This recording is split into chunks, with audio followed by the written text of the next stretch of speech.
Afrika na watu wake, ibariki Afrika, ibariki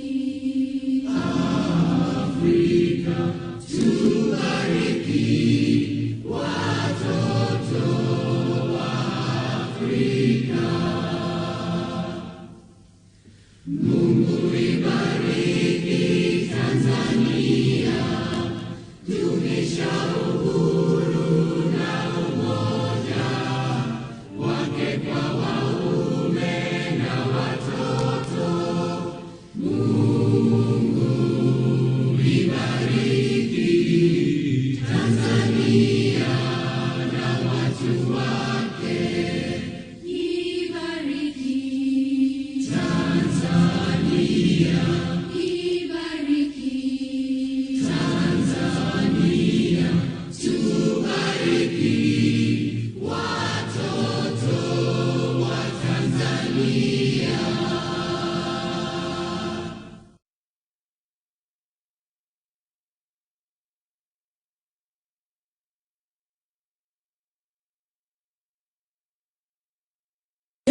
Mungu twaomba uilinde Jumuiya Afrika Mashariki, tuwezeshe kuishi kwa amani, tutimize na malengo yetu. Jumuiya yetu sote tuilinde, tuajibike, tuimarike. Umoja wetu ni nguzo yetu, idumu jumuiya yetu. Uzalendo pia mshikamano viwe msingi wa umoja wetu, na tulinde uhuru na amani, mila zetu na desturi zetu. Jumuiya yetu sote tuilinde, tuajibike, tuimarike. Umoja wetu ni nguzo yetu, idumu jumuiya yetu. Viwandani na hata mashambani, tufanye kazi sote kwa makini, tujitoe kwa hali na mali, tuijenge jumuiya bora. Jumuiya yetu sote tuilinde, tuajibike, tuimarike.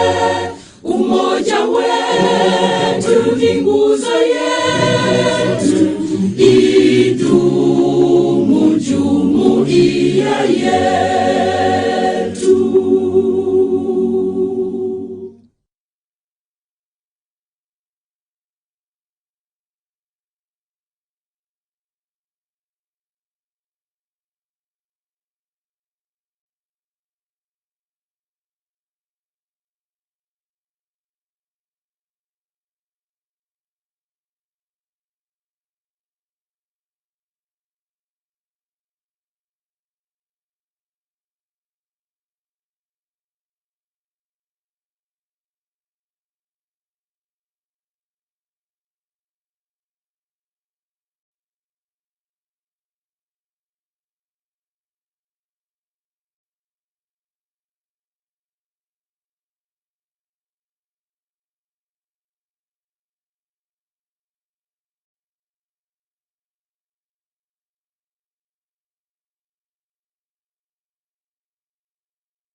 give us a welcome note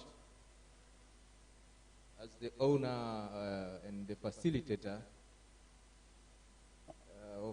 of today's event, while we are waiting for the opening statement from Tiba Vice President.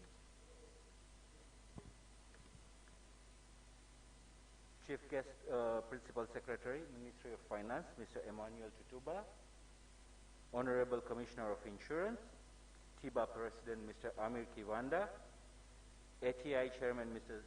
Suleiman Khamis, CEOs from the broking firms and insurance companies, distinguished representatives from our sister association from the region Rwanda, Kenya, Uganda, Burundi, fellow brokers, ladies and gentlemen, good morning to everyone. Welcome to the Tiba Conference 2021, the forum where brokers and our key partners meet to reflect what we have accomplished over the year, discuss challenges we ought to surmount, and strategize on the best way to progress the market for prosperity of our industry and this great nation, Tanzania. The organizing committee has curated this event to give the delegates a lifetime experience.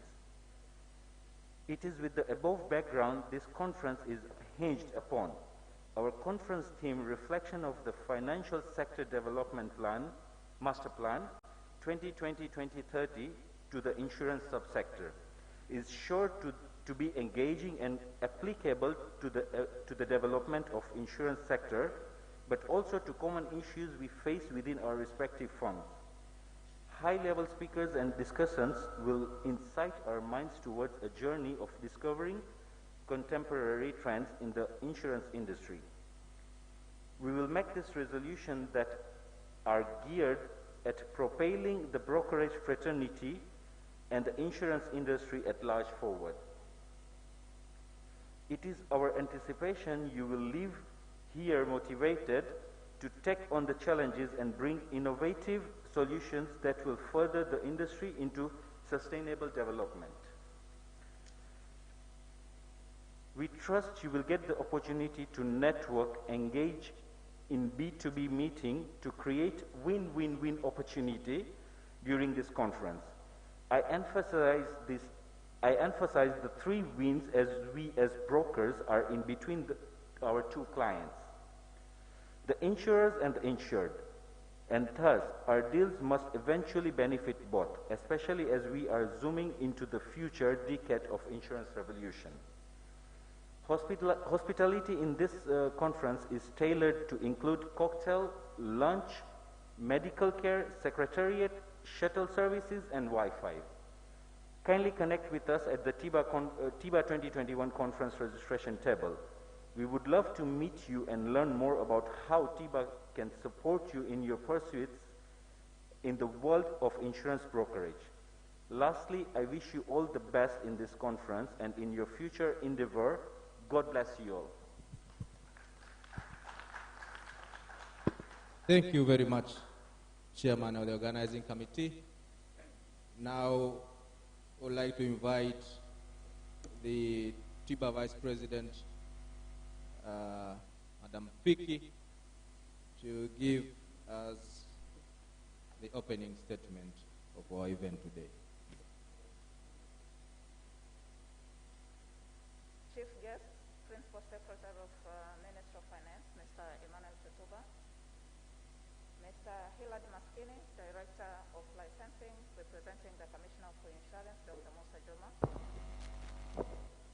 Tiba President, Mr. Amir Kiwanda, ATI Chairman, Mr. Suleiman Khamis, CEOs from broking firms and insurance companies, distinguished representatives from our sister associations from the region, Rwanda, Kenya, Uganda, Burundi, fellow brokers, ladies and gentlemen, greetings and a very welcome to you all.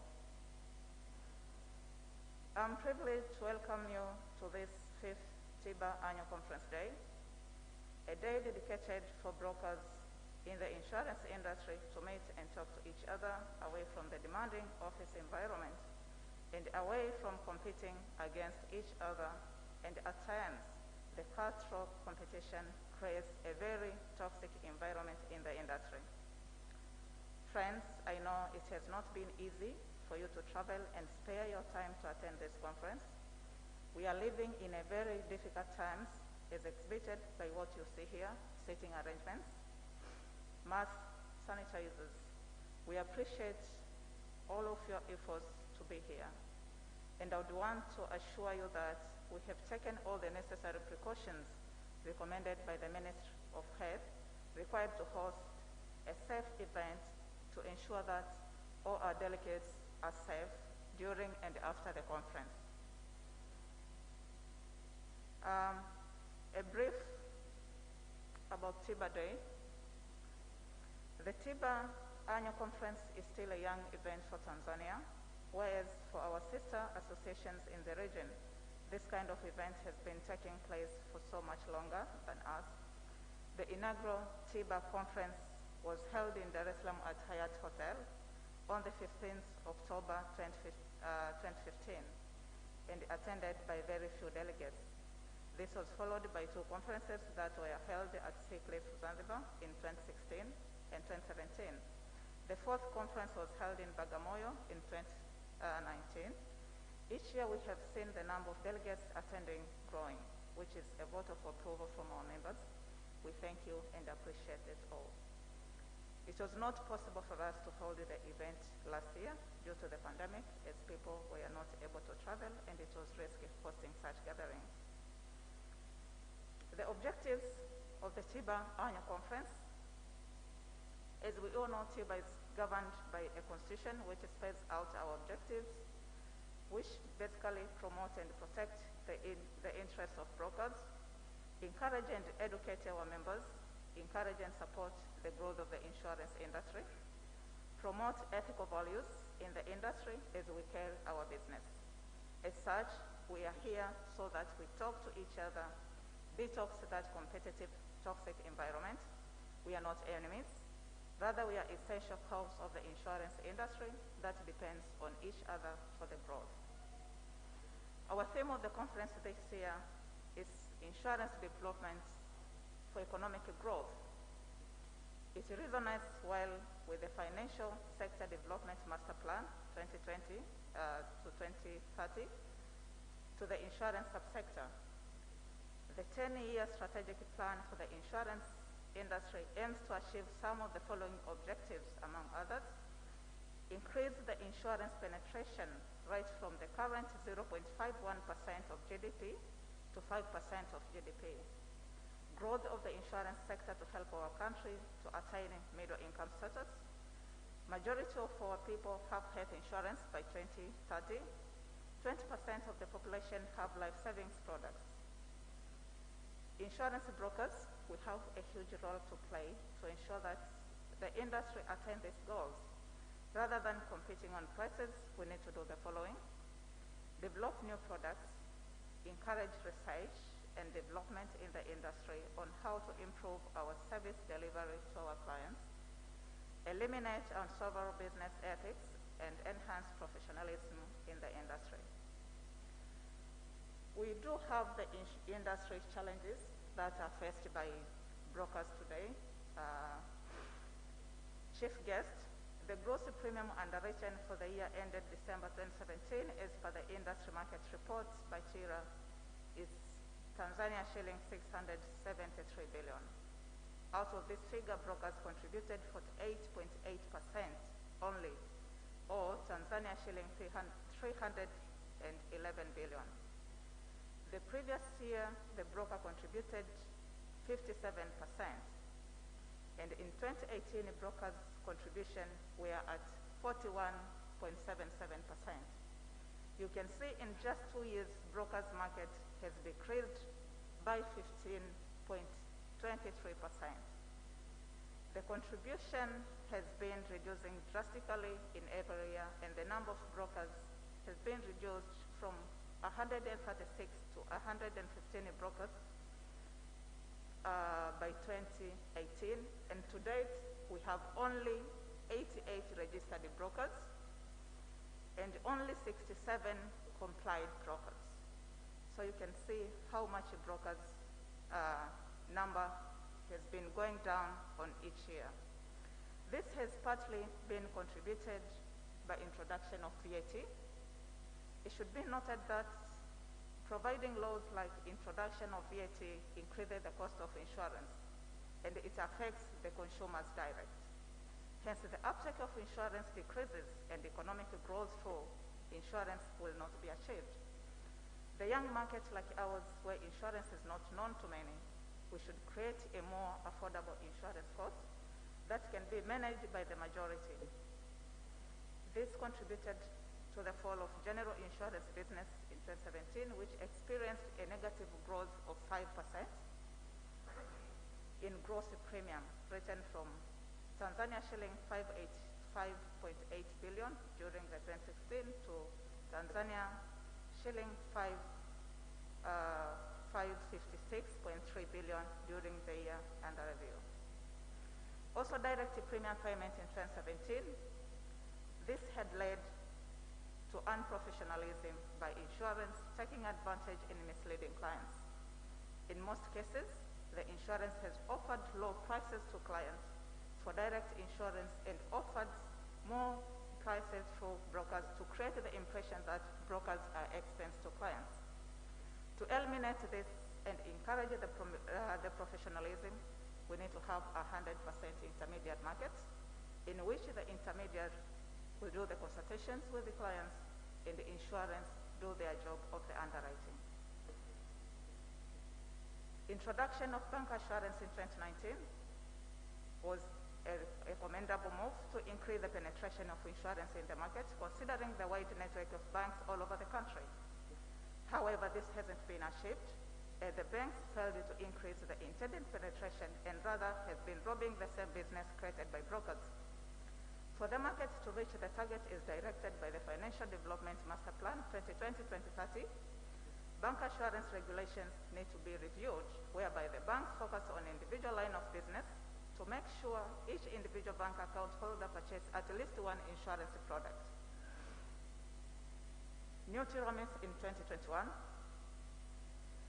The new Tiramis in the market is a remarkable technology that needs to be appreciated. However, the introduction of such technologies need to be in phases for easy implementation. Since introduction in 1st April 2021, the market hasn't been able to issue the short period covers, and most of the non-motor business remain unposted to the system, as it creates lots of errors during posting, and hence the market as of now lacks a comprehensive report of total business underwritten during this period. Appeal to the Minister of Finance. Honorable Principal Secretary, we understand no development comes to the country without pain. However, we do suggest the VAT to be removed from the insurance products and introduce a simplified premium tax of between 2 to 3% on company gross premiums collected to arrive at the same targeted tax revenues from the insurance premium. In this way, we will achieve the insurance penetration and the cost of insurance will be less. At the same time, the government collects its money in a very direct way. Secondly, we request the bank assurance regulations to be reviewed and restrict banks to sell the individual line of business. In this way, we will increase the market penetration and save our local brokers from collapsing. To emphasize that, it should be noted 96 of broking firms are locally owned, and from there will increase the employment opportunities to the locals as well. Appeal to our Commissioner. Honorable Commissioner, we understand the major tasks you are facing in developing the insurance market. Brokers are here to make this happen, and our appeal for 100% intermediate markets for the peace and the professionalism of our industry. Secondly, allow the Tiramis to be implemented in phases, starting with motor and bond class of business, while working on other products. In this way, we will smoothly achieve the targeted purpose of Tiramis. Ladies and gentlemen, we have the paper presented which have been assembled as well-qualified and excellent team who will help expand on the theme as they discuss on the well-selected topic issues. We will also have panel discussions on some of the topics. Later we have dinner and drinks as we socialize and review the topical issues discussed here. Indeed, it is a well-packed event which we do encourage you to learn. The TV anchor would say, please don't go away until the final minutes of this event. Please have happy discussions and enjoy for as long as the conference lasts. I would like to thank you and challenge you to ensure that as you back home, you are richer and a well-informed person here to contribute to the growth of our industry. With that, I would like to take this opportunity to thank you all once again for blessing us with your presence, and I hereby welcome the Tiba President, Mr. Ameri Kiwanda, to welcome and introduce our guest. Thank you and remain blessed.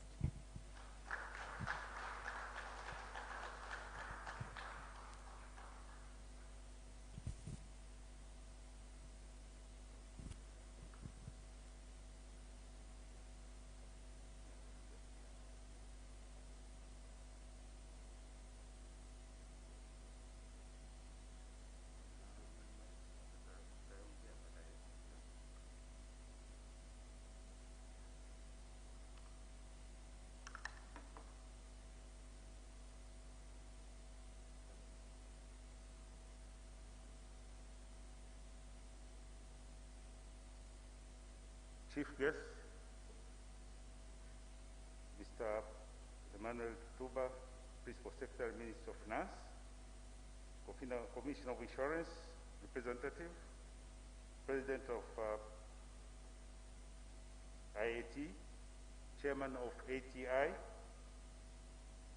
distinguished partners, Tiba Governing Council, delegates, ladies and gentlemen, a very good morning. On behalf of the Governing Council and the Tiba members, I wish to you all a warm and pleasant welcome, and believe that we are going to have a great conference. Fellow members, join me in giving the chief guests and our guests most cordial welcome. We do appreciate that you accepted our invitation to join us to grace this occasion. I also wish to appreciate the contribution of the members of the Organizing Committee for having this event arrangement as we see today. I would wish to introduce our invited guests. In the list we have members of East African Insurance Brokers Association. Could you please stand up so that the audience appreciates your presence?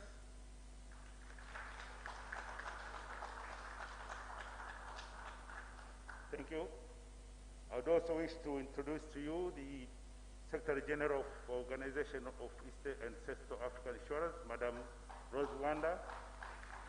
Karibu sana.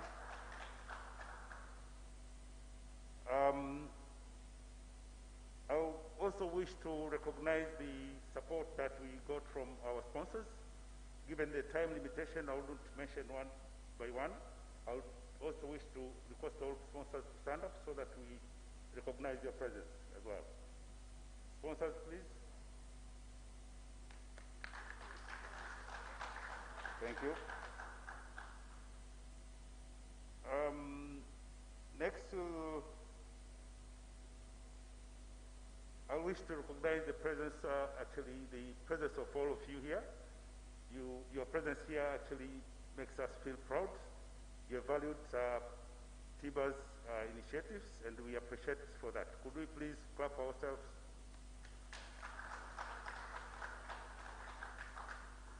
In this conference, we are going to have two panels, and we have presenters, moderators, and I would also wish to introduce the presenters And if we could possibly stand up so that the audience see your presence. Asanteni sana. Yeah, honorable guests of honor and invited guests, we also wish to recognize the efforts of the government in support of the private sector and the financial sector specifically. And we as Tiba, we undertake to support the initiatives brought forward by the government. With these few remarks, ladies and gentlemen, I will now welcome the representative of the Commissioner of Insurance to make a key address for this and then later invite the guests of honor. Karibu wana. Asanteni sana.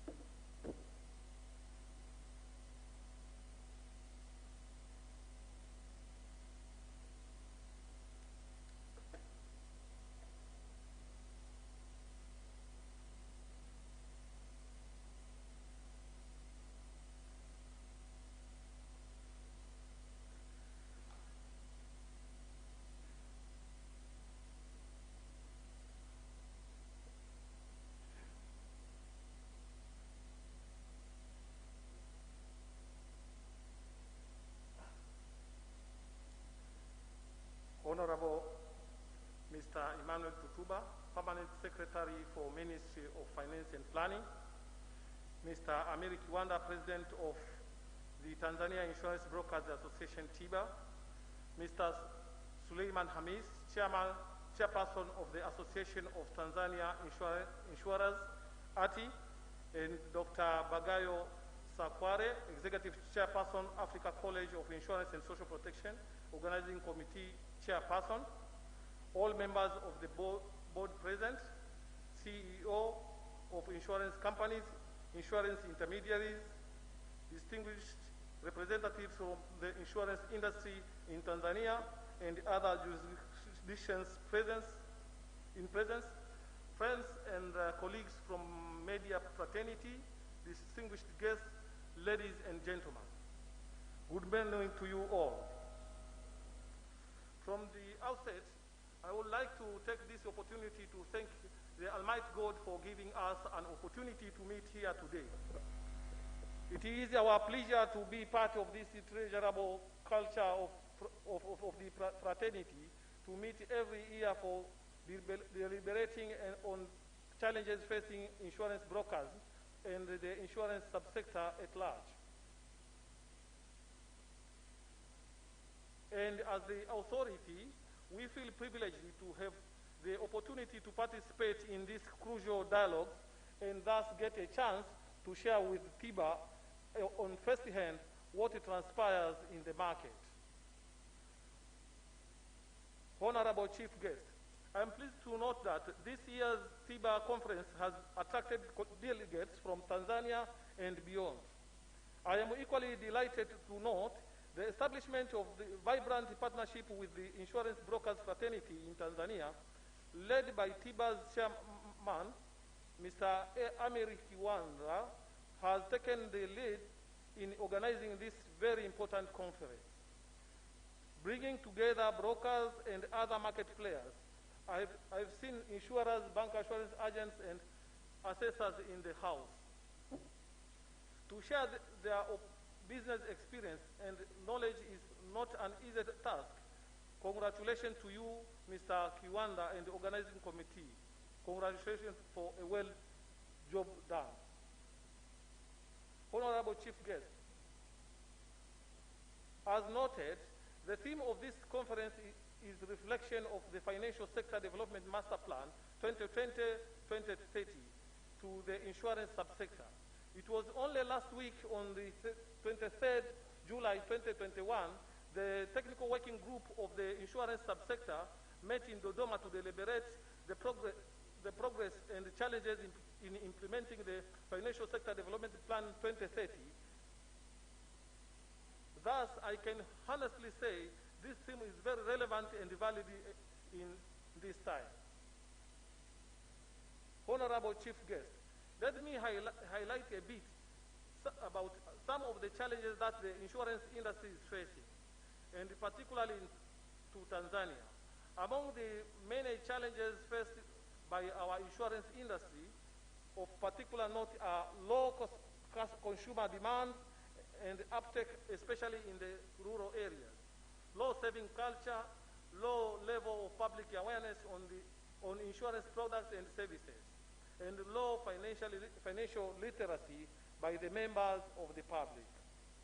It is very important to keep these challenges in mind, incorporating as much in your discussion while collectively maximizing compliance to the underlying principles and best practices aligned to quality and sustainable insurance growth in our insurance market.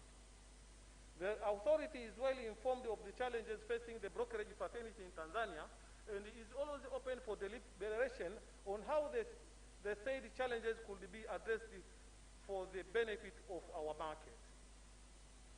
Honorable Chief Guest, statistics indicate that Tanzania insurance penetration to GDP is 0.6%, which is on the lower side of emerging market average penetration rate of 3%. Population coverage is estimated at about 17%. Meanwhile, the share of life insurance is still minimal at approximately 10% of total insurance business. From these statistics, you will recognize the enormous work needs to be done to promote the growth of the insurance business across the continent. Honorable Chief Guest, it is in its role to create a conducive regulatory environment while implementing the Financial Sector Development Master Plan 2030. TIRA will continue to improve regulations, improve customer service, enhance the use of technology, facilitate the development of new demand-driven insurance products, enable players to tap into new markets, especially agriculture insurance, microinsurance, and takaful insurance, and incentivize extension to the unserved rural population, which forms majority of the population, and work to finalize the national insurance policy to expand the scope of compulsory insurance, such as public liability on commercial buildings, contract works, and education institutions and hospitals, and passenger liability for marine and railway transportation, and legal and medical malpractice. Honorable Chief Guest, as I am closing this speech, allow me to pose the following facts. Beyond government and formal institution arrangements, our people need to be empowered with insurance services and awareness to enable them to take full advantage of insurance covers. Some of the benefits to them will include using insurance as collateral to access bank loans, using insurance to grow business in the informal sector, encouraging people and breadwinners to take insurance to protect their families and dependents, and stop asset depletion, selling to cover for medical bills, and let them take medical insurance instead. However, our industry will be more inclusive and vibrant if insurance education, life assurance in particular, is widely disseminated to our people. Honorable Chief Guest, I conclude my speech. I would like to make a call to all insurance service providers, ISPs, that insurance service providers must enhance their capacity to deliver across the value chain. Insurance service providers focus much efforts on selling insurance products available, which can only cater for the needs of the small segment of the market. Delivering across the value chain will require the insurance service providers to manufacture better products which offer value for money to the market. Comprehensive awareness campaign to promote products and enroll new clients, convenient premium collection approaches, including sachets and mobile payments platforms.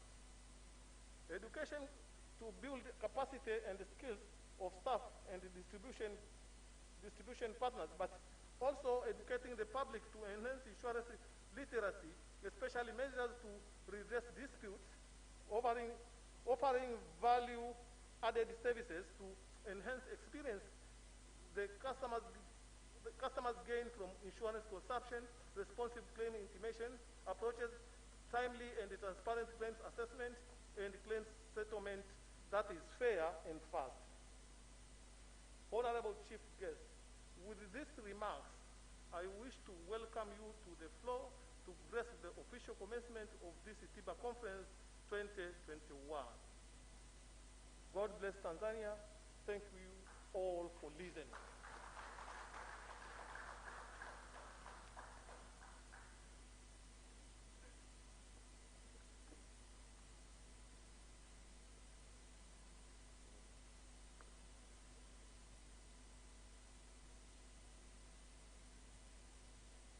Thank you very much, representative from Tira. President of the Tiba, dear guests from the East African Insurance Brokers Association, main sponsors, members of the high table, dear colleagues, all protocols observed. Unfortunately today I have a short of time because I consulted my colleagues here that I'll be having another meeting at the State House this morning, and unfortunately it will commence there at 11. So I'll be brief. Yeah, first of all, I would like to take this opportunity just to thank you, the Almighty God, who have enabled us to be here this morning, and also to welcome all members who came from outside Tanzania. I was told here we are with our colleagues from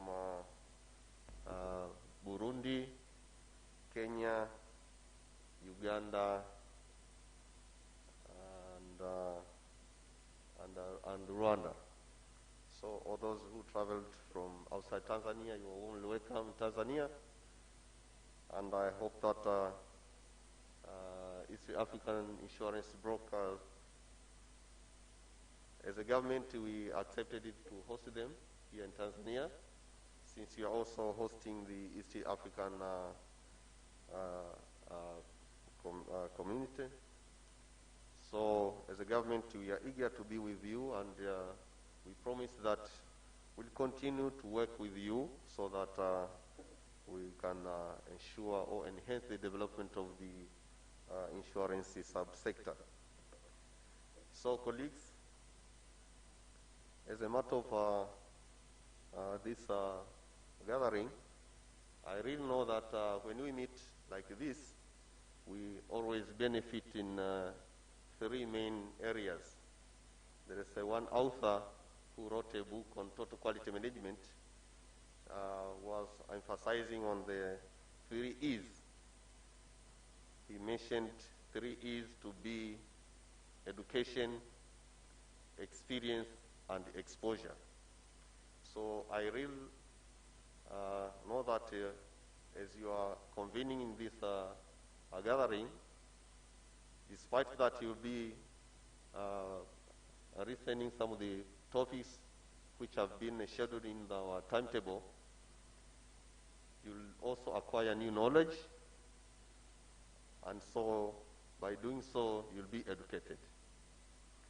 At the same time, since you have maybe you'll continue engaging one another, and by doing so, you'll share various experience in your areas of insurance sector, and for this matter means you'll also ask some issues the way our colleagues from maybe Rwanda or Kenya or wherever, Uganda and other areas, the way they are operating, and by doing so means you'll be in a good position to share experience. At the same time, since you have traveled maybe from far distant, coming here to Tanzania, I believe even others, since they are working maybe in a city center, just by convening this meeting here, they will also continue to get more exposure. So it is our pleasure that this meeting will be of much importance and be fruitful to this subsector, despite the pandemic of COVID-19, which is currently affecting almost all sectors. So even in Tanzania, we were hit by the first phase, second phase, and this third phase. Of course, our statistics are not much promising, so it's better to continue taking care and taking all the precautions, because this pandemic has actually affected a lot of sectors. Initially, we are doing here in Tanzania like assessment, where we saw, for example, value of imports were declined from around by almost 1.4 billion US dollars. Now, the trickle-down effect of it means could spread it to other areas where even the revenue went down, because we have been missing, for example, VAT on imports and even other import duties. However, there are some of the taxes that we have been collecting from different areas also went down. You can see even some of the consumption taxes has also gone down. So as a government, we have been affected, but almost all sectors also have been affected. So it's better to take that as a challenge, and as we convene in this meeting, also we can have a greater look on it and brainstorming how we can also strategize together to rescue our sector, because also insurance subsector has been affected a lot in various ways.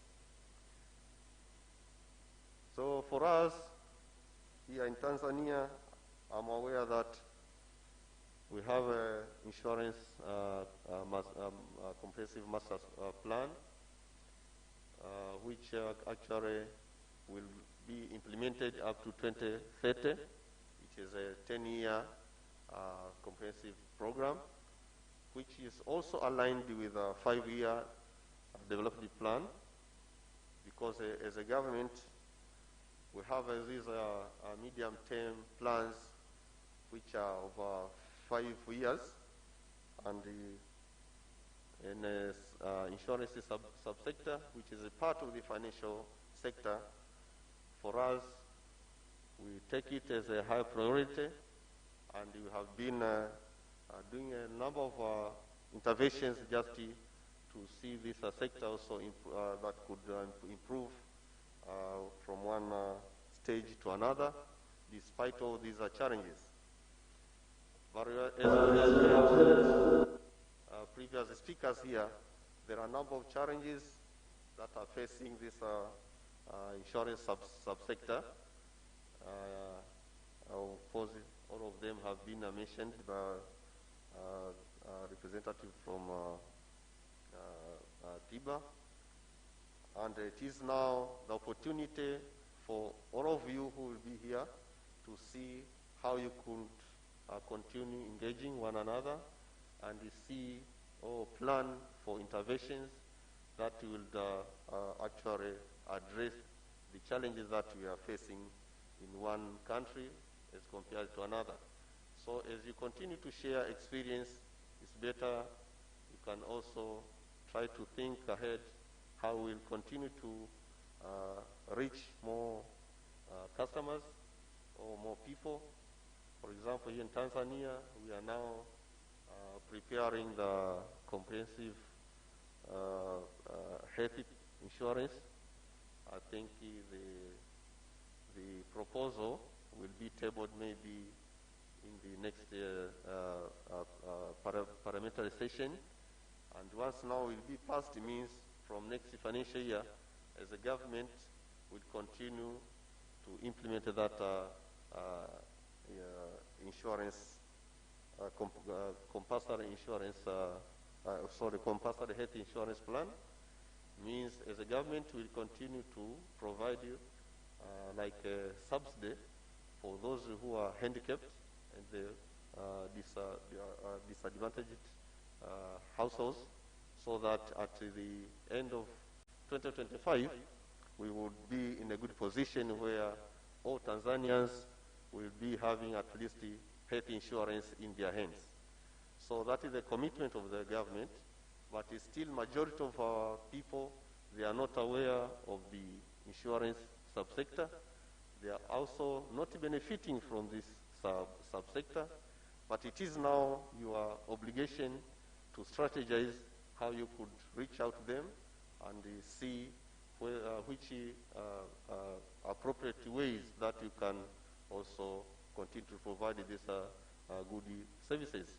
We have heard a number of advantages of insurance companies that you could assist even normal citizens to access loans, or sometimes even when they are engaging in various developed activities or productive activities, they can also secure maybe loan or collaterals by using insurance sub interventions. So it is your obligation, as you are sitting here, you are the ones that we expected to be the think tank in this subsector. So just try to think ahead, which are critical problems that are facing our grassroots communities, that you could provide interventions for those issues. So it is your duty as a professions, as a business operators in that area, whom can come up with the appropriate solution. For us as a government, I have heard your request to the government. I can just promise you that it's better you submit those issues in writing, and then we'll find a proper forum where we can maybe discuss together. But it's better you come with a critical analysis, and it's better also you can do some sort of comparison with other countries. That okay, maybe this VAT, if you wanted to remove VAT, what could be the substitute in terms of revenue? Yeah, and if I remember when we introduced the VAT on the insurance services, it was around 20, was it 12? 2013? 19? 2017. Yeah, so you can also analyze what challenges have we been facing since we introduced that, despite other factors. Yeah, so, sometimes, as you mentioned before, that even number of brokers, insurance brokers, companies have declined from around 126. Now you have 80 companies.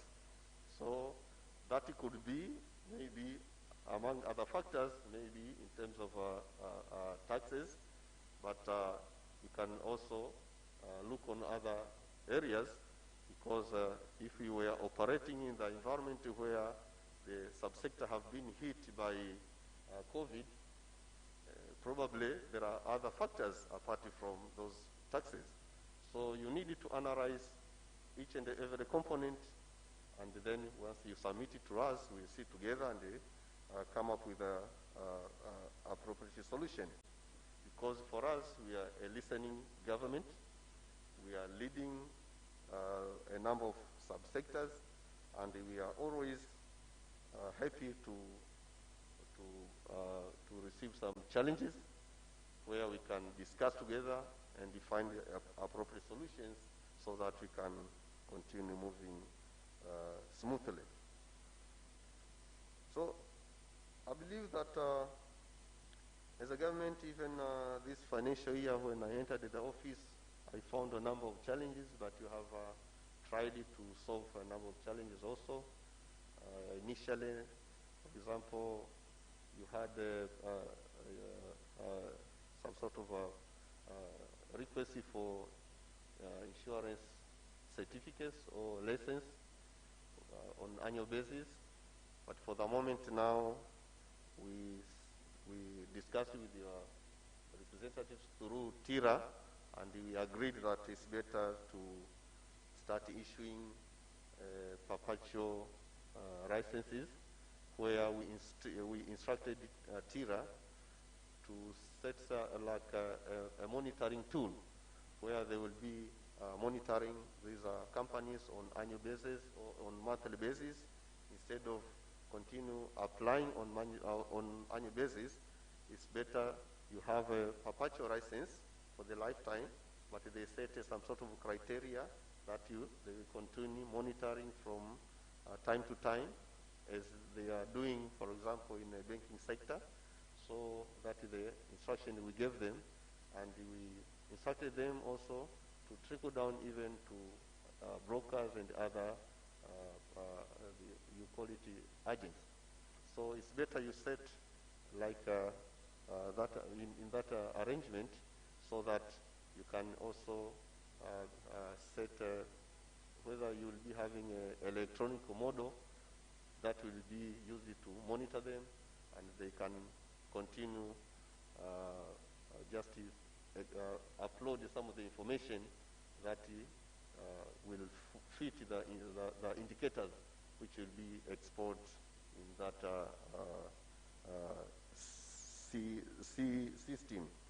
So it's better to see the way you can continue running this subsector in a modern way, instead of continue working in a very hardship environment. We really know that having had this technology, for example, this electronic or softwares, you can look on other countries the way they are doing, and maybe borrow from them, and then if you implement it here in Tanzania, it could improve. So that also could be escalated or replicated in other countries. So having sit here together, you'll be maybe in a good position to discuss and see how best you can continue implementing various interventions in this subsector. So, ladies and gentlemen, I know that you'll be having a number of topics which have been put in your timetable, and as I mentioned, that I have another meeting, because now, as we communicated yesterday, we were supposed to start here around the 8 o'clock, but unfortunately my timetable now is not in a good position to continue to be with you here, because as I told you, we'll be having another engagement with our president this morning, and I have to leave here. I was planning to leave here around the 9, as I told you before. Now it is around the 9:45 to 10. So I think some of the issues, if we need our government support, we are fully committed. You can just compile them and hand it over to our colleagues from TIRA, who are the overseer of this subsector, or the regulators, and then they will bring it to us. But our commitment is in full support of this subsector. We know the importance of the insurance subsector in the financial sector, and we have been working with you very closely, so that we can see more development in insurance, despite all other challenges which we are continue to work on them. So having said those few words, I now declare this meeting to be opened, and thank you very much for your attention and listening.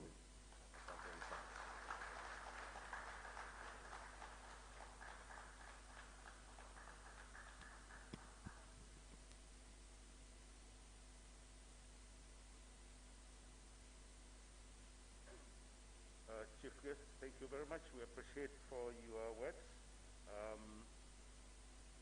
We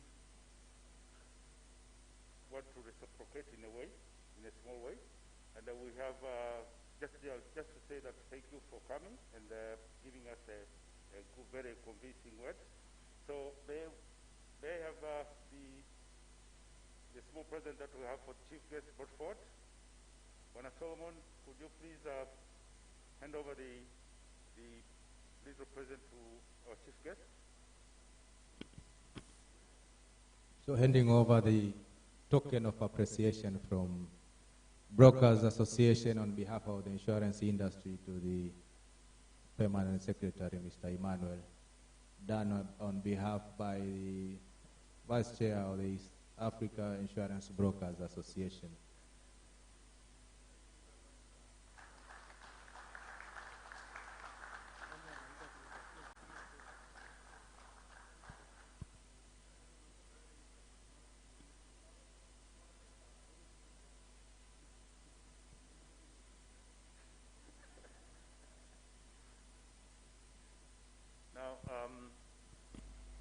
Now we have a very brief program before we allow the Chief Guest to depart.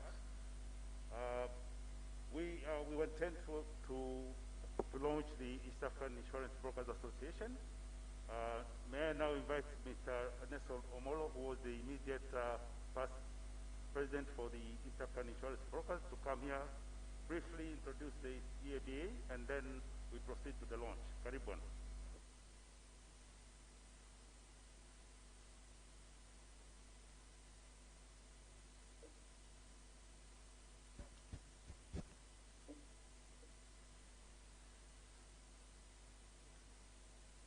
America Wanda, President of Tiba,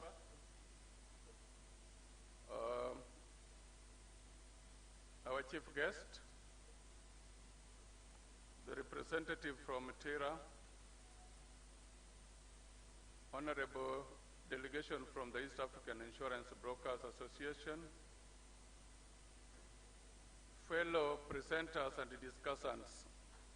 It is my pleasure to stand before you and to join you on this important occasion where we are having the conference for Tiba.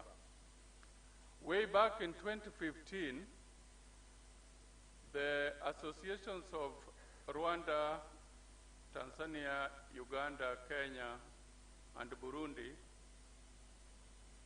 sat down and launched the East African Insurance Brokers Association. The objectives were varied, but were meant to foster, as it were, business flow and integration. As you are aware, the objective of the East African Common Market was to help in the free movement of business and people. So as the brokers, we said that we should also borrow a leaf from the East African Community Common Market by having an organization of the East African Insurance Brokers Association. So that brought about the birth of this association. We have run with it in terms of processing the legislative and regulatory affairs until last year, when we signed the memorandum in Kampala. After signing the memorandum, we set into registration of the association. I earned I'm very glad to announce that the association was formally registered early this year with its head office in Tanzania in the city of Dar es Salaam. So, Mr. Chief Guest, sir, my prayer is to ask you to help in leading the launch of this certificate before you leave so that it can be formally accepted by the delegates here. I will request Mr. Amir Kiwanda to lead in that. We will sign the certificate, which is here. Once it is unveiled, Mr. Chief Guest, you will lead in the signing, and then others will follow. Thank you very much. Could I invite the members of East African Insurance Brokers Association to join in?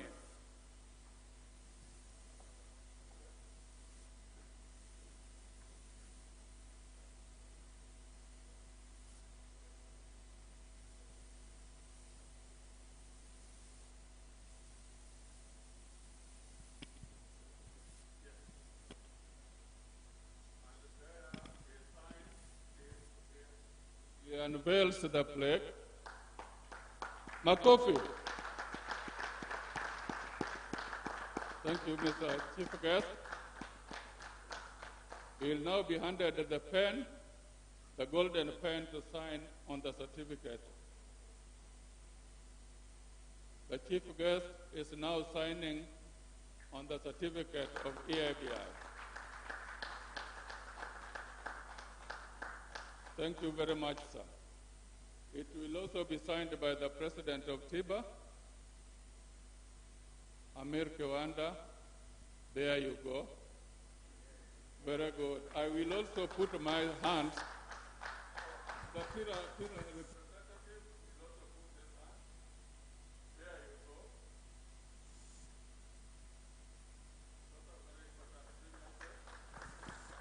I will now perfect my own signature.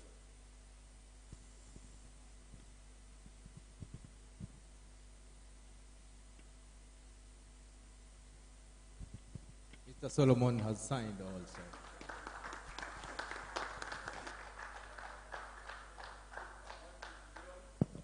John Lagat, the chairman of IK, followed by Maurice Amagola, chairman of AIF Ubao.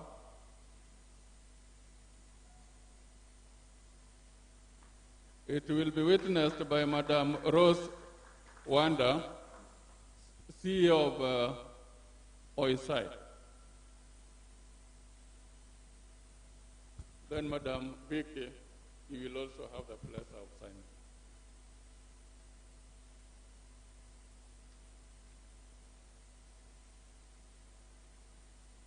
Thank you, Rose. Madam Vicky.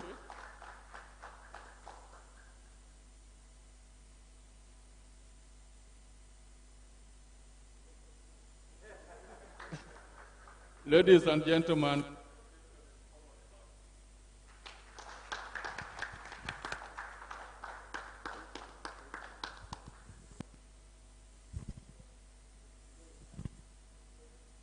now, group photo.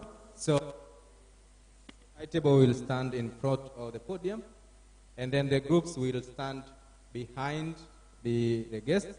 And the first group, I want to invite the speakers of today's sessions. Speakers and moderators of today's sessions, please come forward for a group photo. We'll stand behind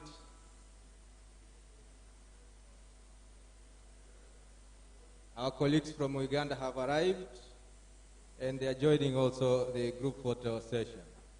Speakers and moderators of today's session.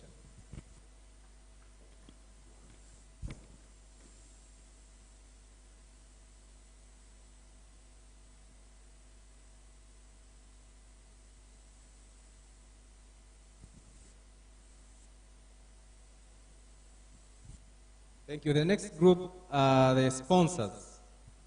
Sponsors of today's with much appreciation. All the sponsors. All the sponsors.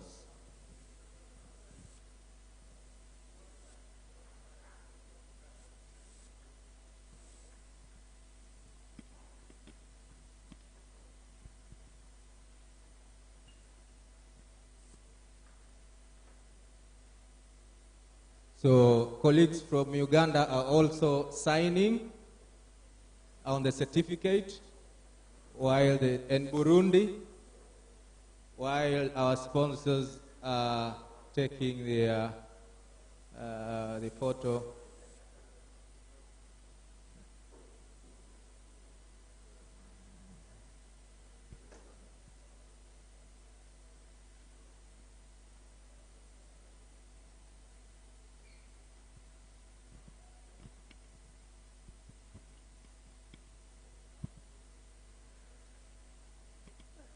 So please, the taller ones in front and the shorter ones behind.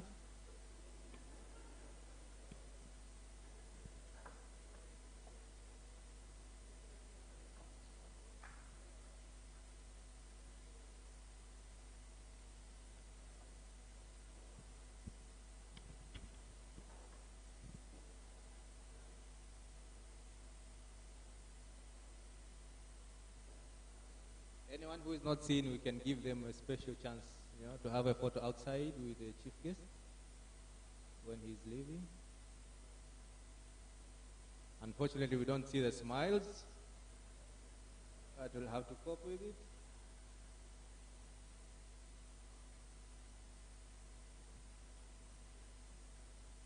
Thank you, thank you. I will ask NIC to remain, and I'll invite the two past commissioners that we have in the house, Dr. Sakware and Mr. Israel Kamuzora, please. So the main sponsor and the guys who have steered this market had significant contribution. Special photo for them with the chief guest. You are few, so you can all stand in front.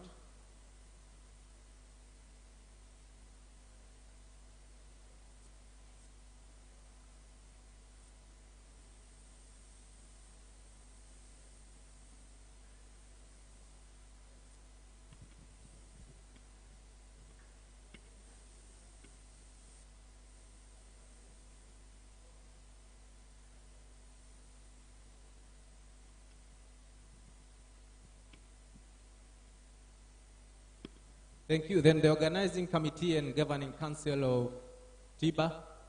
Organizing committee and Tiba governing council, please.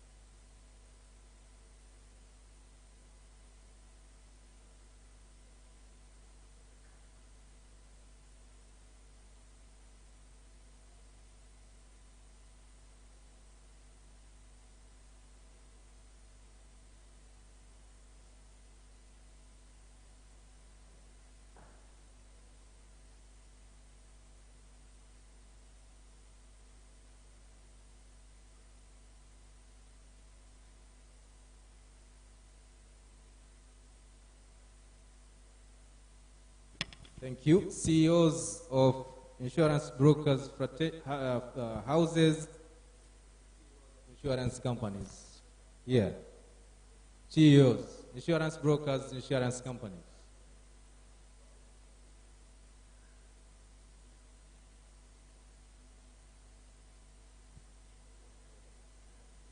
And also board members, of course.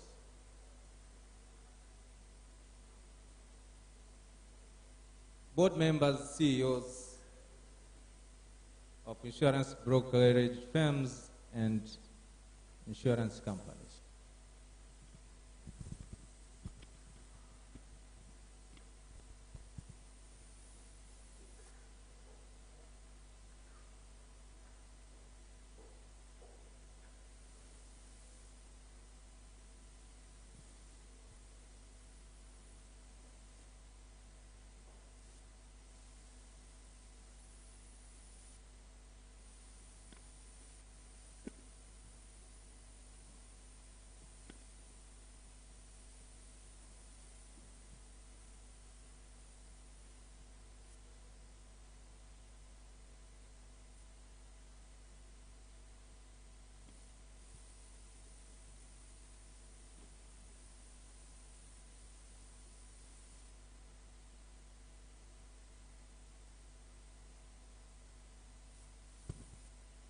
Thank you very much. Other guests, please. If you are not in these 3 previous groups or 4 groups, please come in front. All other guests or all other delegates who are not in these 3 groups. Oh, Tira, please. So I'll invite Tira and the bank's representative of who are here today.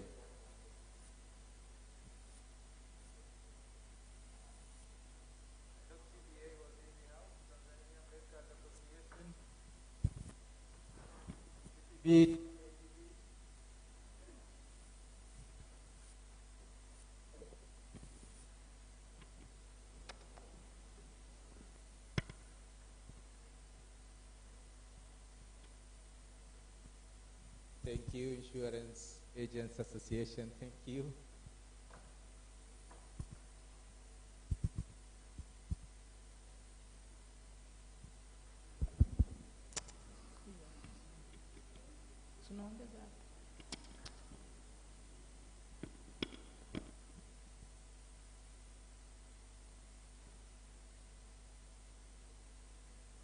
Thank you. So this marks the end of our group photo session.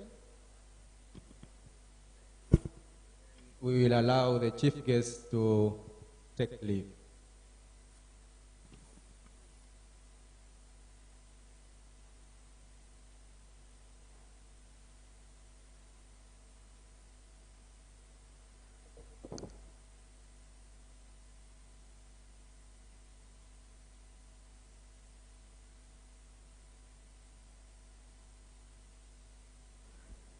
As the chief guest is taking leave,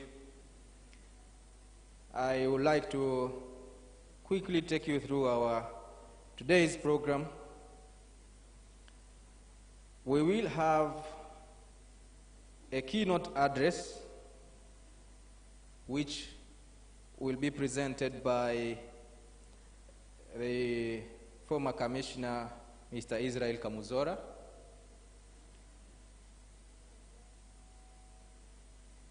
Then we will have the first panel, which will dwell around the topic of the reflections on the Financial Sector Development Master Plan 2030 roadmap on insurance. This session will have a topic on regulatory framework for insurance development, which will be presented by Mwalimu Justin Mwandu. Then we will have a discussion around harnessing the potential in agriculture insurance by Mwalimu Frank Kitende.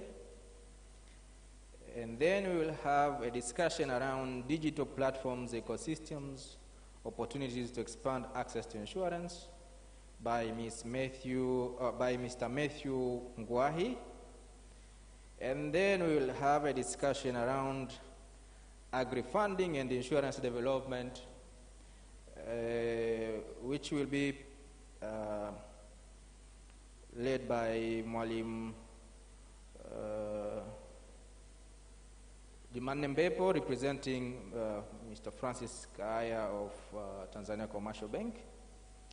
Then we will have a discussion around harnessing the potential of insurance pools and consortiums by Mr. Nelson Omolo. And then a discussion around the universal healthcare scheme, which the chief guest also alluded to in his speech by a representative of the Ministry of Health. So this first panel will basically be looking at the targets that we as insurance industry have in the Financial Sector Development Master Plan. And these are the few areas that you'll see the issues related to regulation, agriculture, digital systems, and consortiums and pools, and also the universal healthcare. So why is it relevant? Is because this is the interest or the direction of the government, and definitely we as players will be better served or benefit if we align our business strategies, our business plans with the direction of the government or as where the government is going. After that, we will have the second panel. The second panel will be discussing the priority action for the brokerage fraternity in this financial sector development master plan. But in essence, these are priorities for the whole insurance industry, because where the broker is placed is in between the client and the insurer. So in essence, what are the priorities of the broker becomes the priority of the market. And the moderator will be Ms. Anna Mushi from FSDT.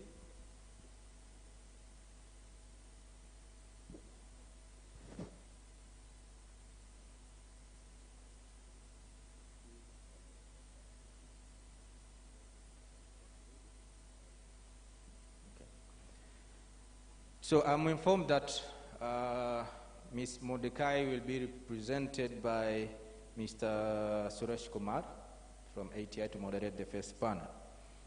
So Ms. Anna Mushi from FSDT will moderate the second panel, and the topics will be around research, supply, demand, and regulation, which will be presented by Ms. Kemibaro Muteku. And then implement value chain optimization activities by Mr. Hamis Suleiman. And then product development activities by Dr. Bagayo Sakware. Capacity building programs by Mr. Anselmi. And introduction of new distribution channels and public awareness education activities by Mr. Hilad Maskini from Tira. After that second session, we will have a lunch break, which will be from around 13 hours to 14:50.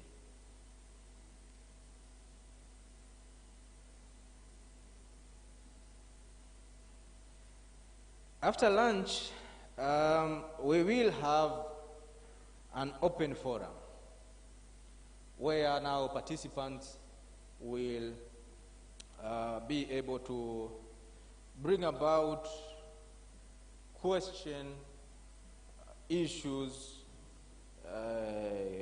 dialogue, and even complaints as regards to what is transpiring in our business, in the insurance business today. But I am informed that the situation in the market is very, very good, at least for the insurers, because, for the 6 months, there has been a growth of about 8% in the gross written premium. So can you give a hands to the industry for this growth, please? Despite the challenge of COVID, the challenges that the other businesses are facing, you saw in the today's or yesterday's paper that the tourism sector revenue volume fell from 2.6 billion US dollars to around 669, I think, million US dollars. A significant fall. But we are growing despite all these challenges, and throughout history, the insurance industry, especially in the modern time, has proven to be resilient in light of emerging crises, various crises. You will remember during the global financial crisis of 2008, around the world, insurance industry remained resilient. Why? Because, one, the principles which guide insurance business, but two, prudence, which is the cornerstone of any professional insurance player. And I know all of you who are attending here today are professionals. You are not involved in any undercutting or stealing business of others, all those kind of things. You are all professionals. You offer valuable services to your clients. And this is proven by the growth that we are seeing in our market. Now, while we are waiting for the high table to get back so that we can go to our next activity, which will be the keynote address by Mr. Israel Kamuzora, allow me to briefly tell you a little bit about Mr. Israel Kamuzora, so that when he is giving you that keynote address, you give it the attention it deserves, and you make sure that you have your notebook, and your pen, and you're taking down the information that he is giving. Now,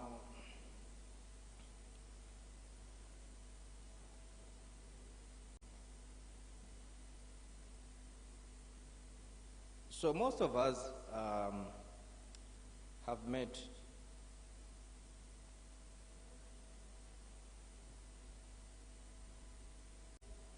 Mr. Kamuzora, I would say more often when he was a commissioner than these days. And we are well aware of his passion for, growth,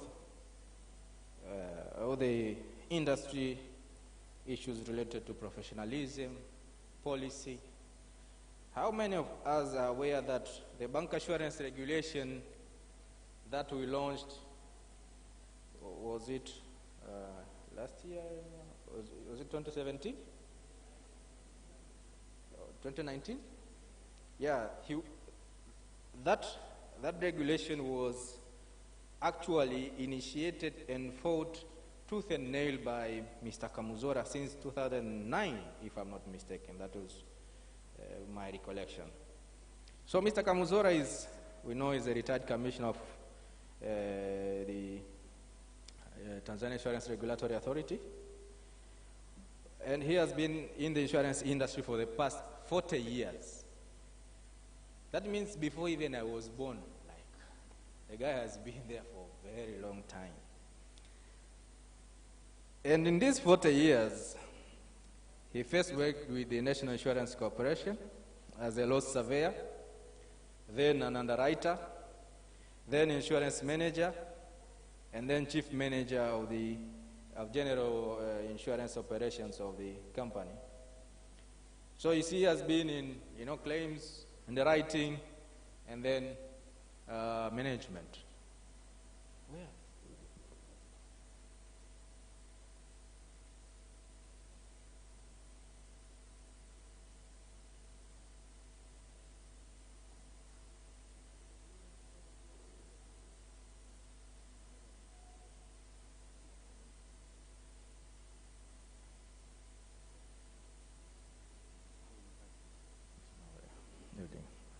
Okay.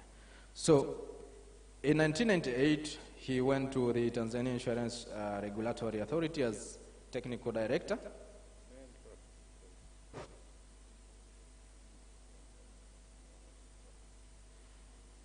And later on as the CEO of Tiba from 2001 to 2017. Mr. Kamuzora has accumulated vast experience in insurance underwriting, claims management, marketing, insurance regulation, and supervision generally. He has also served in various elective positions as president and chairman of boards of various insurance bodies in Africa, which include the African Insurance Organization, the African Association of Insurance Supervisory Authority, the Committee of Insurance, Securities and Pensions of SADC, CISNA, and the African Trade Insurance Agency, ATI. Mr. Kamuzora is a holder of master degree in international business from Indian Institute of Foreign Trade. He is also a fellow of Chartered Insurance Institute of UK. And he was retained by the Africa Development Bank from 2019 to 2020 on a part-time basis as a senior advisor on insurance market development program in Africa. He now serves as chairman of Tapex Re, the first locally registered reinsurance broking firm in Tanzania. So this is the man who will be making the keynote address. For those of us who are below 40 years, please raise up your hands. So you see we have a lot of notes to take. So before I invite Mr. Israel Kamuzora to make the keynote address, I want to take opportunity to invite NIC CEO and Managing Director Dr. Elirehema Dorie to make a statement in this important day on behalf of all the sponsors who have supported today's event. Welcome, Dr. Dorie.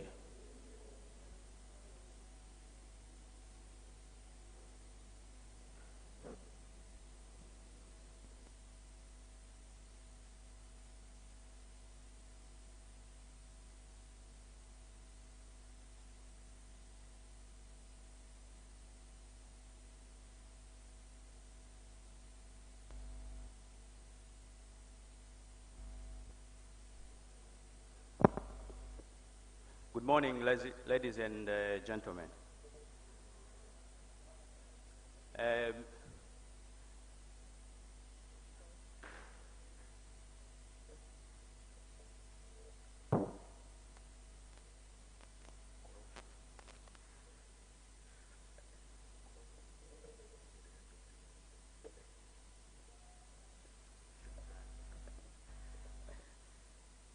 Tiba President, members of brokerage fraternity, distinguished guests, ladies and gentlemen. First, I wish to congratulate Tiba for organizing this particular annual conference, the 5th annual conference, which at this particular point in time is one of the most important events in our insurance subsector. As I pointed out in my note, this particular meeting intends actually to provide an opportunity to network, reflect, and also to equip each other on the challenges that are facing the market and the brokerage fraternity, and also defining the future of insurance in Tanzania.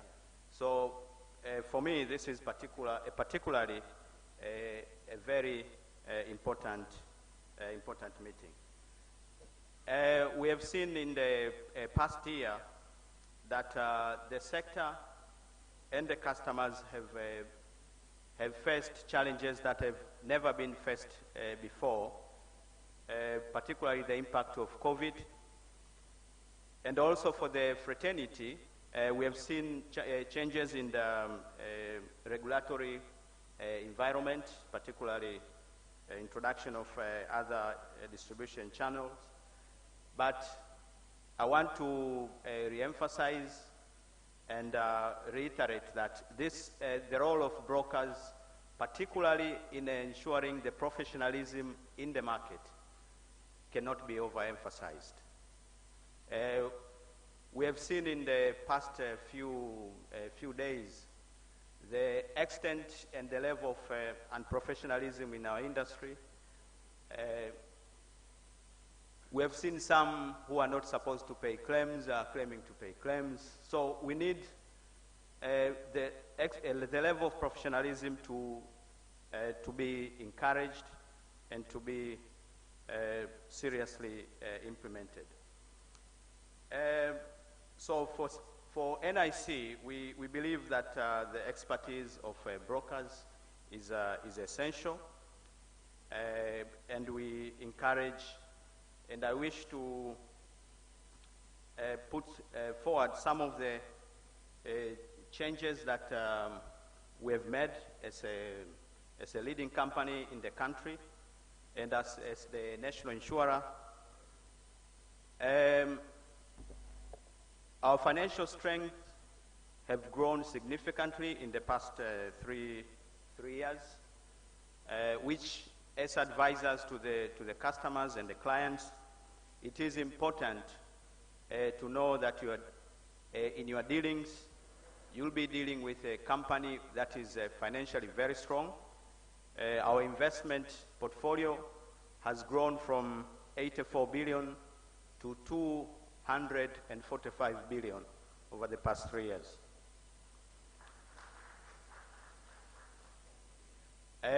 Some might think most of that portfolio is real estate, but I can tell you real estate is 25%. So the rest is financial assets. Our mode of registration for brokers has been improved, and it is now very smooth and very friendly, which should encourage more brokers to be engaged with NIC. In terms of commission payment, we have a shortest turnaround time of maximum of 7 days without any paperwork. So it comes directly, and in the next few months it will come down to 3 days, and before the end of this year it will be in real time. Once the fee hit our account, it also hits the broker's account. That is the level of technology that we have implemented. In terms of IT solutions,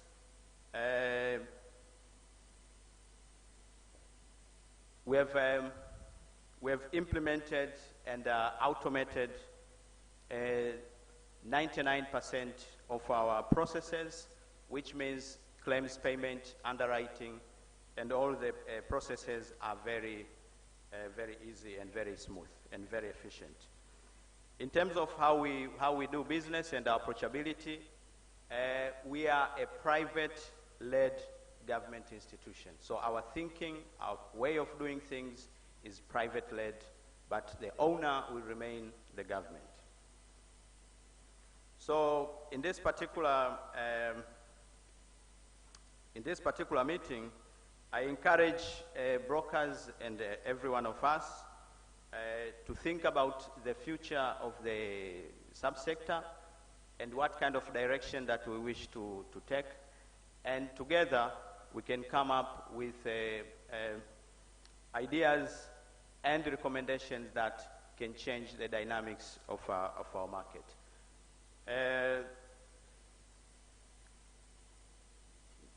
To conclude, today is my second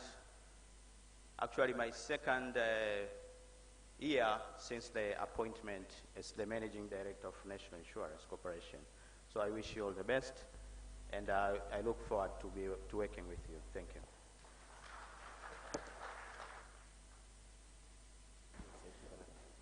you. Thank you very much. Can you please give another round of applause for Dr. Dorie, NIC, and all our sponsors, please. Now, we will go for tea break. I've seen people now have started not to smile. I see, even if you are wearing masks.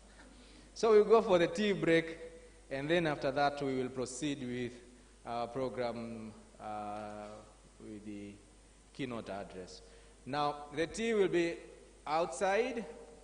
You can take your tea, and then you can proceed to the garden area where you'll see the cocktail stands so that you can have your tea comfortably. So I welcome all of you for the tea session.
Kwa hiyo sio mbaya. Uzuri ni kwamba lazima tulichokiandika kwenye ratiba kiishe.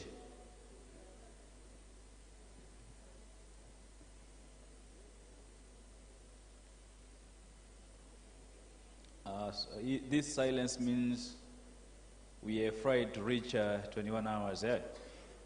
Okay, fine. We'll just reschedule our programs. We shouldn't reach that time.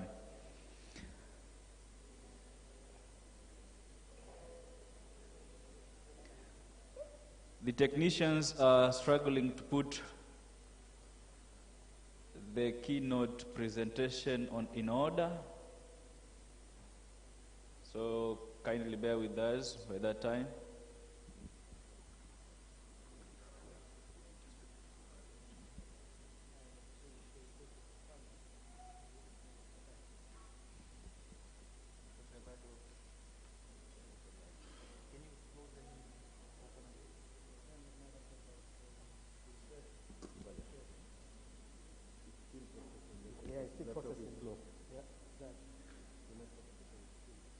We use another laptop. We better use another laptop.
DJ.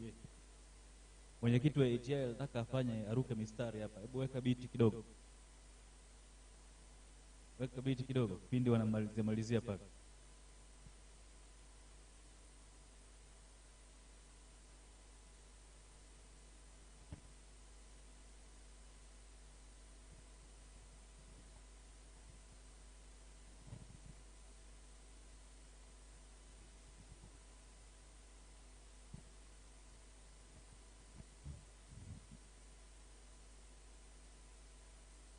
Wataalamu wetu wanajaribu kila njia kuhakikisha wametatua hili swala.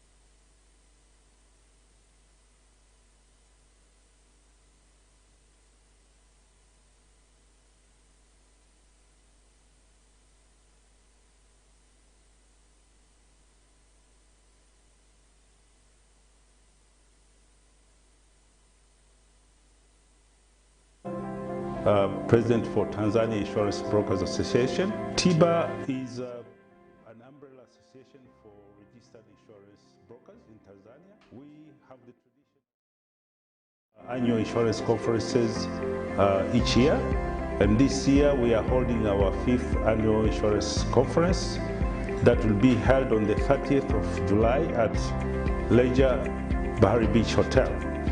The chief guest at this event is expected to be the Minister for Finance of the United Republic of Tanzania. As we are going through the COVID pandemic, the organizers have ensured that all necessary precautions will be taken in place. That will constitute all attendees wearing face masks, use of sanitizers, as well as social distancing within the conference hall, and whenever we are socializing outside the conference venue.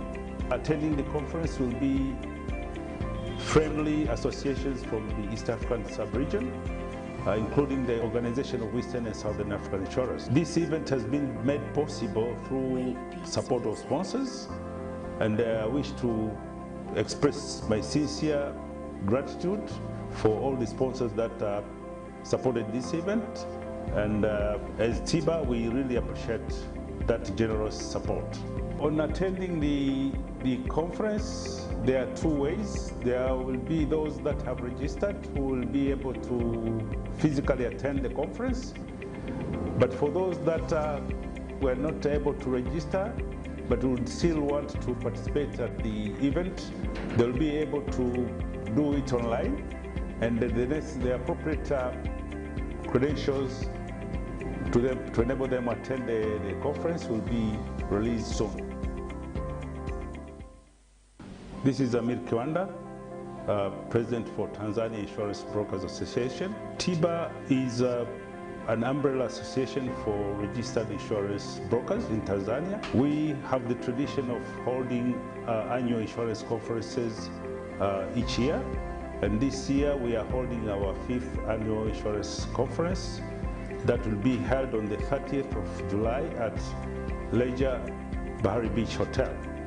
The chief guest at this event is expected to be the Minister for Finance of the United Republic of Tanzania. As we are going through the COVID pandemic, the organizers have ensured that all necessary precautions will be taken in place. That will constitute all attendees wearing face masks, use of sanitizers, as well as social distancing within the conference hall, and whenever we are socializing outside the conference venue. Attending the conference will be friendly associations from the East African sub-region, including the Organization of Western and Southern African Insurers. This event has been made possible through support of sponsors, and I wish to express my sincere gratitude for all the sponsors that supported this event. And as Tiba, we really appreciate that generous support. On attending the conference, There are two ways. There will be those that have registered.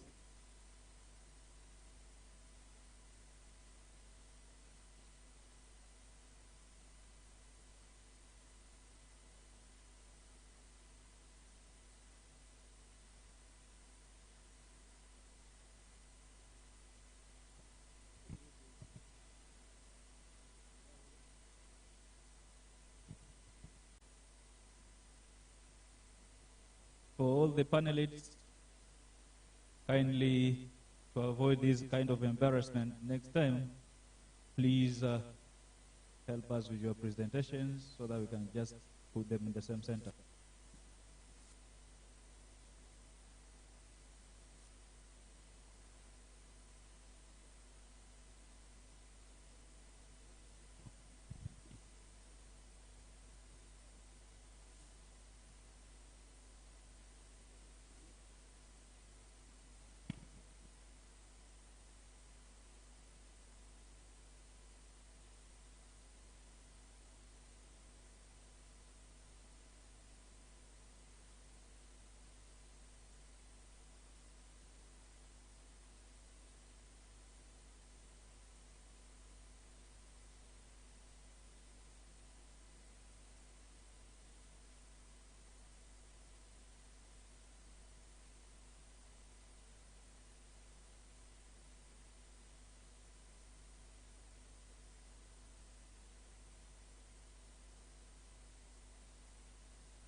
short period imekataa kuonekana.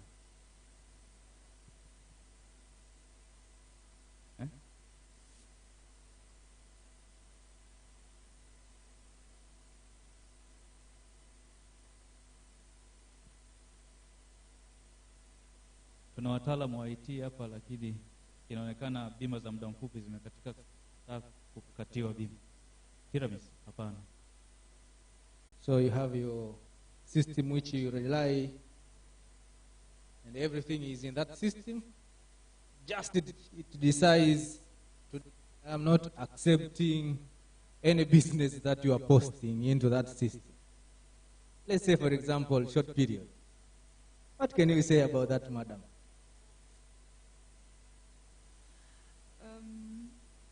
Actually, as we know, we haven't been able to do the short period for the past 3 months, and that is the effect of the technology system has been introduced. And so the technology, that technology. Yes, so, you know, imagine all these brains which have been struggling here. That is why when our colleagues from Tiba tell you that we are working on it, this is a demonstration of, you know, how technology can make you run up and down and sidewise.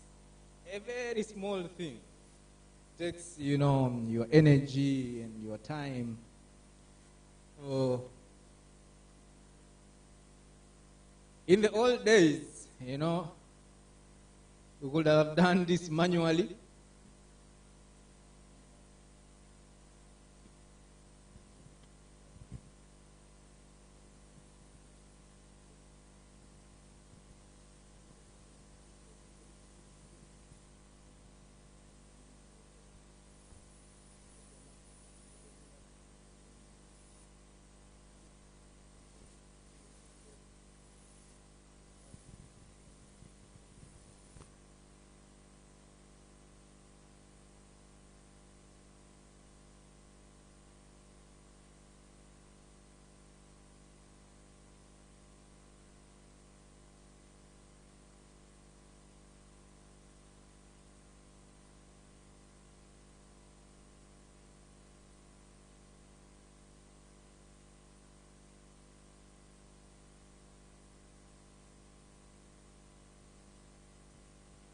So do we have smart policy guys here?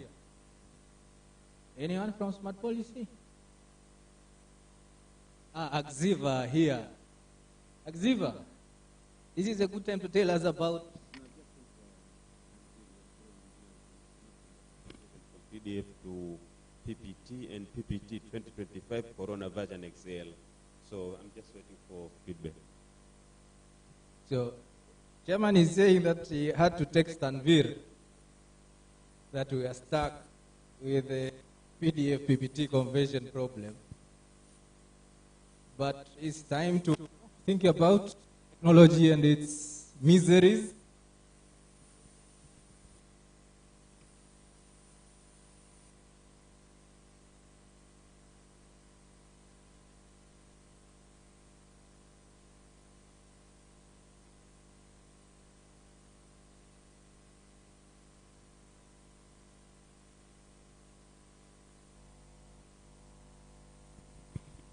See, the problem with this technology.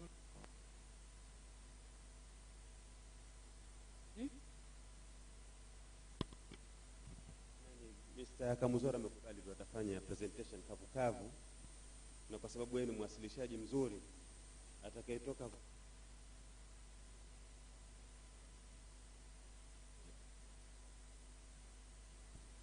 Okay.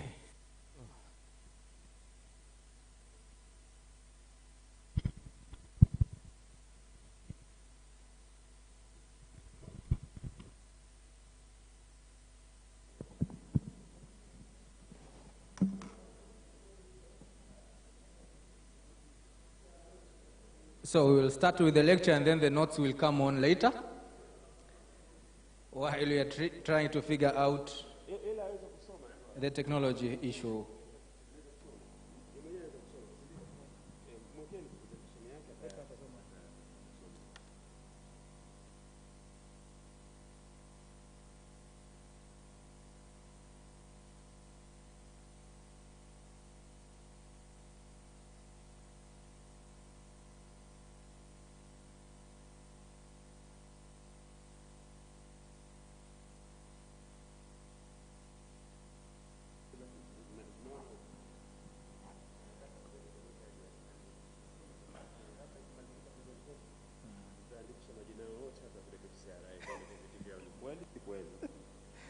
Mr. Kamuzora, please, you're welcome to make your keynote address.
Yes, ladies and gentlemen, can I have your attention, please?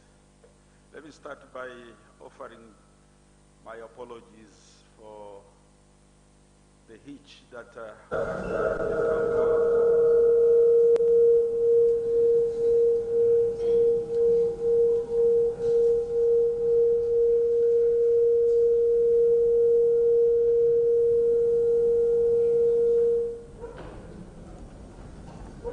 another hitch, isn't it?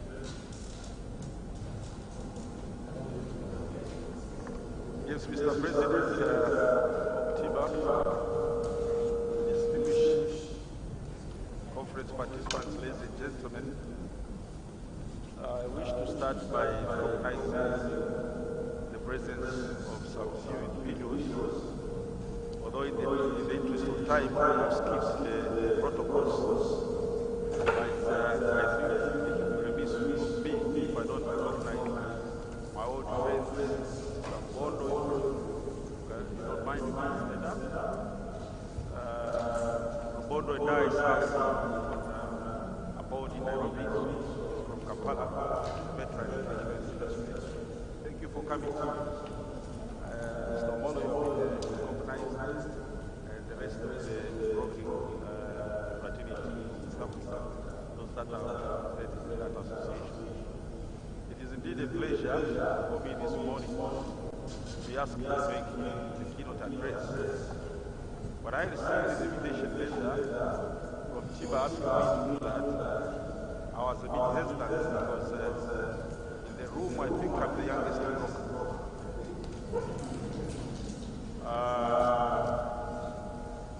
I mean youngest not because of my age, because they told you that I've been in the industry for 40 years. But my company has been in the market for 2 years. So I said my experience is just only 2 years. How is it that I can go and share the broking experience with veterans, people that have been in the market for a considerable period of time?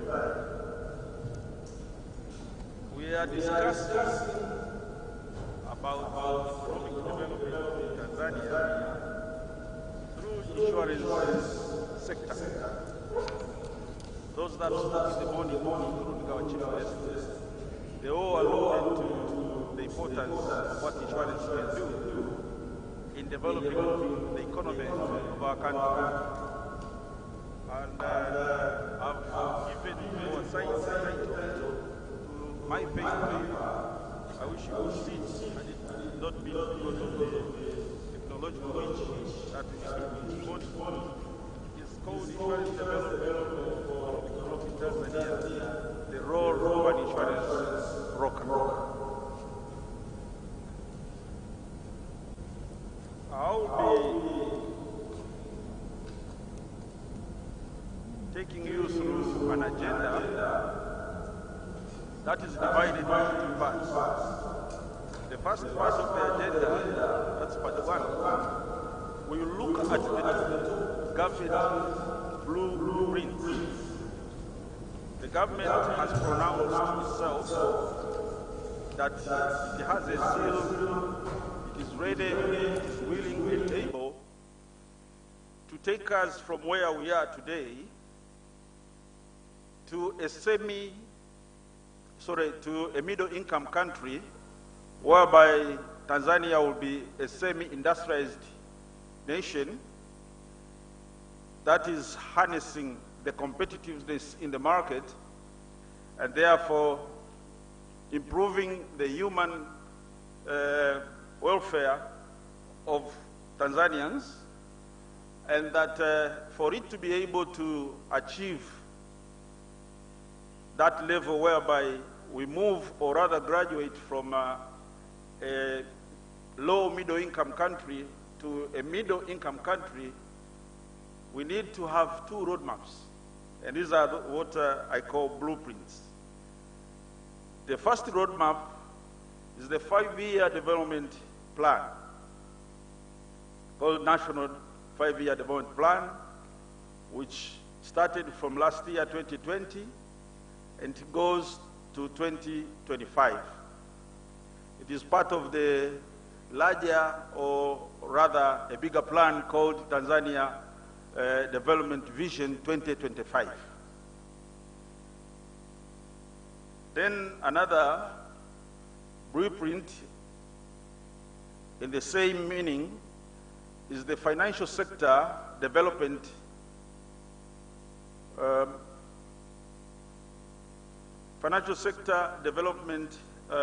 map, which is another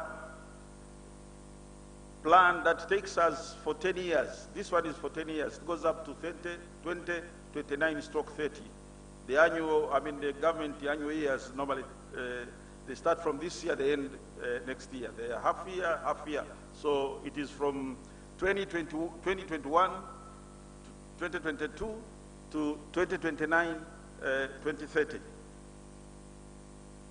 The financial sector development market plan is the one that our chief guest referred to when he was talking about the think tanks, the working groups that are meeting Dodoma to think big on how the economy can improve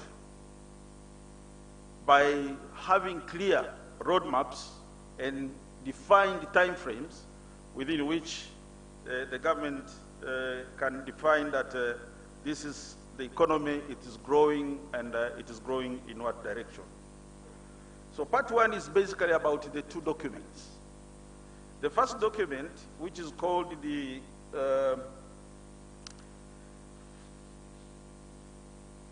five-year development plan, is talking about at least 12 clear objectives. You now have to skip some of the things because of the time that we have.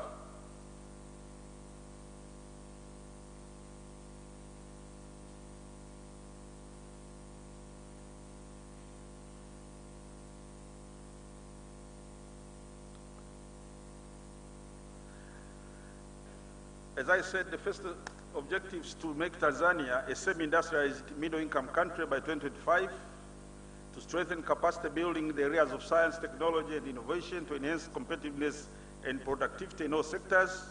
Third is to strengthen the industrial economy as a basis for export-driven growth. Fourth is to enhance the scope of Tanzania's benefits from strategic geographic opportunities. 5 is to facilitate increased business startups and private sector involvements. 6 is to promote exports of services, including tourism, banking services, insurance, and entertainment. I think the 6th objective is now touching us to the nerves.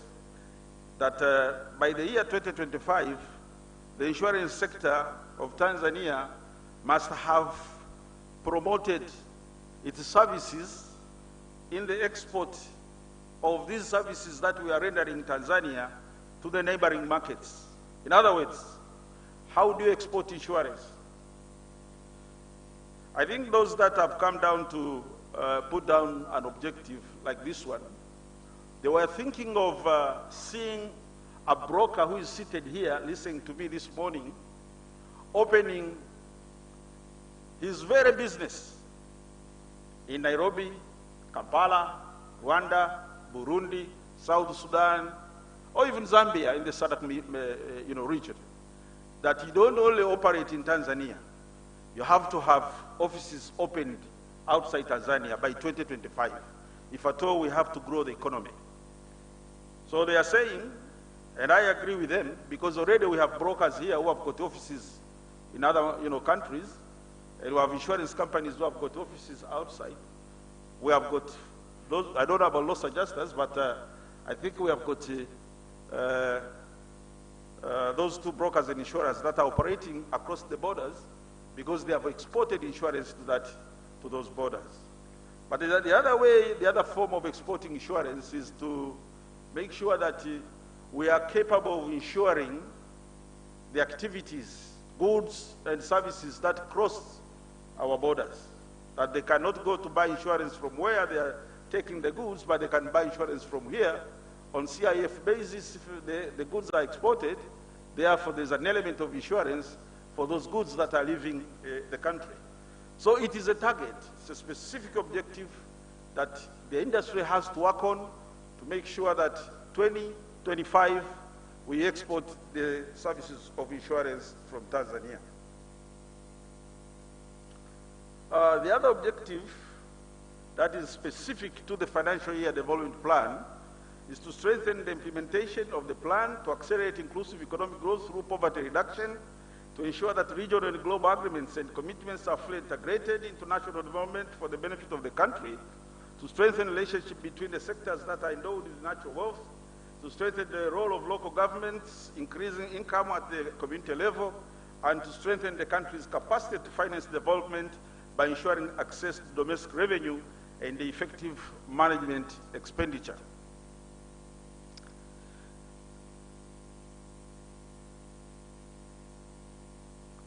The Financial Sector Development Master Plan, which is the second now blueprint, and which is a subset actually taken out of this bigger development plan, itself says the master plan is formulated to address the following challenges in all the key components of financial sector in order to create stable, safe, efficient, competitive, and sound financial systems.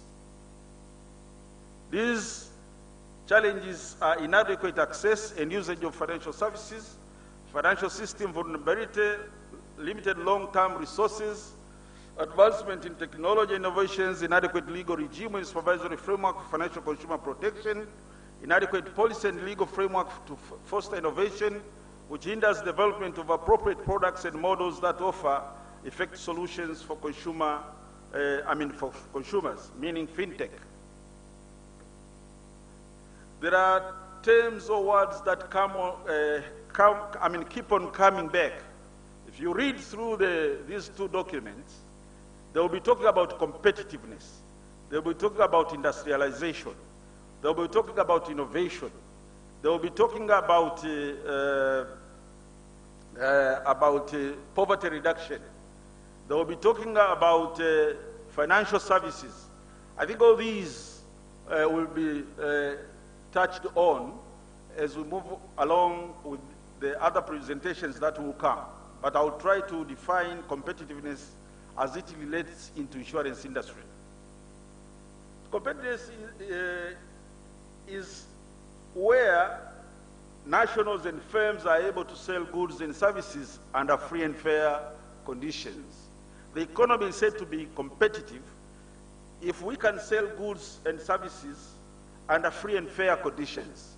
That's how it is defined under the Financial Development Plan, the 5-year development plan. There are 4 factors that influence competitiveness in every sector, including insurance industry. The first factor is the human capital enhancement. That is creation and use of knowledge and science, technology and innovation to increase productivity and competitiveness competitiveness in all sectors of the industry.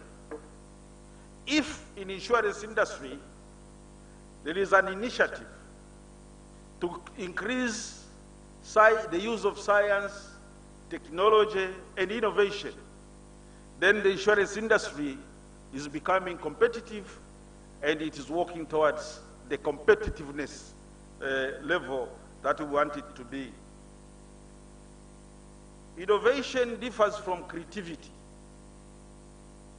What I'm doing here today, this morning, is creativity. Because I was supposed to make my presentation that you could be seeing. But now it's like I'm giving a lecture. Or else I would have said, if this presentation is not shown on the screens, I'm not ready to make the presentation.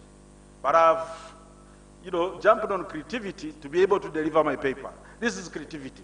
Creativity is any method that you apply, you as an individual, to achieve your goal, which was not thought of in the first place. That is creativity. Innovation, on the other hand, is the complete overhaul. It's a paradigm shift. It's the change of culture, thinking, and the way that you do things. In fact, innovation comes with it with something we call disruption. You disrupt the methods, the processes, everything that you were doing, you now start doing it in a different manner in order to achieve effectiveness as well as competitiveness. That is innovation. So you'll hear me talking about innovation. We'll be talking about innovation this afternoon. We'll be talking about technology. So the first fact, actually, that shows you that the industry is now becoming competitive is the human capital enhancement. And as I said, is the human capital enhancement is the creation and use of knowledge and science, technology and innovation to increase productivity and competitiveness in all sectors of the industry. The second factor of competitiveness is an enabling business and investment environment. That is, there should be and must be friendly policies, laws, and regulations that are efficient in facilitating businesses and investment to become profitable and sustainable. That our laws in insurance industry, our regulations in insurance industry must be friendly, must be those that are enabling us to become profitable, must be laws that are urging us to run if we are walking. There must not be regulations or laws that find you running, they stop you from running, you start walking. There must be laws that are encouraging us to run if we are not running. And that is where, when we say the industry is competitive. It is also includes that there is enough and effective checks on unfair competition tendencies and practices, that between brokers and insurers, there are no frictions that are making the industry stop running but start walking. That there are no frictions between brokers and banks. That brokers and banks, when they meet, they are friends, they are not foes, they are not animals, they are not enemies. They don't see each other as you are stealing our business, that we are doing this and that and that. The market cannot be competitive if there are no friendly business environments. The market itself is a third factor. Is the labor talented, skilled, with integrity? The first document, the 5-year development plan, is a 352-page document. It's huge. And it has a chapter that addresses the skills in the market, in the labor market. And the chapter is very blunt. It's saying that the problem we are having in Tanzania that hinders us to work faster, to be able to go and graduate from the lower middle income stage to the middle income stage of development is because we don't have skilled personnel, and the skilled personnel that they are referring to here is not degrees, diplomas, or PhDs. It is the soft skills. Let me know who knows what it means by soft skills. Can you raise up your hand, okay? Suresh knows what is. Can you say what a soft skill is? What are the soft skills that are lacking in our labor market today? So in the 5 year period, the 5 years period, we have to develop soft skills. That's what the document says. So, okay, can you, Suresh, tell us what are the soft skills?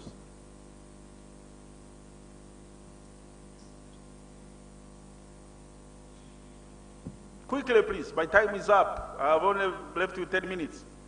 No, I'll not take much time. Soft skills are essentially the skills which you are able to demonstrate what you have studied in terms of an employability. Whether you are able to speak with clarity or able to lead an organization, because subjects, the colleges can only teach you the technical aspect of it. How do you translate the technical ability into your job? That's what is the soft skills part of it. Thank you. Thank you. I'll come to it. I'll come to that at the end, and I'll define the soft skills. Thank you. You have tried your best. Then the fourth and last factor of an industry that is competitive is the digital revolution.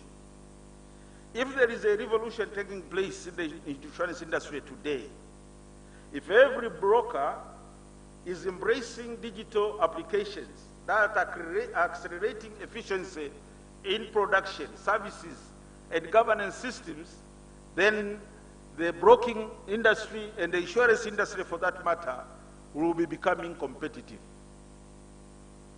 I'll talk about it as we move forward. Industrialization as it relates to insurance industry. I said the papers are talking about industrialization, industrialization, industrialization.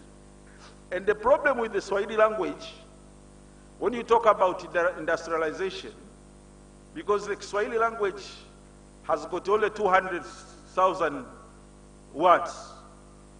The vocabulary in the Kiswahili language is only 200,000 words. Whereas the vocabulary in English language is 2 million words. Kwa hiyo kwa Kiswahili ukizungumza industrialization inatafsiriwa kama viwanda. You understand me? But in English, industrialization does not necessarily mean viwanda. Means it doesn't mean houses with chimneys and smoke. Insurance is an industry. If insurance is kiwanda, sorry, Amiri, is insurance an industry? Kwa hiyo kwa Kiswahili tukisema industrialization sasa tunajenga viwanda. Industrialization does not necessarily mean putting up factories with the chimneys and smoke in the sky. Not at all. What does it mean by industrialization? Continuous value addition to insurance services occasioned by knowledge and skills accumulated through experience and training. In insurance terms, when we talk about industrialization, we are not saying that we are going to put up a factory with a name on top of it, Tiba factory. No. Industrialization in insurance meaning is continuous value addition to insurance services occasioned by knowledge and skills accumulated through experience and training. If we do that, then we are industrializing the insurance industry. This plan amplifies, that's what it says, on skills development through interventions that address the problem of low soft skills. What are the soft skills? Knowledge, creativity, persistence, self-drive, and attitude. Those are the soft skills. And mismatch between the skills demanded by employers and compared to training by academic institutions. That's what page 5 of the Financial Development Plan says that there is a mismatch between what the academic institutions are teaching and what employers are looking for. And therefore, somebody qualifies with his degree in insurance, but he doesn't have soft skills. He doesn't have knowledge. Now, what is knowledge?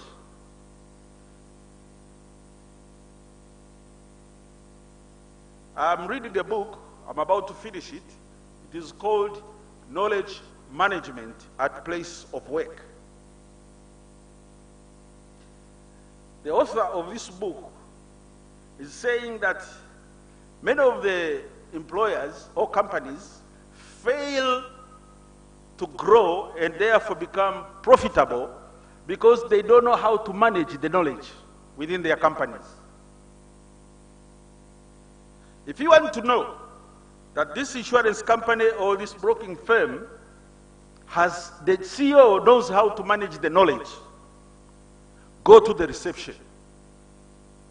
Ask the person that you meet at the reception.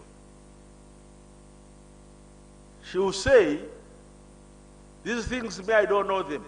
My job here is to receive visitors. Period. Haya mambo mimi siyajui. Wanaoyajua hawajafika, subiri. But in an organization where knowledge is well managed, even the sweeper in that office will know at least the few things that are important about the operations of the company. When I get time and visit Nairobi, for instance, I prefer to sleep in Hilton. When you book a room from here, you send an email to say, I'm arriving tomorrow, please reserve a room for me for 3 nights. And you say at what time you are going to arrive in Nairobi. This person who confirms your booking estimates the time that it will take you from the airport to the city center of Nairobi at Hilton Hotel. As you arrive in a taxi, as you are stepping outside your taxi, the doorman at the gate is calling you, Mr. Kamuzora, karibu sana. And you wonder, how did I know I'm Mr. Kamuzora? And this man takes you to the reception. And when you arrive at the reception, the girl there at the reception, she's smiling at you, and she's addressing you in your name. Mr. Kamuzora, welcome back. And you wonder, how did they know my name? That is knowledge management. So, for us to be industrialized and become competitive, we need to manage the knowledge within our companies. Not that because the CEO is not there, nobody knows what is happening, they don't know where the stickers are, they don't know where the proposal forms are lying, they don't know who is processing what, and there are times you'll ask people that, what about this and that? Say, ayo ni ya wakubwa sisi hatuyajui. Poor knowledge management. I'm fighting with time. I said the theme of the 5-year development plan 2021 to 2025 is realizing competitiveness through industrialization for development of the human for human development in Tanzania. Now, human development, when do we say the human is developed? How do we know that the human is developed in Tanzania? The 5-year development plan seeks to raise both availability and quality of health, education, skills development, water, nutrition, human settlements development, urban planning, and social security required by an individual and society at large for sustained welfare improvement. Tanzania is now reviewing, that's what the document is saying, Tanzania is now reviewing its Insurance Act 2009 with a view to establishing a single national health insurance fund and thus replacing the current NHIF and CHF systems. I think the chief guest talked about the universal health care, cover for all Tanzanians. So NHIF is going to die, and CHF is going to die. They are going to form something that is different, that is new, and this will be under the Insurance Act. Mr. Maskini, TIRA now is going to become a very big thing. I might wish to come back. Because how do you regulate this industry, and then you come to regulate the NHIF activities and all those things? Now these are the things, when they talk about human development, they're talking about coming up with a scheme that will be covering every Tanzanian with health insurance. And I think that is good news for us. And they're saying in 5 years' time, every Tanzanian must be having an access to a health facility to get, medical treatment because it's covered. And that is TIRA to look after that. So what are the key interventions and targets for insurance subsector under the financial, the bond plan, and under the master, the financial sector?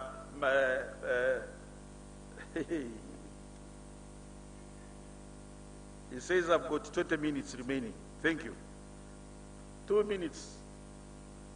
The key interventions in 2019-2020, contribution to GDP in the insurance sector is 0.7. In 2025/26, it must be 2%. Insurance, the real growth rate percentage in 2019-20 was 28.5%, or is supposed to be 28.5%. In 2025-26, it has to be 29.1%. There are so many things down there as the targets that are listed down to show that these are the aspirations of the government in 5 years' time as far as the sector of insurance is concerned. That was part one. Now I'm going to part two. What is the role of insurance brokers now in achieving the targets that I've just read for you? Brokers are the only channel. This is a statement coming from the Indian Regulatory and Development Authority, Juno, October 2008, Volume 6, number 10. It says brokers are the only channel which can come out with a complete suite of insurance solutions to client and insurer as well. For anyone who wishes to have right coverage at right price from right insurance company, then it's better to go to an insurance brokerage firm. In countries like UK and USA, over 90% of the premium is booked through insurance brokerage firms. In India, it is between 30% and 40% for non-life companies. In Africa, between 40% and 60% of all the premiums come to the industry through a hand of a broker. You can see how important the brokers are. Those huge volumes of premiums you hear in UK, for instance. Lloyd's of UK itself contributes about 40% of all the premiums in UK. And you cannot do business at Lloyd's if you are not a broker. That's a rule. So in UK itself, 90% of all the business come to the industry through the hand of a broker. And in Tanzania, it's about 40 and 60%. So there is no way that the industry can sit back and relax if the number of brokers are getting decimated, if the brokers are not happy with what they are doing, if the industry is threatened. We must do something to be able to make the brokers happy so that they can bring more business, so that we can achieve the 2% by year 2025. Otherwise, it's like cutting the very branch we are sitting on. Have you ever seen a fool sitting on a branch and then start cutting the branch? It's like, yeah, if we ignore brokers, this industry will not get anywhere. Because that's what the statistics, world statistics are telling us. Can I borrow 5 minutes so that I finish my paper? Oh, thank you very much. No wonder you look good in your mask. There are 4 principles for success in insurance broking business that we need to observe. The first principle is going back to the basics. If we want to be successful brokers, we need to go back to the basics. What are these basics? The first basic is a broking industry, or rather practice, is more of a risk-based skill than a rule-based one. I wish I could have more time to talk about the difference between risk-based and rule-based practices. But in short, a rule-based practice is that you have to follow the law to the letter, whatever the underlying risks, but you have to follow the law. And a risk-based one is that you have to use judgment. You have to use judgment. You follow the law, but you have to use judgment at times. That's a risk-based one. I said it in short, but it is a subject by itself. And if you are a rule-based person, you'll always be thinking that one size fits all. Imagine these t-shirts. If we were to be given one size, would I have a t-shirt in this room today? One size cannot fit all. You don't make a rule or a regulation that does not have exceptions. It has to have exceptions that can come under the regulation, because one size cannot fit all. Doesn't fit all. That is rule number 1, going back to the basics. Going back to the basics also tells us that insurance is sold. Insurance is not bought. Don't wake up in the morning and put up a huge banner in front of your office and say ABC Insurance Brokers Limited and wait for customers to come. Nobody will knock on the door to buy insurance. Insurance is sold. Insurance is what? It's not bought. Banking services are bought. Banks can open the door and people will come by themselves. Who want the loans, who want to deposit money, who want to make transfers, who wants to buy letters of credit, they will come. Because banking is sold. Insurance, is bought. Insurance is sold. We go out to sell. Another principle, basics, going back to the basics, is that the push factor that always prevails in our interaction with clients is the push factor, not the pull factor. One is pushed to buy insurance. He's not attracted to go and buy insurance. I wish I had time, I would have explained that. Always aspire to inspire others through your knowledge, skills, and talents in insurance professionalism. You know, as a broker, you should always be wishing to get an opportunity to inspire others. If I inspire one to become an insurance broker, if Kiwanda inspire one to become a direct broker, the broking fraternity will expand. We'll have more people selling insurance, and we can achieve the 2% by 2025. Another basic, going back to the basics, is a broker is a naturally moral being. I think you understand when I say a naturally moral being. We're expected to be trustworthy. People don't question you because you are a broker. They expect you are a naturally moral being. You are trusted. That's why they give you the money. That's why they give you the risks to carry, to take it to the insurers. That's why they bring, their complaints to you for you to be able to represent them to an insurance company. Finally, under the going back to the basics, united we stand, divided we do what? We fall. As brokers, we are not going to everyone to mind his own business. We all have to become one. United we stand, divided we do what? We fall.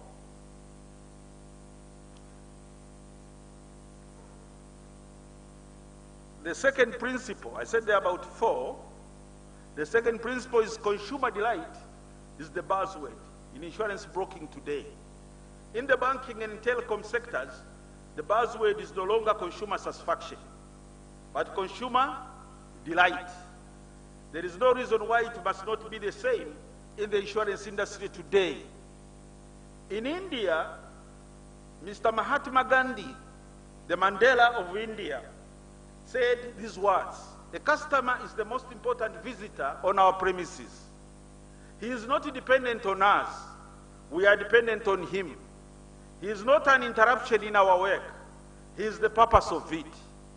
We are not doing him a favor by serving him. He is doing us a favor by giving us the opportunity to serve him."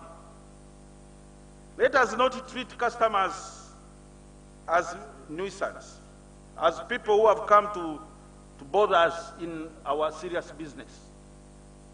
We are there because there are customers, and the buzzword is customer delight. There's a big difference between customer satisfaction and customer delight. 5 minutes ago?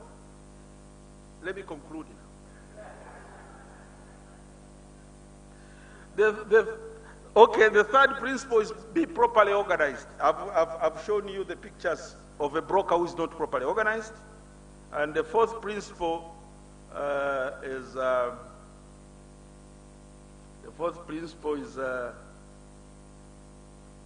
what? Sorry. The fourth principle is be properly organized. And the fourth is, I don't know what is happening here. It is not coming out. Okay, let me conclude. The conclusion. Let me see that the two blueprints, as I conclude, are basically imposing on us 6 broad goals. 1, ensuring that public interests and clients are adequately protected. 2, entrenching effective and efficient service deliverables. 3, ensuring a safe and sound insurance sector. 4, improving trust in insurance industry. 5, encouraging innovation. And 6, promoting insurance market development. That is ensuring the uninsured. And finally, therefore, in view of the importance of the role of insurance brokers in our market and the urgency currently placed on the industry by the government through its economic development agenda, where insurance sector is expected to occupy a center stage in economic growth, it is imperative, therefore, that the following actions be taken by the industry. 1, to give the industry a new thinking on insurance broking in Tanzania that will usher in changes in our current broking practices with a view to bolstering the confidence of the brokers and ultimately growing their contribution to the industry. 2, through programs that Tiba will need to arrange and coordinate, all brokers be educated and sensitized on their need to embrace technology and big data, that is what we call InsurTech, where the future of insurance industry now lies. I normally joke, I've been in the industry for 40 years, but when I first joined the industry, the emphasis was on the contract. Those who joined the industry at the same time with me, Mr. Katula, you are here, we joined on the same day. Can you stand up, please? We all still look young. We joined the industry on the same day. When we joined the industry, for 2 weeks, they were teaching us the importance of an insurance contract. What is in the contract? How you should write a letter to a client, the way if it's a claim from day one, even if it doesn't make sense, but the letter should be having without prejudice or admission of liability. So we were being taught the importance of the contract. 10 years later, when we went to the seminars, and we were young, people enjoying the insurance, profession, they taught us about the need for insurance finance, the investments, the accounting. 10 years later, when now we had become mature, they taught us about the need of insurance is marketing. How you address the customer, how you attend the customer, the products, how you package your products, the proposal form should have what, the language that you should do away with the phraseologies of those old English languages when you are doing an endorsement. Hereby, it is hereby agreed and whatever, notwithstanding anything to the contrary, so whatever. Those things simply say the premium is increased from this amount to this amount because the policy has been, changed to include a clause on this and that. So we were taught how to change the way that we do insurance. That was marketing. 10 years later, they told us, they said insurance is about statistics. So you go to a seminar, it's the actuaries who come to address the conference. Statistics. You got to know that tomorrow will be like this while you are here today. Now we are entering into another decade whereby the future of insurance is lying in what? Innovation and technology, which we call fintech. 1 minute. 1 minute. I'm doing the final one now before I thank you. Tiba, in conjunction with TIRA, ATI, IIT, IFM, all the colleges we have, has to address the issue of soft skills, which are badly needed in the insurance industry today, which are the means for us to turn to our side the business and aspirations of those whom we serve. The industry is now facing a serious problem. You write a letter to a CEO of an insurance industry. He doesn't respond.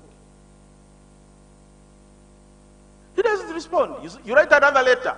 You don't get a response. What is the problem? Is he having a problem, or you are having the problem, or the letter you are writing is the one that is causing the problem? The problem is the soft skills. The poor CEO of an insurance company doesn't have soft skills. What are the soft skills now? What are we saying? Tiba, in conjunction with the TIRA, ATI, IIT, IFM, what is this college? Africa College, has to address the issue of soft skills badly needed in the insurance industry today, without which there is no way that we can turn the business to our side and aspirations of those whom we serve. The soft skills are creativity, communication, imagination, and emotional intelligence.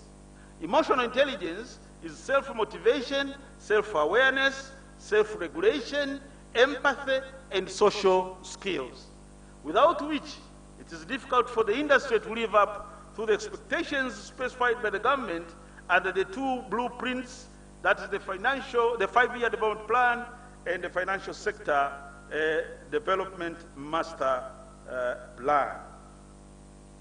Thank you so much for your attention. Thank you very much. Thank you very much. Anselmi, I had to be patient because that was 40 years of knowledge. How do you miss that? Because you are in a hurry, you want to go to lunch early or something like that. Anselmi, we have been given so soft hard skills and soft skills. So please, the hands were too soft. Can you please give another heavy round of applause?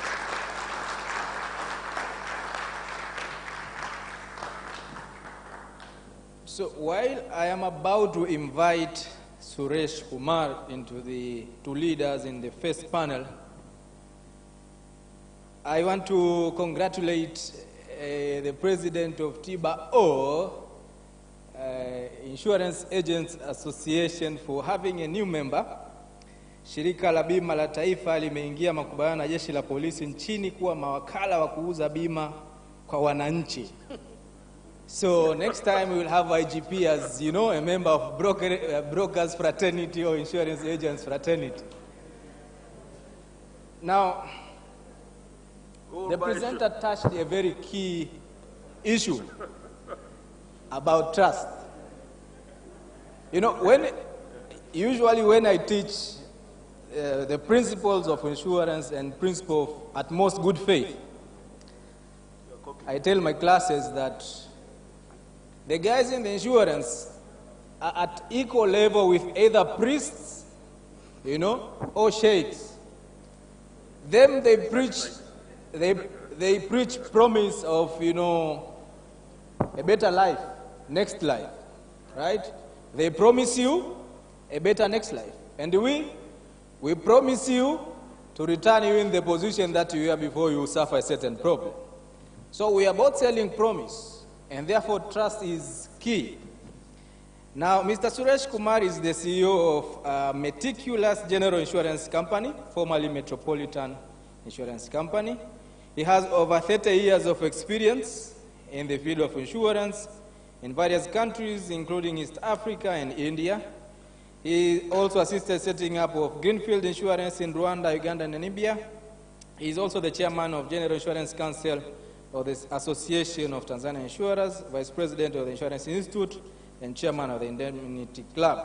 He is a fellow of Indian Insurance Institute, fellow of Chartered Insurance Institute of Marketing, and a certified risk management professional, and also holds a doctorate in psychology.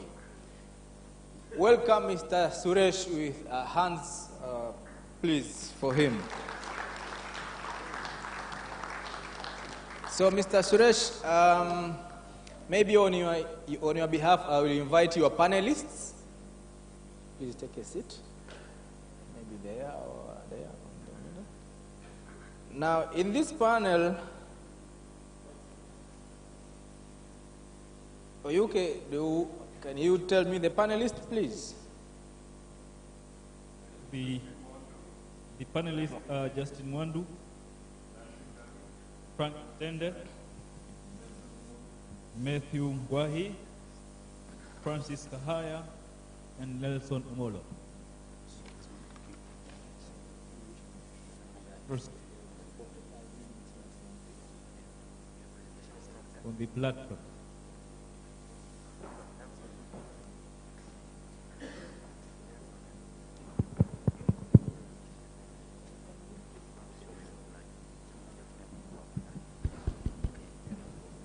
Jumanne Mbepo, you are supposed to transfer it on behalf of Francis Kaaya,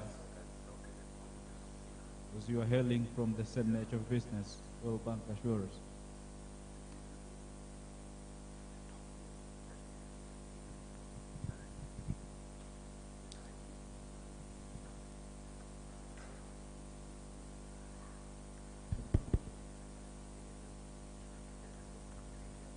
Justin.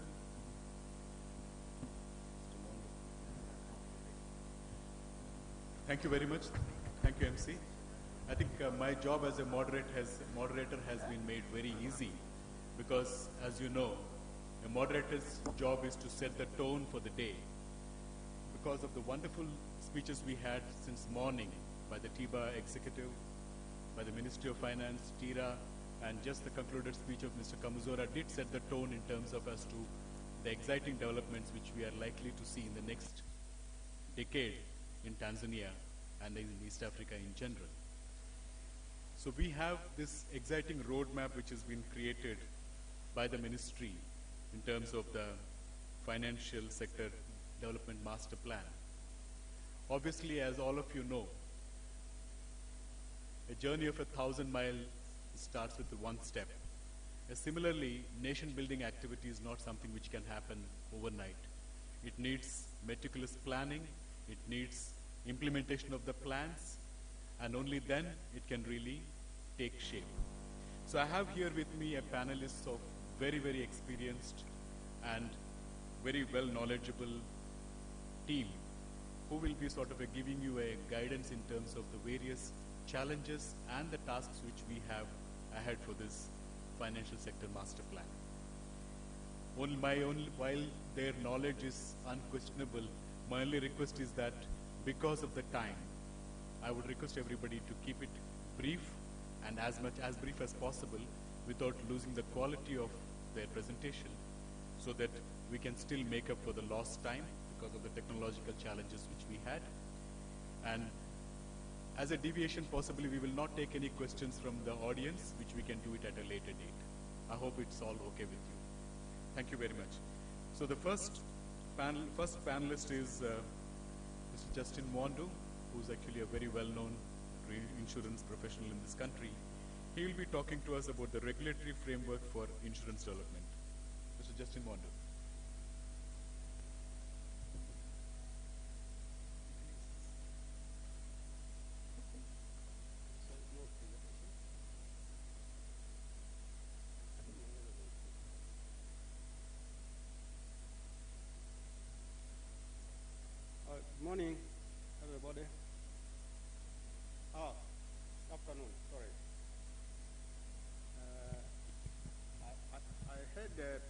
presentation, but in the morning, these technologies are letting us down.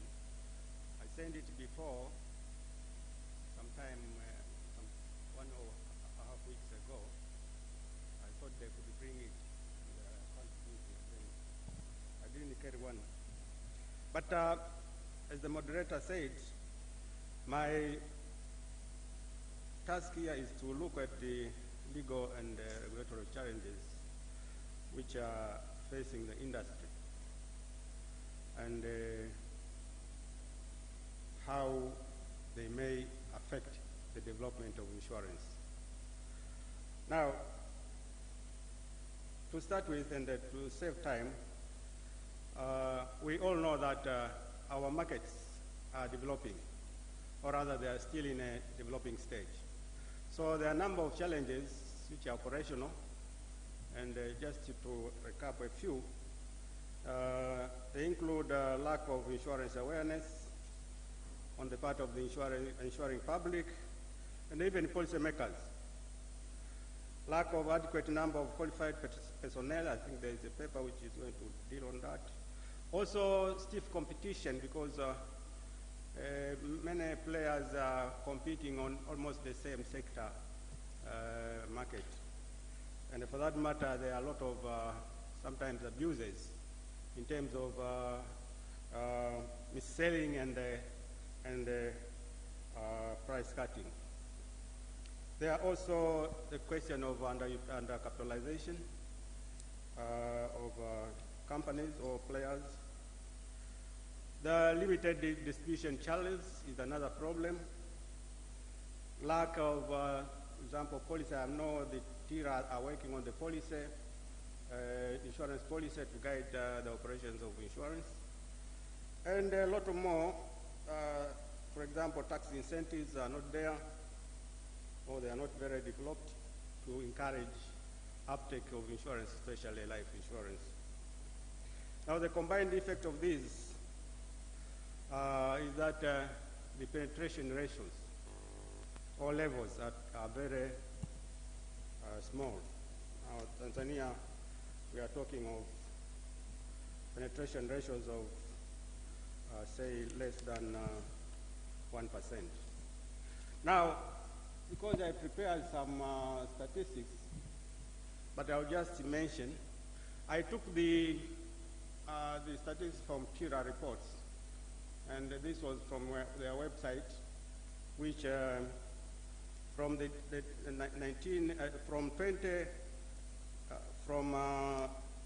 2009 to 2018. This is where, from the website, this is the statistics available. But if you look at the premium growth, you will find that there was a very good or very impressive growth from the year when the Act came into force, the 2009, which was above 20, and then it started falling. And in the year 2017, there was a negative growth of minus 3.5. Now, this is very obvious, especially, let me talk from the time when there was negative growth, and now there is somehow a growth, positive growth, but not comparative to the previous one before 2017. Now, this specifically the year 2017, where there was a negative growth of minus 3.5, I think is very obvious, reflective of what happened during that year. You remember there was that major amendment to the Act which was done by the Amendment Act. And this is where there was an introduction of VAT. And again, with this Act, there was a sort of introduction of payment of premium upfront, that is cash and carry.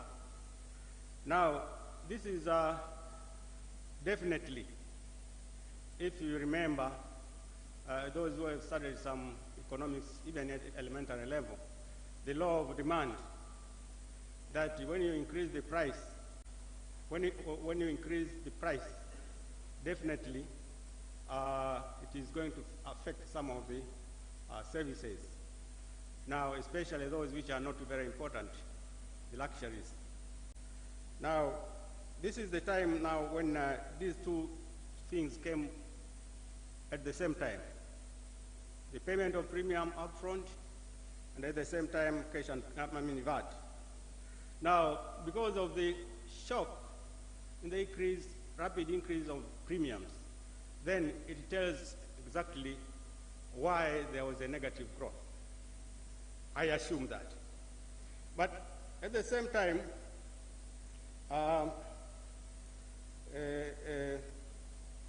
you see, besides, if you look at the penetration ratio, again, I took the figures or the statistics, 10-year statistics from 2009 to 2018. Again, you find that there was good progress in the previous years before 2017. But it started again, I mean, up to the year, up to the year 2014, 2015. That's when, again, it started to fall. Definitely, with the pandemic, corona pandemic, the trend, I think, has not changed, although the statistics were not available from 2019 to 20 to date. Sorry. Now, so the penetration ratios are still the same reflection of the premium growth. So we don't have to discuss more about it. Now, let me go to my point. First of all, let me admit that I'm not a lawyer, although I venture on this subject of legal and regulatory aspects. But what I can say from the outset is that the legal framework, our legal framework is excellent. It's good. We have no problem at all. But what I'm going to emphasize here is that there are few issues. There are few issues which I think we need to address as a market. Otherwise, if we don't address them, they may affect proper development of the industry.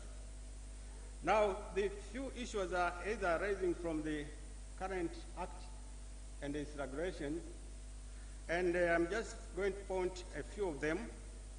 First of all is the issue of the amendment which was done on Section 72, where the regulator was mandated to prescribe minimum rates for different classes of insurance. Now, and again, the same amendment which required premiums to be paid directly to the insurer's account. Now, again, the same amendment prohibited brokers to receive premiums. Remember, when we talk of minimum rates, these are the rates which we apply now in our day-to-day business. Now, I understand that the prescription of minimum rates was was inevitable and was a commendable move, because by then, you know, people were seriously undercutting each other. So the regulator, of course, was justified that at least to control this, there should be a checkpoint whereby at least people should now use minimum rates, although they are not born to, they can increase, but in a competitive market like this one, if you increase the rates others are using, then you forget to get business. So almost all insurers or brokers are using the same rates which are prescribed, minimum ones. But the point I want to put forward here is that, of course, this is a good thing. That prescription of minimum rates is a good thing. But you see, it has, to some extent, if you look from the operational point of view, practical point of view, this one has some effects on the insuring public, in the sense that, on the one hand, there is no underwriting right now, we can say, especially when you deal with things like motor. We accept whatever you see. Someone calls you, I have a car here, you say, you tell him, bring your policy and your identity, then you enter in there, and the rate comes. There is no underwriting. Now, when you don't underwrite, it means that you are, to some extent, not charging a commensurate or rather equitable rate. Now, at the same time, these are, you see, there are some insurers, or some insureds, who have invested in risk management. Now, you can't treat everybody the same. Like my boss said, you cannot wear the same vest. Yeah? You see, there must be a difference. There is one who uses his car just in the weekends for social, maybe to go visiting relatives or whatever. And there is a car which is extensively used. Now, in that particular case, when you increase the rate, or when you charge the same rate without consideration of whatever measures I have taken, risk management measures I've taken, then you are demotivating me. In that particular case, I may opt for what is called an alternative. Because if I am not satisfied with the rate, then I go for an alternative. And the alternative, in most cases, is through self-insurance. And that's what people are doing. An example of in motor. Most people now are not taking comprehensive insurance because they know I'm using my car very careful, 10 years, I've never even got a dent on my whatever bumper. Then why should I waste all the money? I had some clients who were insuring comprehensively, but now they have opted out. So this is, to some extent, we may think that is good, but I mean, control rates are good, but we are not doing the proper way of doing insurance through proper underwriting to give a person an equitable rate which is supposed to get. Now, another aspect is the issue of cash and carry. Cash and carry also is, was introduced by the changes. In other words, we are not, right now, you are not allowed to, you have to pay the insurance directly to the insurers. This is very good, and I think insurers are enjoying it because money is just entering without any problem. Of course, previously we used to have brokers being allowed to stay with premium for 15 days, but to some extent some of them are abused, and this brought about this change that now you should pay directly to insurers. But, well, this is good, but at the same time we should look at the negative aspect of it. You see, as I said earlier, when you require someone to pay directly, or rather to pay premium without considering his financial position, especially when it comes to renewals or whatever, then this may also act as a disincentive.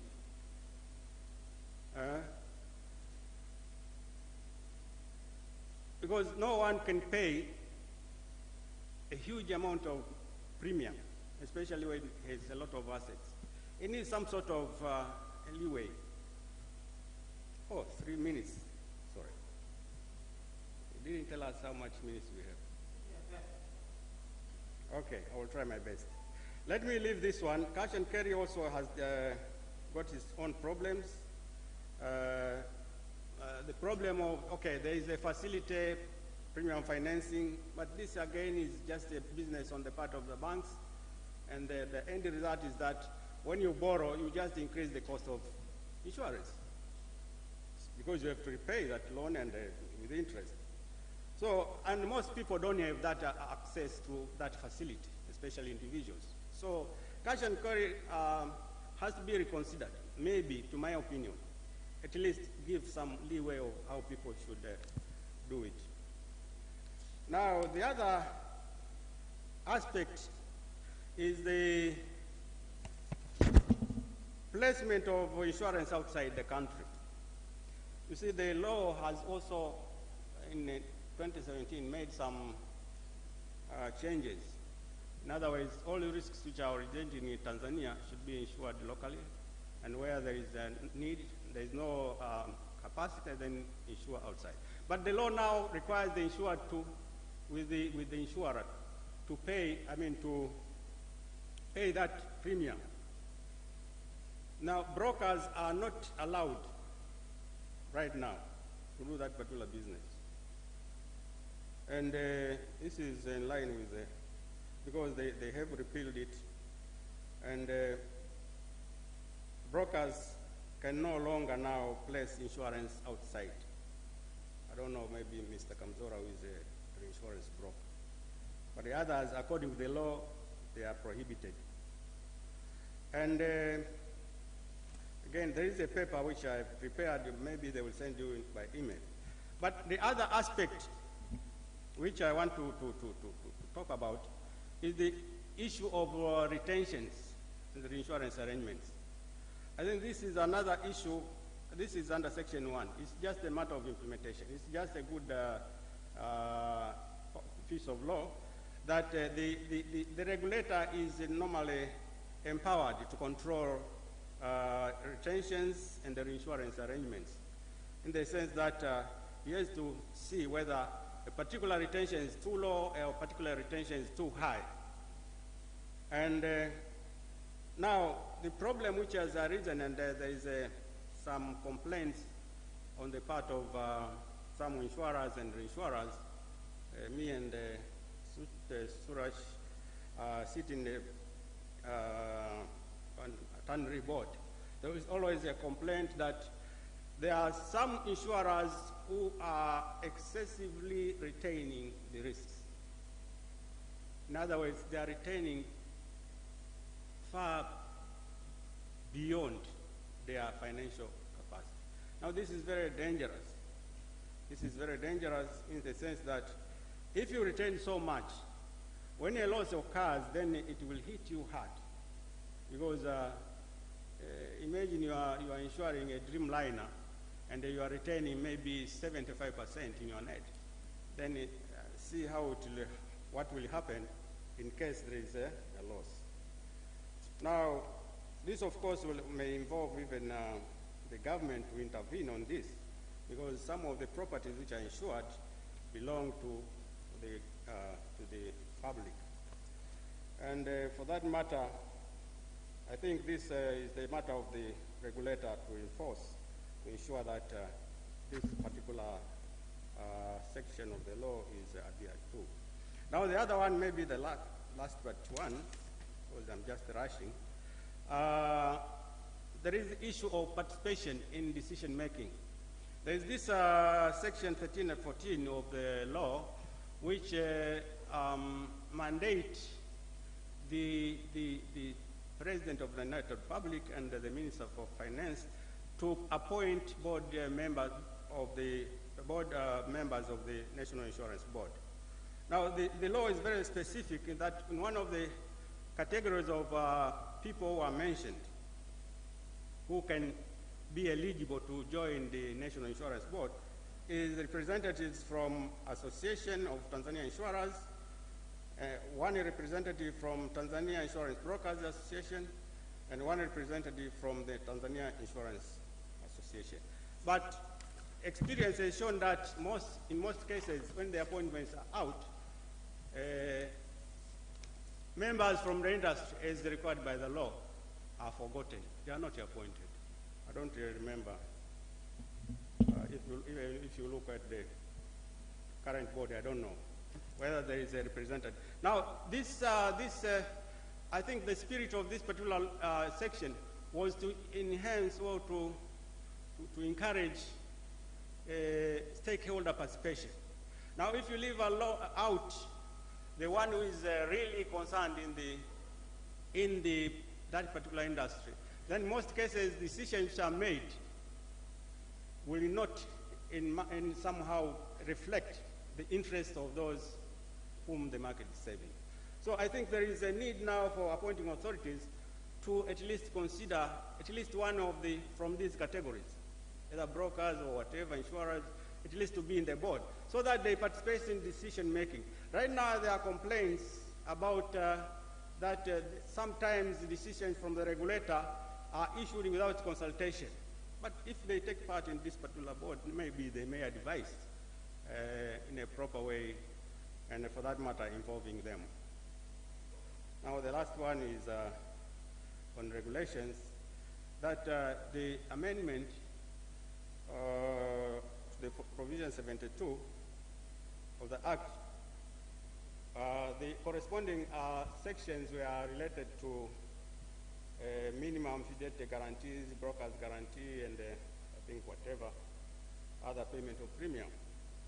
Now, although the brokers, for example, are not right now allowed to collect and keep premium, and if they do so, then they are subject to heavy penalty and even imprisonment. Now, why should you continue insisting on a fidelity guarantee while this guy is not keeping any premium any longer?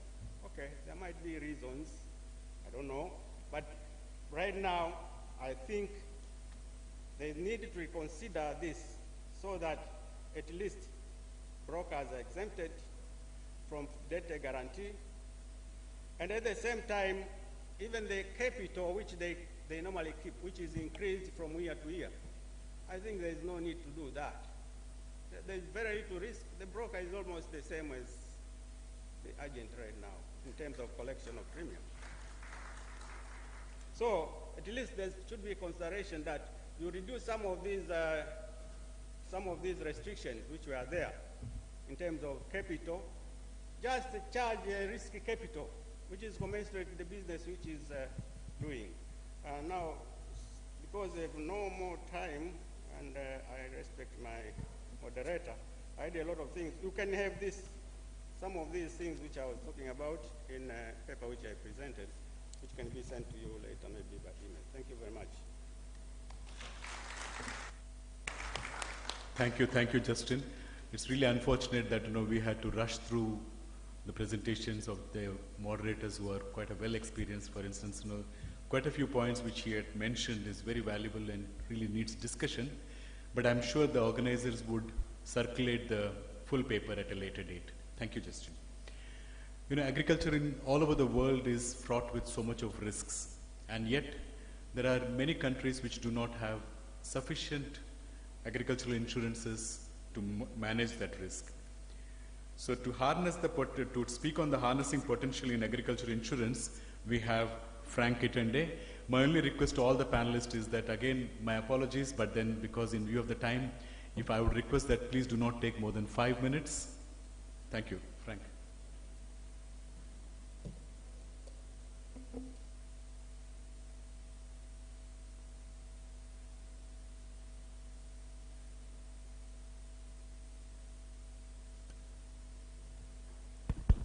Good morning. Good afternoon, sorry. My name is Frank Tende from the Institute of Finance Management, and I'll take you through a little bit due to the time on the agriculture insurance in enhancing economic development. First of all, I'd like to thank God and the Tiba for making me being here today. And despite of the time, I'll take this moment to thank two men, actually, who made me to be part of this industry, the insurance industry, because even before, my target was BCom and accounting. So one of them, the oldest one, is the one who said, just go for insurance. And it's none other than Mr. Kamzora. I remember 15 years ago, I think. He said, just go for insurance, and that's why I'm here today. Thank you, Mr. Kamzora. But also, Dr. Sakware actually called me by himself and said, you have to stay at IFM when I finish my advanced diploma. So these two gentlemen, thank you very much. And unfortunately, they're sitting together. Wow, interesting. Okay, I'll go very quick on the agriculture, and actually, I think the committee will share with you my presentation. And it has got actually 4 parts. The first one is the agriculture sector, which I'm not going to touch it simply because actually it's something which is well known. And there is agriculture insurance, which was what was intended to touch on it. And despite the fact we know the product of agriculture, which are there in the market, and I was intended to touch a little bit on the challenge of these products which are in the market and what was missing actually. And last but not least, the change need, what needs to be changed. Because all of us, we know things are not moving as we intended should be. So I've got some tips from the study which was carried in almost 4 countries. Kenya, Rwanda, Nigeria, and Ghana. It was conducted by African FSD Africa, which has got a lot of input. And lastly, it was an opportunity.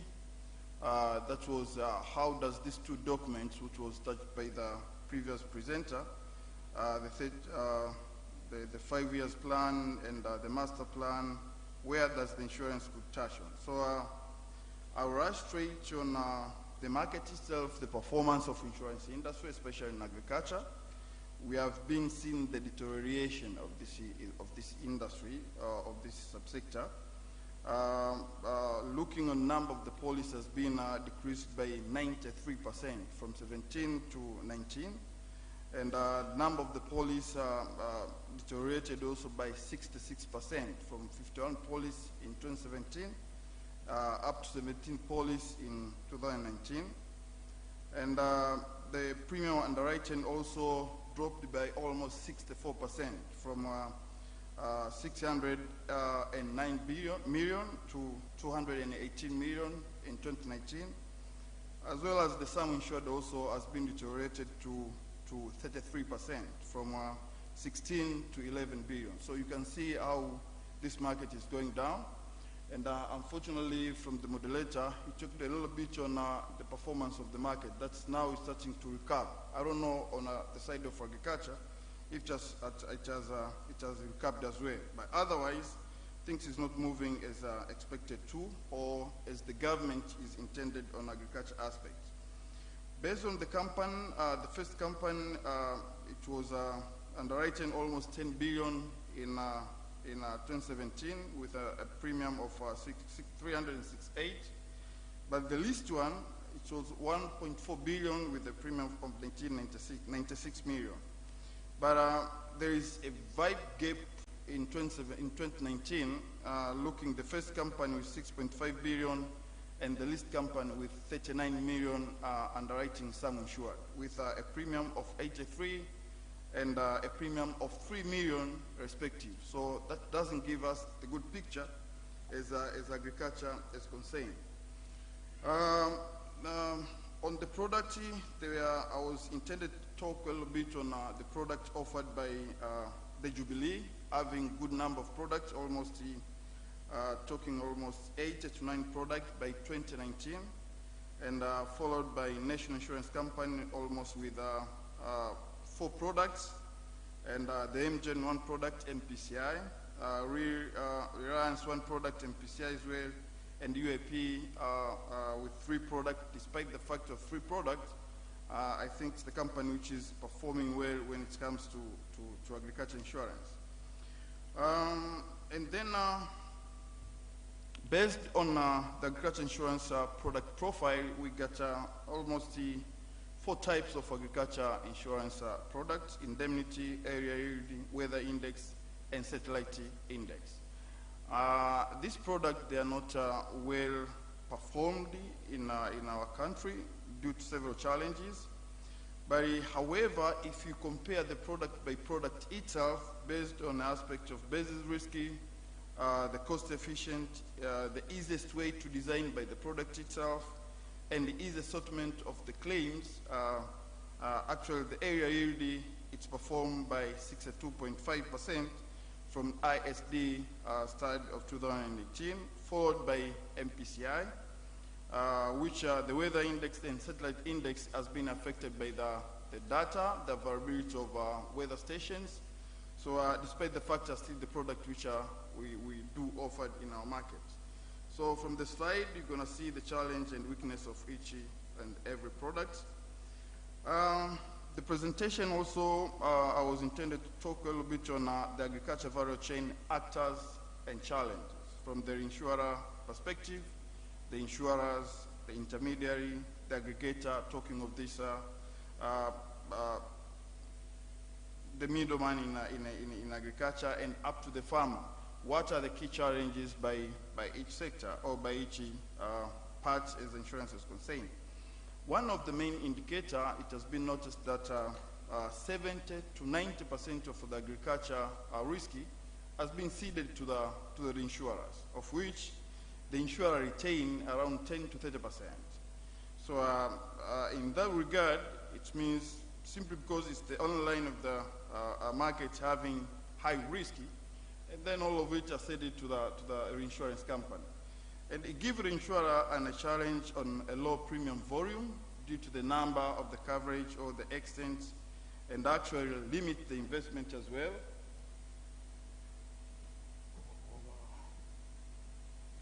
Let me proceed, and then, or should I stand and, okay, let me proceed and finish this. So,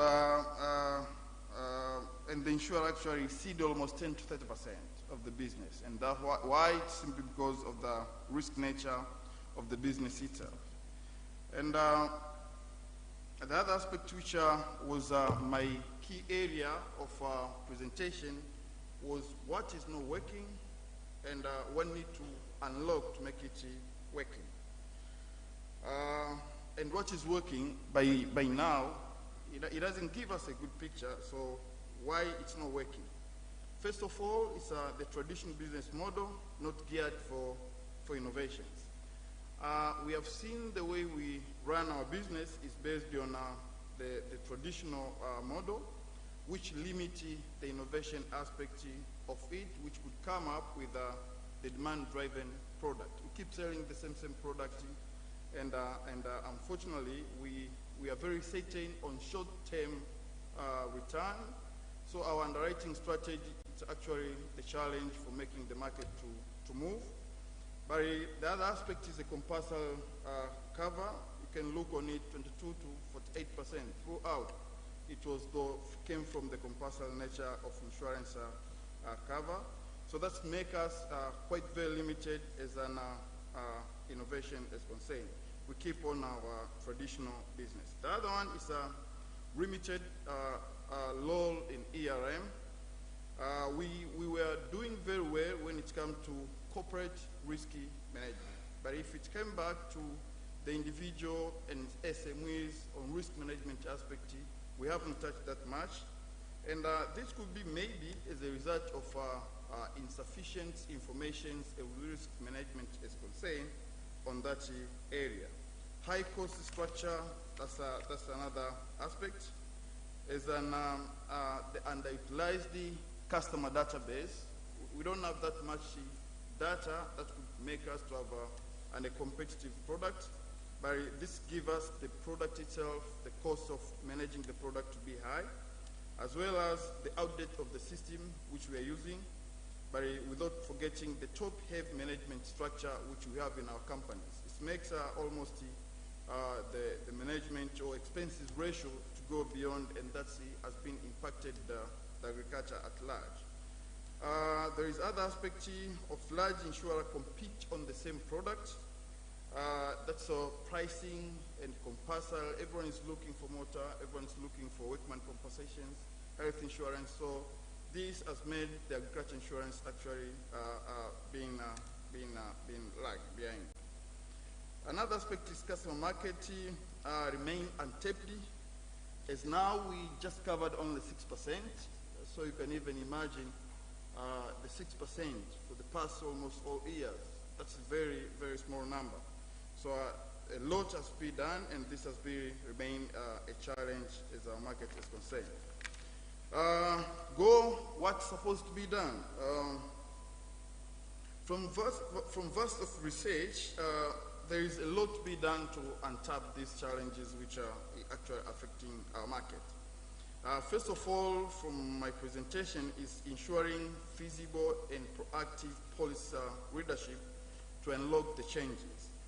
And to leverage insurance as one of the tools for economic development. That is still missing in our country. If we can make that, enable the policy environment and the regulation as well, I think the insurance could go beyond from where we are right now. Another aspect is supervising risky rather than the rule, which was well presented by Mr. Kamzora. Actually, we still keep on rule supervisions, and this has been a high challenge. The risky-based supervision, it improves the weekend business and weekend companies, which could get back to the business, and also it provides a well allocation of the resource. The regulator could not concentrate on the whole market, rather could concentrate on how to advise this company which is not making good, so as at least to move forward, also improve professionalism. And there's one scenario, not scenario actually, it's a reference from 2007, where the Nigerian market, we are trying to improve the market by increasing what we call the absolute minimum capital, and which made the industry to drop from 117 companies to 49 companies. So still, we can say, it still proves that the rule does not perform well, and that makes some of the companies remain with a vast of capital unutilized, of which you can increase their muscles in underwriting. The other aspect is to re-engineer this what we call the compulsory cover. There is this compulsory cover, which are in our market, does not actually provide what's intended to be provided. And it has been, do you hear me?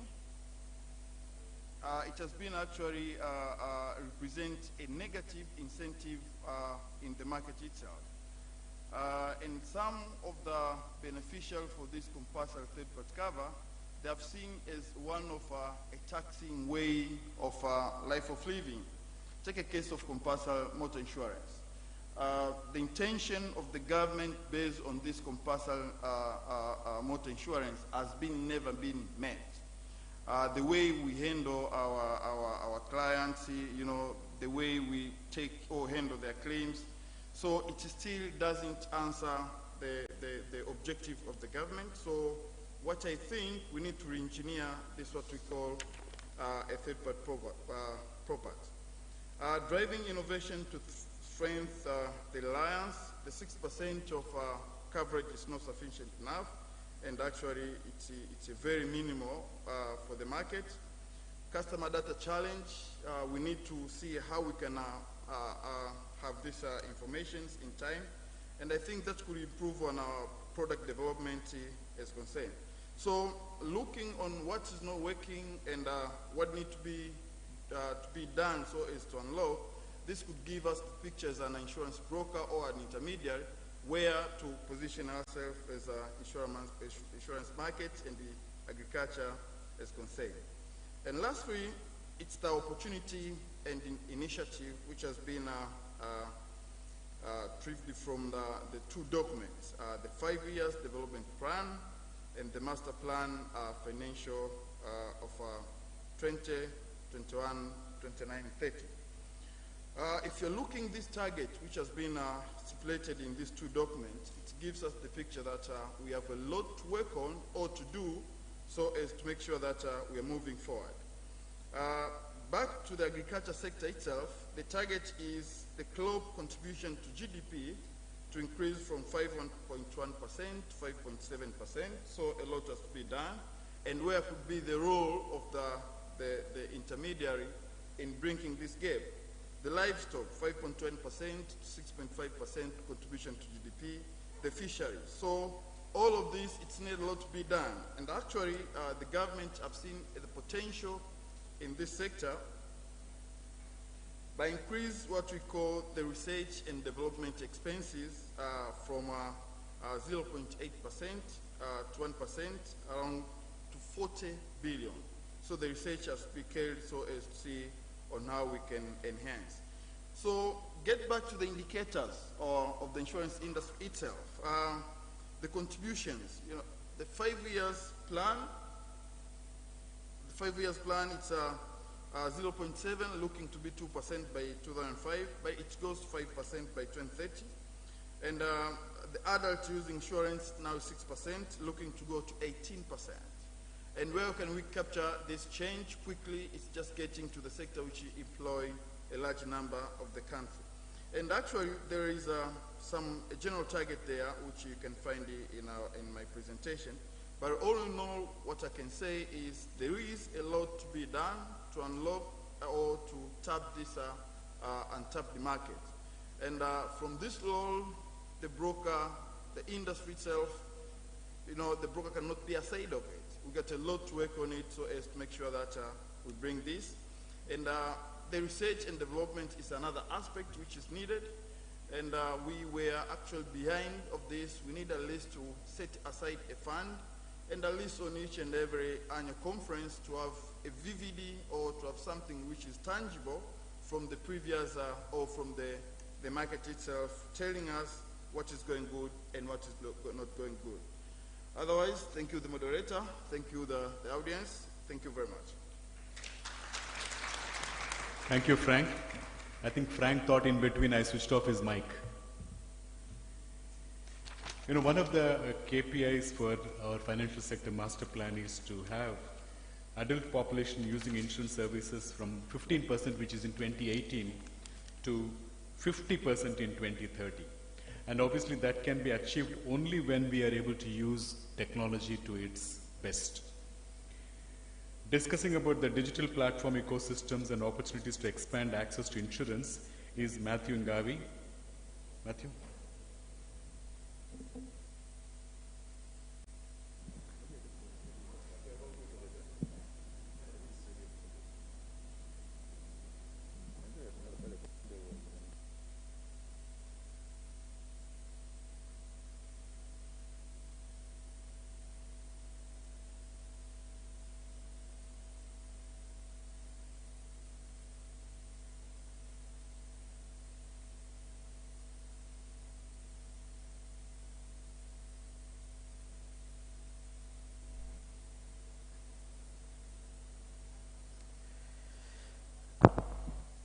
Good afternoon.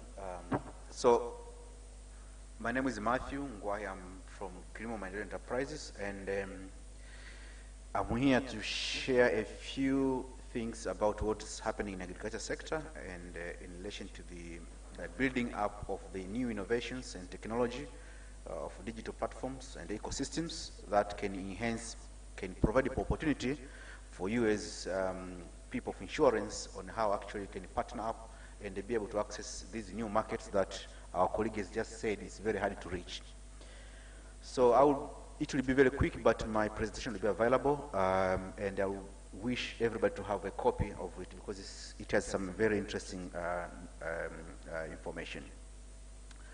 So we are a Tanzanian company, but we operate in agricultural value chains, and we have quite a huge coverage footprint. We are working now in 28 districts in Tanzania, and we basically focus on cotton, maize, soya, pulses, etc., as you can see. So we are a social enterprise, but we much more engaged into innovating business solutions for rural enterprises and the rural livelihood. So don't be surprised that we focus more into agriculture, because that's one of the main activities happening in the rural sector.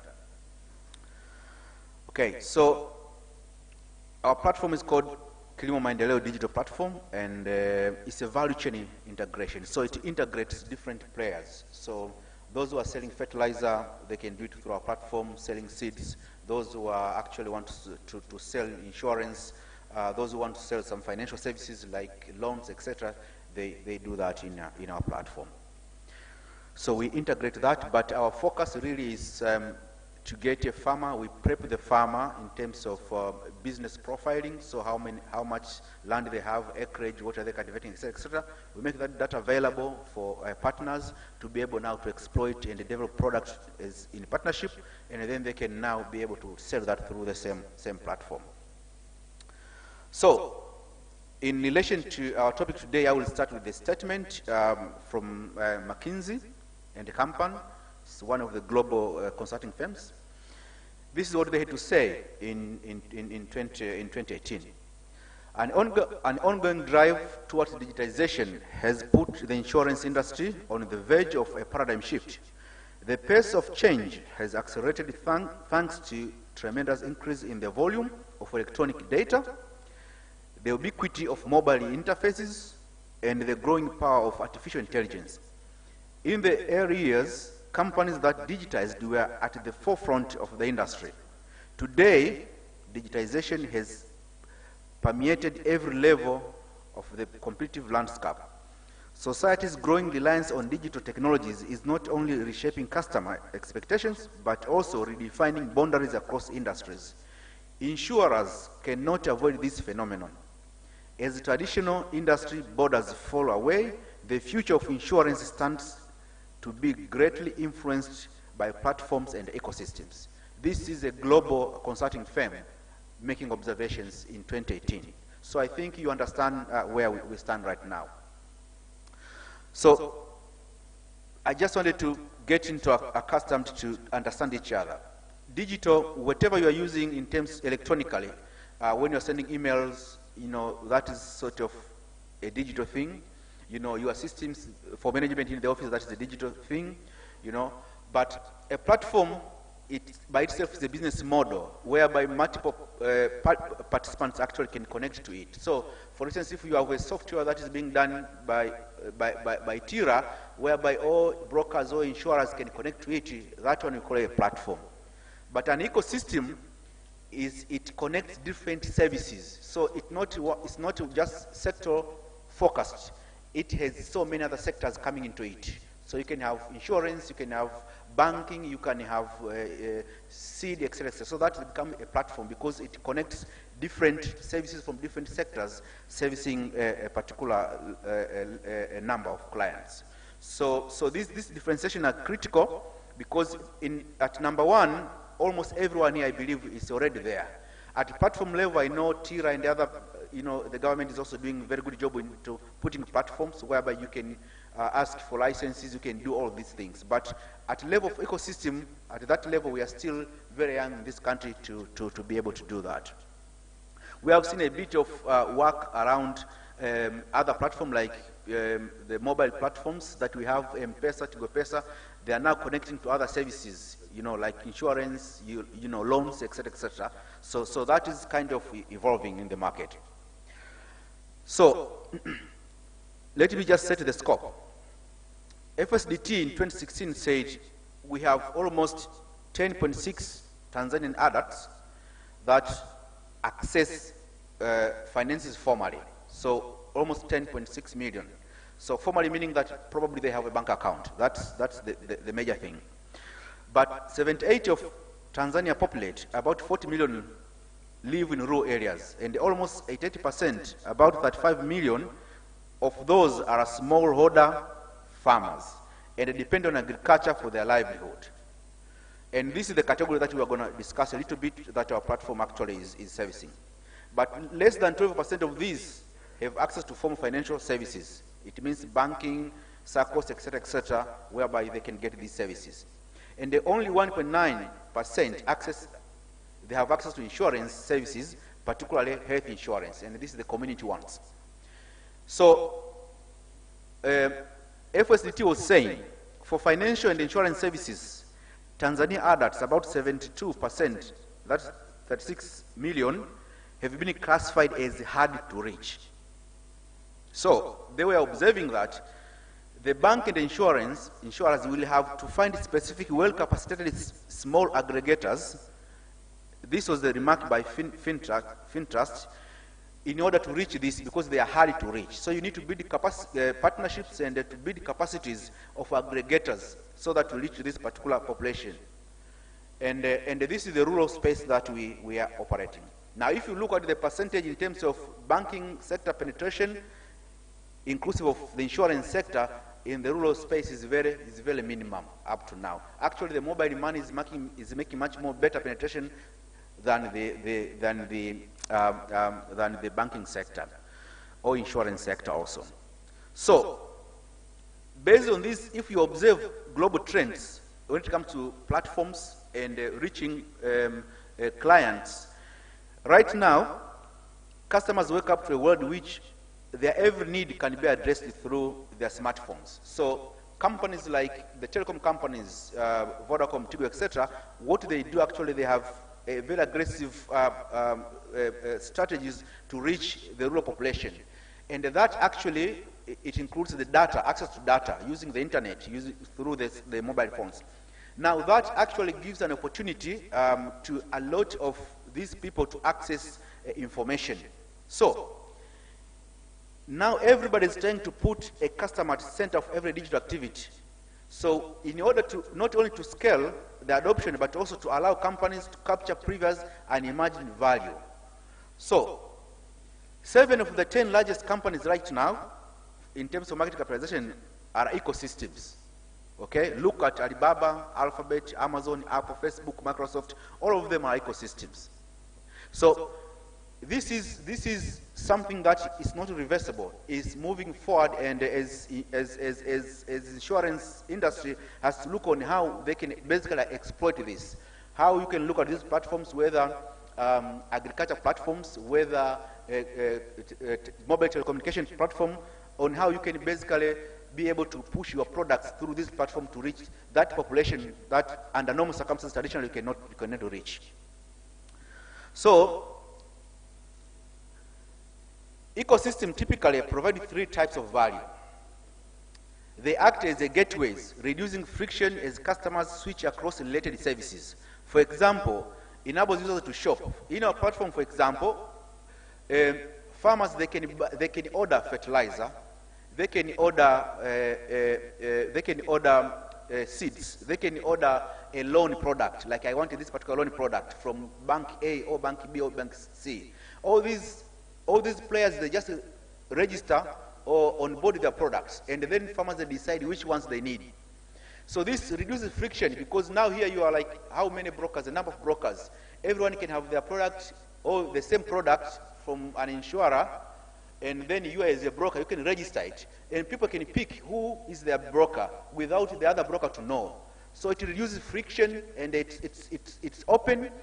You know, when they call you, you can go and agree, and you do business with them without any particular friction, without fighting with anybody, because everything is digital, and no one has to know when they call you, and no one is going to know in terms of your competition, because you all put your product there, they call the product that they want.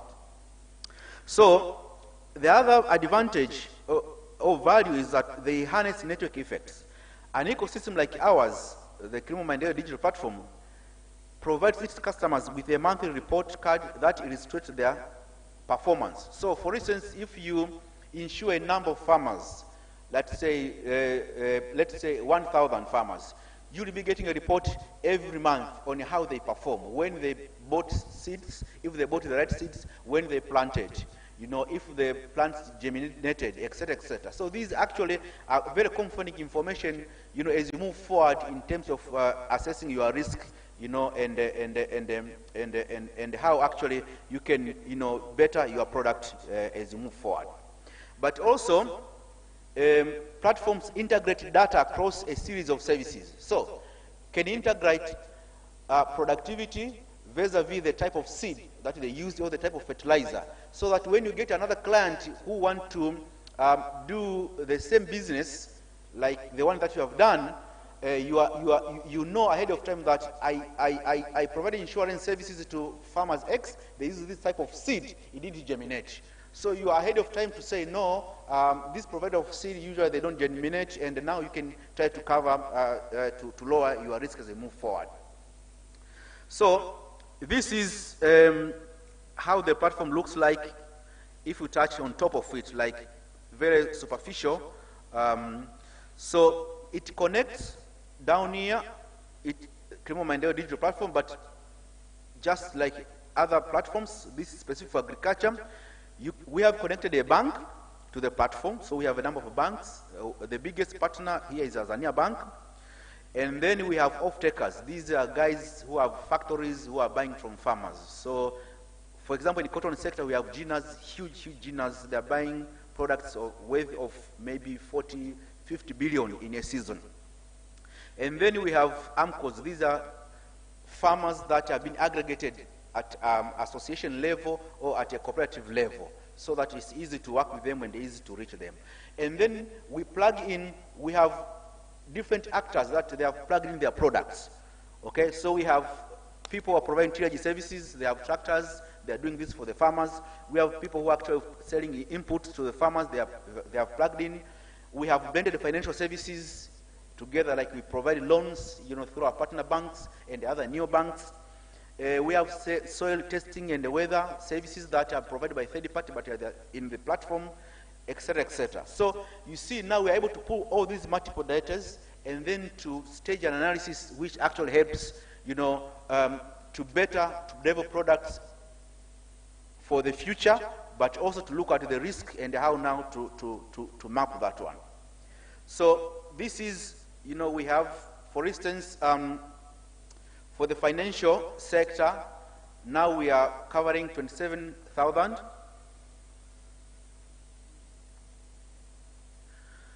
We are covering out 27,000 farmers, but in a total, in our platform, we have over 235,000 farmers. For financial sector only, like these are the ones that they have a bank account with us, they have a bank card, and they are getting loans. We have 27,000. And then we have a number of agro dealers that are 3,000. They have their shops, their warehouses. We have put in a system to monitor their their sales and generate necessary data for them to be able to actually access capital. But we have other partners who are also plugged in their energy, from energy sector, their solar panel and solar TV, so they're pushing through the same channel. So you see, this is just a single account, but it has multiple partners interacting with it. So if you're a farmer, then you have you open a single account with us, and then we are able to give you access to multiple services, whether it's finances, whether it's a tractor that has to plow your land, whether you need to buy a solar, whether you need to sell, etc., whether you need to transport. All of those people are connected. Our most productive or most profitable product so far is this particular card. In each areas where we work with farmers, actually we give them this particular card. It's a bank standard card. We have done a partnership with Visa, Umoja Switch, and Azania Bank. They have given us what we call a bin, and so we are offering this card to farmers, and they can use it for all the things that they need. If you are going to supply them, you just scan and take money from the card. And if they get paid for sales, they are being paid through this card. So if they are buying fertilizer, they are buying through this card, etc., etc. So even insurance product, we have a few people, I've seen their faces here. We are working together to develop some products, actually, whereby farmers can be able to buy. So this opens up an identification with the farmer. We know how to integrate, and we have a tool that we can connect and work with the farmer. So, in an interest of time, I won't go far, but there are a lot of things that are happening with digital platforms in terms of organizing the farmers, putting them together, and seeing what services actually we can work with them. But basically, The addressable market we are talking about here, the agric-based economy has an addressable market of 28.2% of the GDP. So we are talking about 12.7 billion here, okay? And Tanzania has a dedicated farmers. These are people actually, farming is their thing. There is nothing else more they do than farming, which is approximately 34% of the adult population. That is equivalent to almost 9.36 million persons. Okay? So the market is huge. We need to find a mechanism of opening up to tap into those opportunities and probably to see how actually we can move forward. So, to quote McKinsey again, they were saying to succeed in ecosystems, insurers will have to take a hard look at their traditional roles and the business models and evaluate opportunities to partner with players in other industries. They must also understand how ecosystems will shift value pools and change their nature of risk. Adopting an ecosystem mindset will be an arduous journey for many insurers, but those that understand this evolving landscape can take the first steps to creating new revenue sources. So this is just to give you what the global trend and the global analysts are saying about platform and insurance.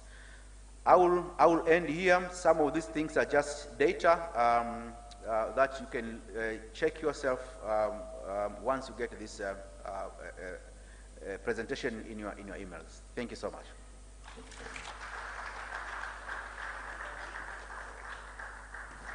Thank you, Matthew. I think Matthew did give us some lovely quotations from McKinsey and other people.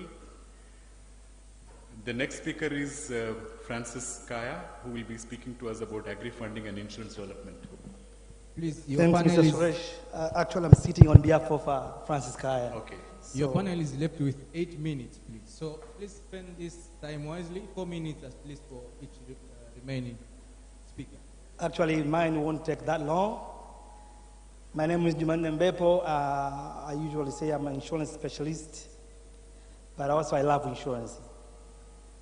And today my job was very simple, talking to this fraternity about, we say agri-funding, but to me I'll speak like it's resource mobilization for the agricultural sector, and see how can insurance see opportunity through that resource mobilization programs. So basically, resource mobilization is so wide, and it has a lot of alternatives, being development partners, being crowdfunding, and more. But today I would like to speak a little bit about the banking agricultural sector funding and see how can insurance use that opportunities to penetrate. A simplest model which I'd like to share is understanding the agricultural value chain.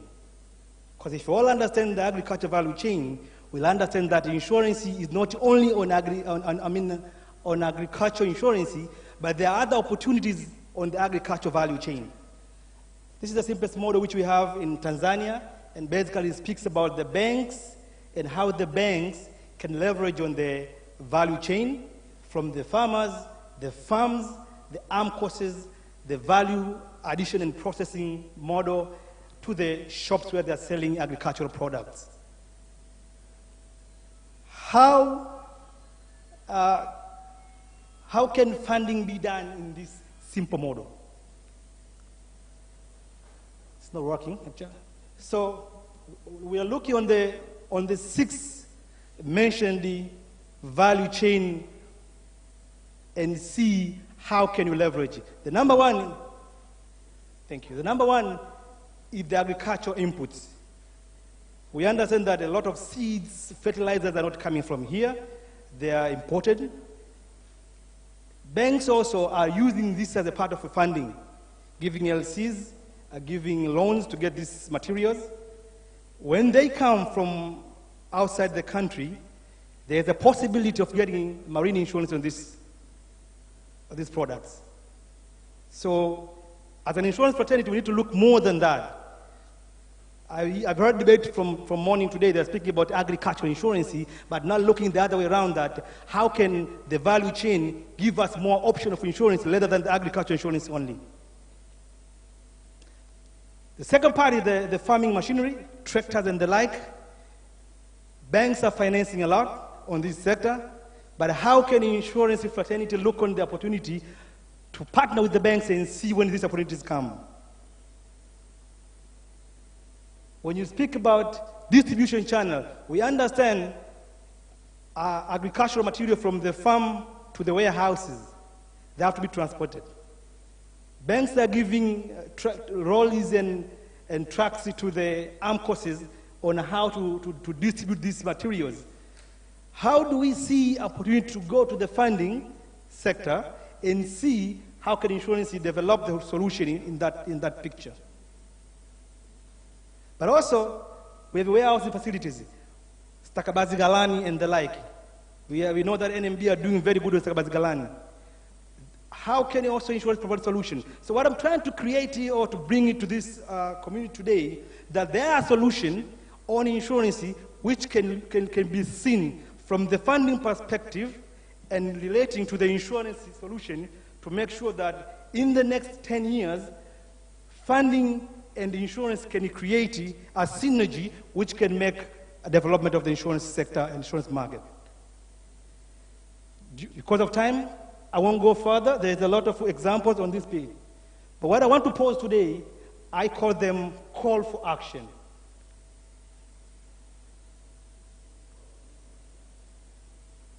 As we are sitting here, this is a broker association conference. I need to pose some call for action. One of it being, how don't we look at, for the brokers? We heard Madam Fiki today say 880 brokers are remaining in the market, 65 are compliant.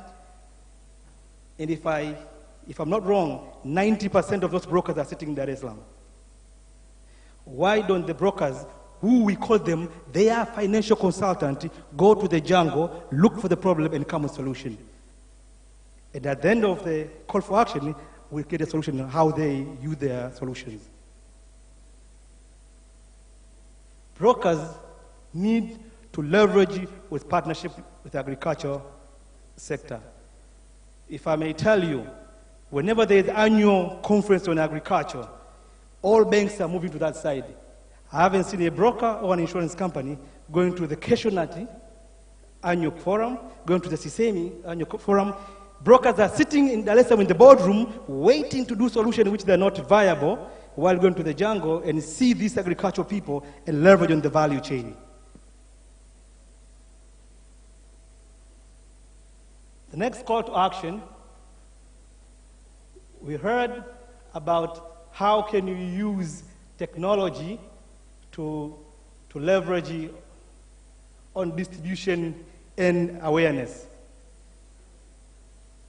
Broker, there are a lot of platforms. On the model I presented, there's a TMX. TMX is doing auctions on agricultural products. Who has gone to TMX and know that there are these opportunities? Tanzania Mercantile. TCDC is sitting there. Have information about this, the AMCOS and the like. So leveraging technology, knowing where to put it, and get to that market. We need to see more of Bima Pima and Bima Salama.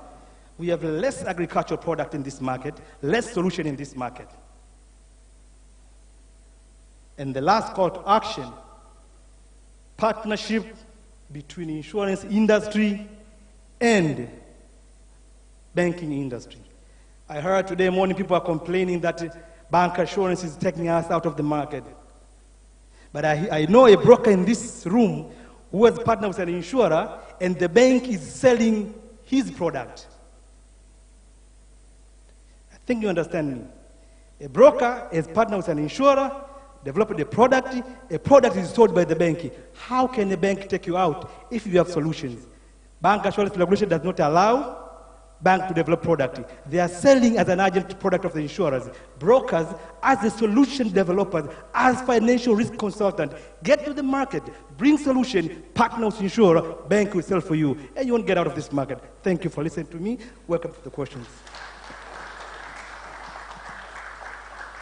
Thank you. That was quick and good, well summarized. The last speaker we have today is a very seasoned insurance broker and insurance professional, Nelson Omolo, who will talk to us about harnessing potential of insurance pools and consortiums. Thank you very much, Russ. Fellow delegates, I know I'm standing between you and lunch, so I will be very fair to you. My presentation will be shared online, so what I'm going to do is just to recap on the highlights. My colleague has talked about the course for action, and I indeed, in the East African region, one can say that we need a course for action. If you look at statistics on penetration, I want to give mostly the Kenyan statistics. From 2015, the penetration level was 2.7% of the GDP.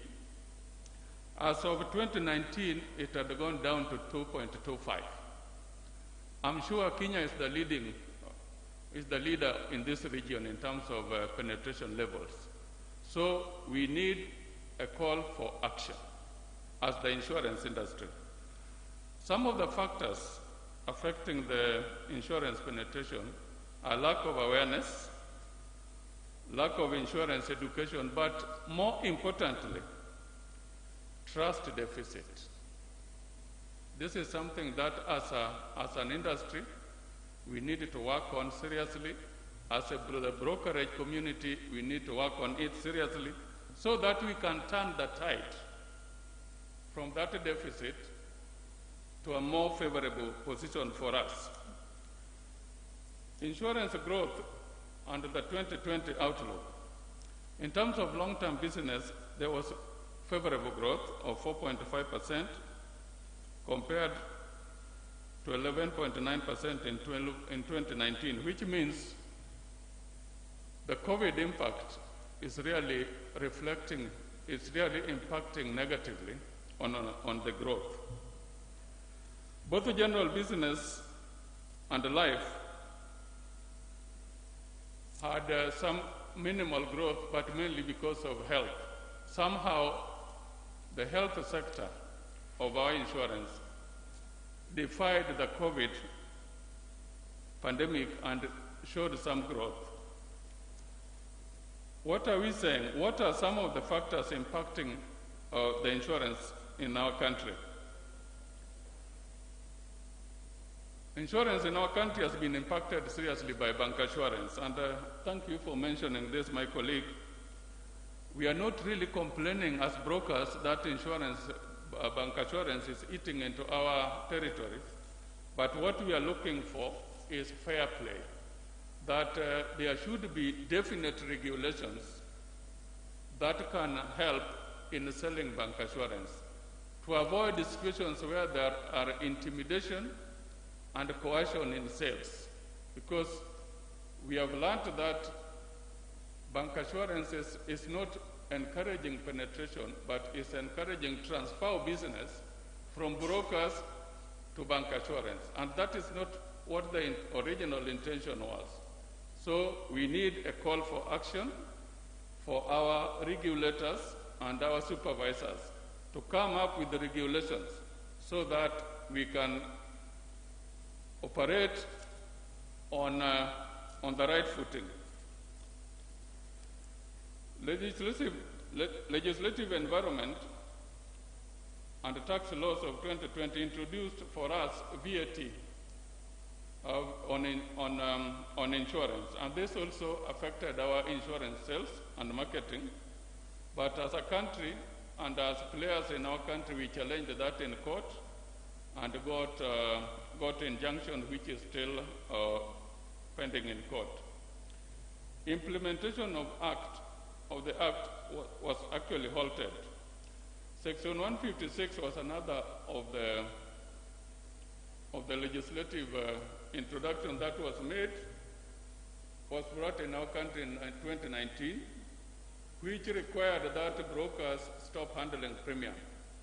I am happy to announce that we took this matter to court as a broking fraternity, and yesterday the court gave a ruling in which it pronounced itself favorably for the brokers, that Section 156 is unconstitutional. Did I hear any clap? Thank you very much. The court pronounced itself very well, and we felt that that is the direction that we should go. The other factors affecting sales from the broking fraternity regards procurement, particularly in public sectors. We have been comparing notes, and I know that this is a problem affecting also our Tanzanian, Ugandan, and Burundi brothers, that public procurement needs to be streamlined. As it is currently, it is lopsided, and we are appealing to the authorities to ensure that it is streamlined. The lack of confidence in insurance by customers, I've already mentioned. We as the broking fraternity and as insurance players in total, we need to reverse that lack of deficit. What has worked for Kenya, especially in the pandemic period? There was lower cost of doing business due to adoption of technology and digitization. It is now becoming normal to work from home and thereby saving a little money on rental space. Innovation and SureTech. Insurance products can be taken online, e.g. motor insurance.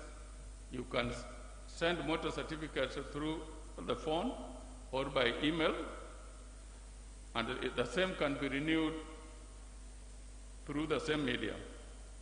Diversifying insurance services to make them more affordable. For example, change your business models to offer more flexibility throughout the insurance value chain. These are some of the positive steps that came as a result of the COVID. There was also increased interaction with our customers via social media, and that was very positive. Partnerships across the platform to address the challenges. One of the biggest benefits and results of this was incorporation of COVID-19 cover riders on health insurance. You are aware that majority of medical insurances had got exclusion on pandemics.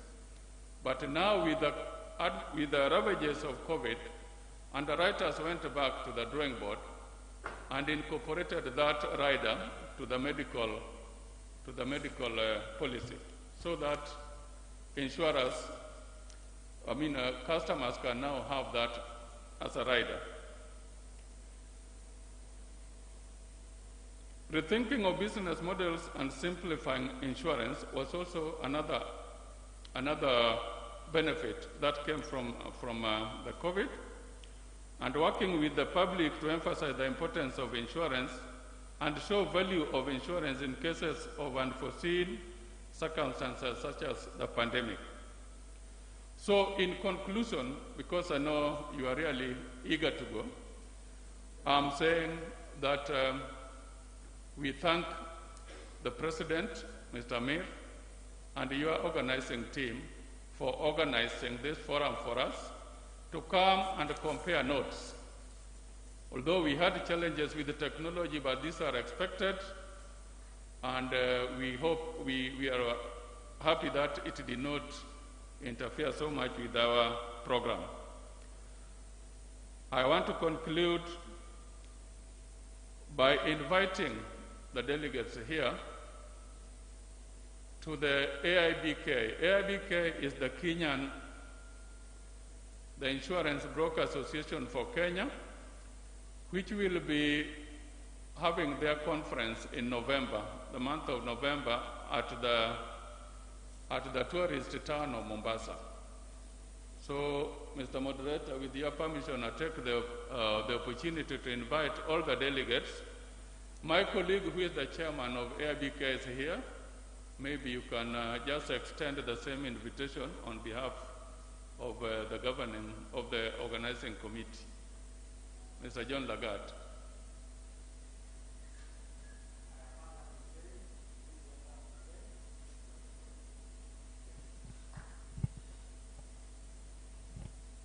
We are saying welcome to Kenya. It will be on the 10th to the 13th of November in Mombasa.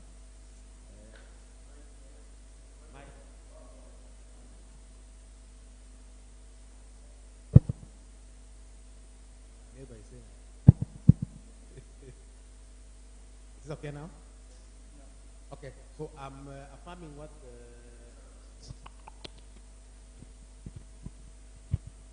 sorry, I think this lunch issues. I hope Kenyans are not going to prevent you from having, the nice lunch. I'm confirming what the speaker has said, that the Kenyan chapter has organized a conference. It is our 15th one. I think even Amir and the group here borrowed from Kenya. So we are doing it better. Ours is going to be one of the biggest hotels in Kenya. We invite all of you. Former commissioner has been with us. He can tell you how nice it is. You'll enjoy it. Full package. You'll have everything at the conference. Thank you very much. That's again is 10th to 10th to 13th of November. Yes. Oh, Commissioner, you are saying something? 3 days. You come on Wednesday and you return on Saturday. And there are flights from here to Kenya, and the issues of COVID, we are up to date. We'll be sure that you'll get vaccination if you've not gotten it here. We'll give you one in Kenya. Thank you. Thank you very much. Thank you very much, Mr. Lagat, and thank you very much, Mr. Moderator. Thank you very much, gentlemen. I think that brings us to the conclusion of this panel. I just wanted to conclude in terms of, and I think possibly the regulators are also taking note of some of the things which have been discussed, because there have been quite a few points which have been pointed out in terms of, especially in terms of legislation, as Mr. Mondo also pointed out. When we start off you can just switch it off. The legislations which are brought out for a good cause can end up into a little bit of a problematic at a later date. And of course, Nelson was talking about how they won the case in Kenya. And somebody was mentioning to me that, in this hall today we have a lot number of insurers, underwriters than the brokers. The very fact that his statement received very few applause talks about that very clearly, I guess. Because as underwriters, we may have a different opinion as to whether brokers should receive money or not, but that's a discussion for another day. Thank you very much. With this, we conclude the discussions on this panel, and I'm sure our MC will guide us into the next program. Thank you. Thank you.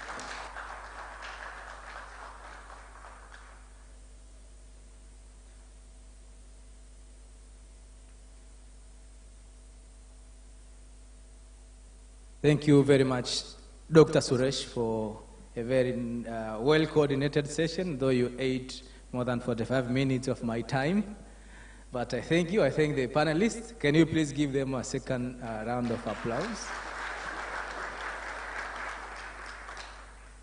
We can go back to our seats, please. Thank you. Now, because I know we had our tea few minutes ago, I think you will not mind if we delay a bit for lunch so that digestion takes place appropriately. I will ask the moderator of the second panel to be more strict on time. At least make sure your speakers don't spend more than 5 minutes touching the key points, because the idea is to incite the mind of the speaker or the delegates, so that when we come for discussion in the afternoon, our minds are well catalyzed.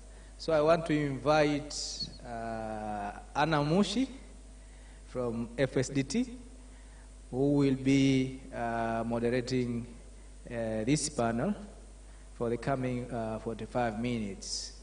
This panel has people who are well-versed. I know most of them have been in the academic life, so they know when they're told to use 5 minutes what it means. Dr. Sakware, you are welcome. Mr. Hamis Suleiman, you are invited. Ms. Kamibaro Omuteku, you are welcome. Who else is missing? Oh, myself. Okay. So I am also invited. Thanks.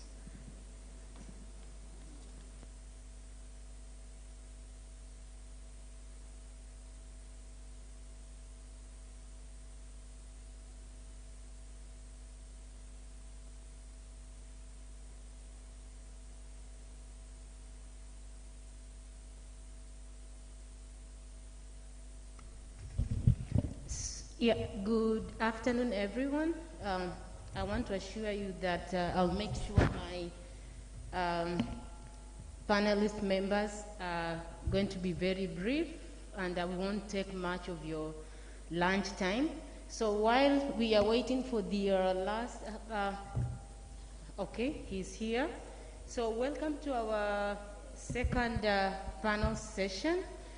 We are still reflecting on the financial sector master plan and the role of insurance subsector. And specifically, we'll be deep diving to the insurance brokers and what should be the broker's role in fostering the implementation of the financial sector master plan. So, and as you're aware, we have some areas that have been identified for the brokers to focus on, and so that's where we are gonna deep dive into it. My name is Anna Mushi. I am from the FSDT. I love insurance, but then by default I happen to be a daughter of a mother who believes in insurance, so I think more reason I'm here. I'm going to give you an opportunity to introduce yourself.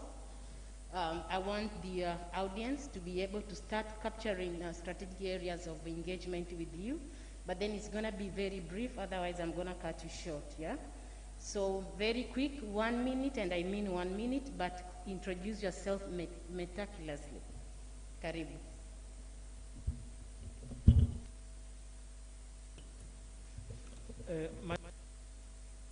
Working with Tanzania Insurance Regulatory Authority.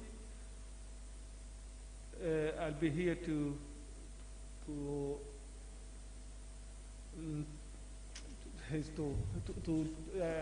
discuss on the issues of demand-driven products and how brokers they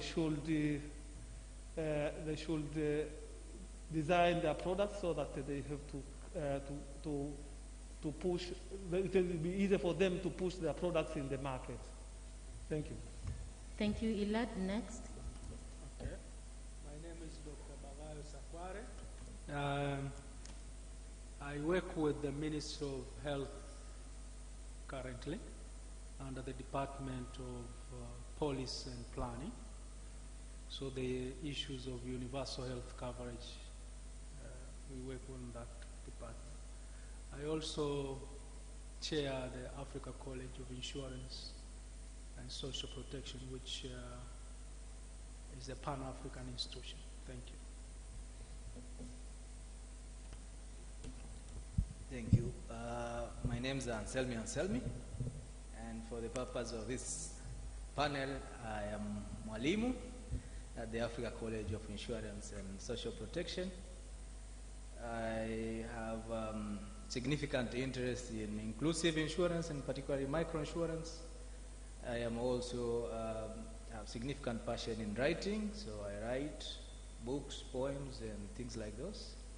And I am an innovator. I like developing products and solving problems that we have in the insurance industry. Thank you. My name is Amis. I'm a student of insurance and an entertainer.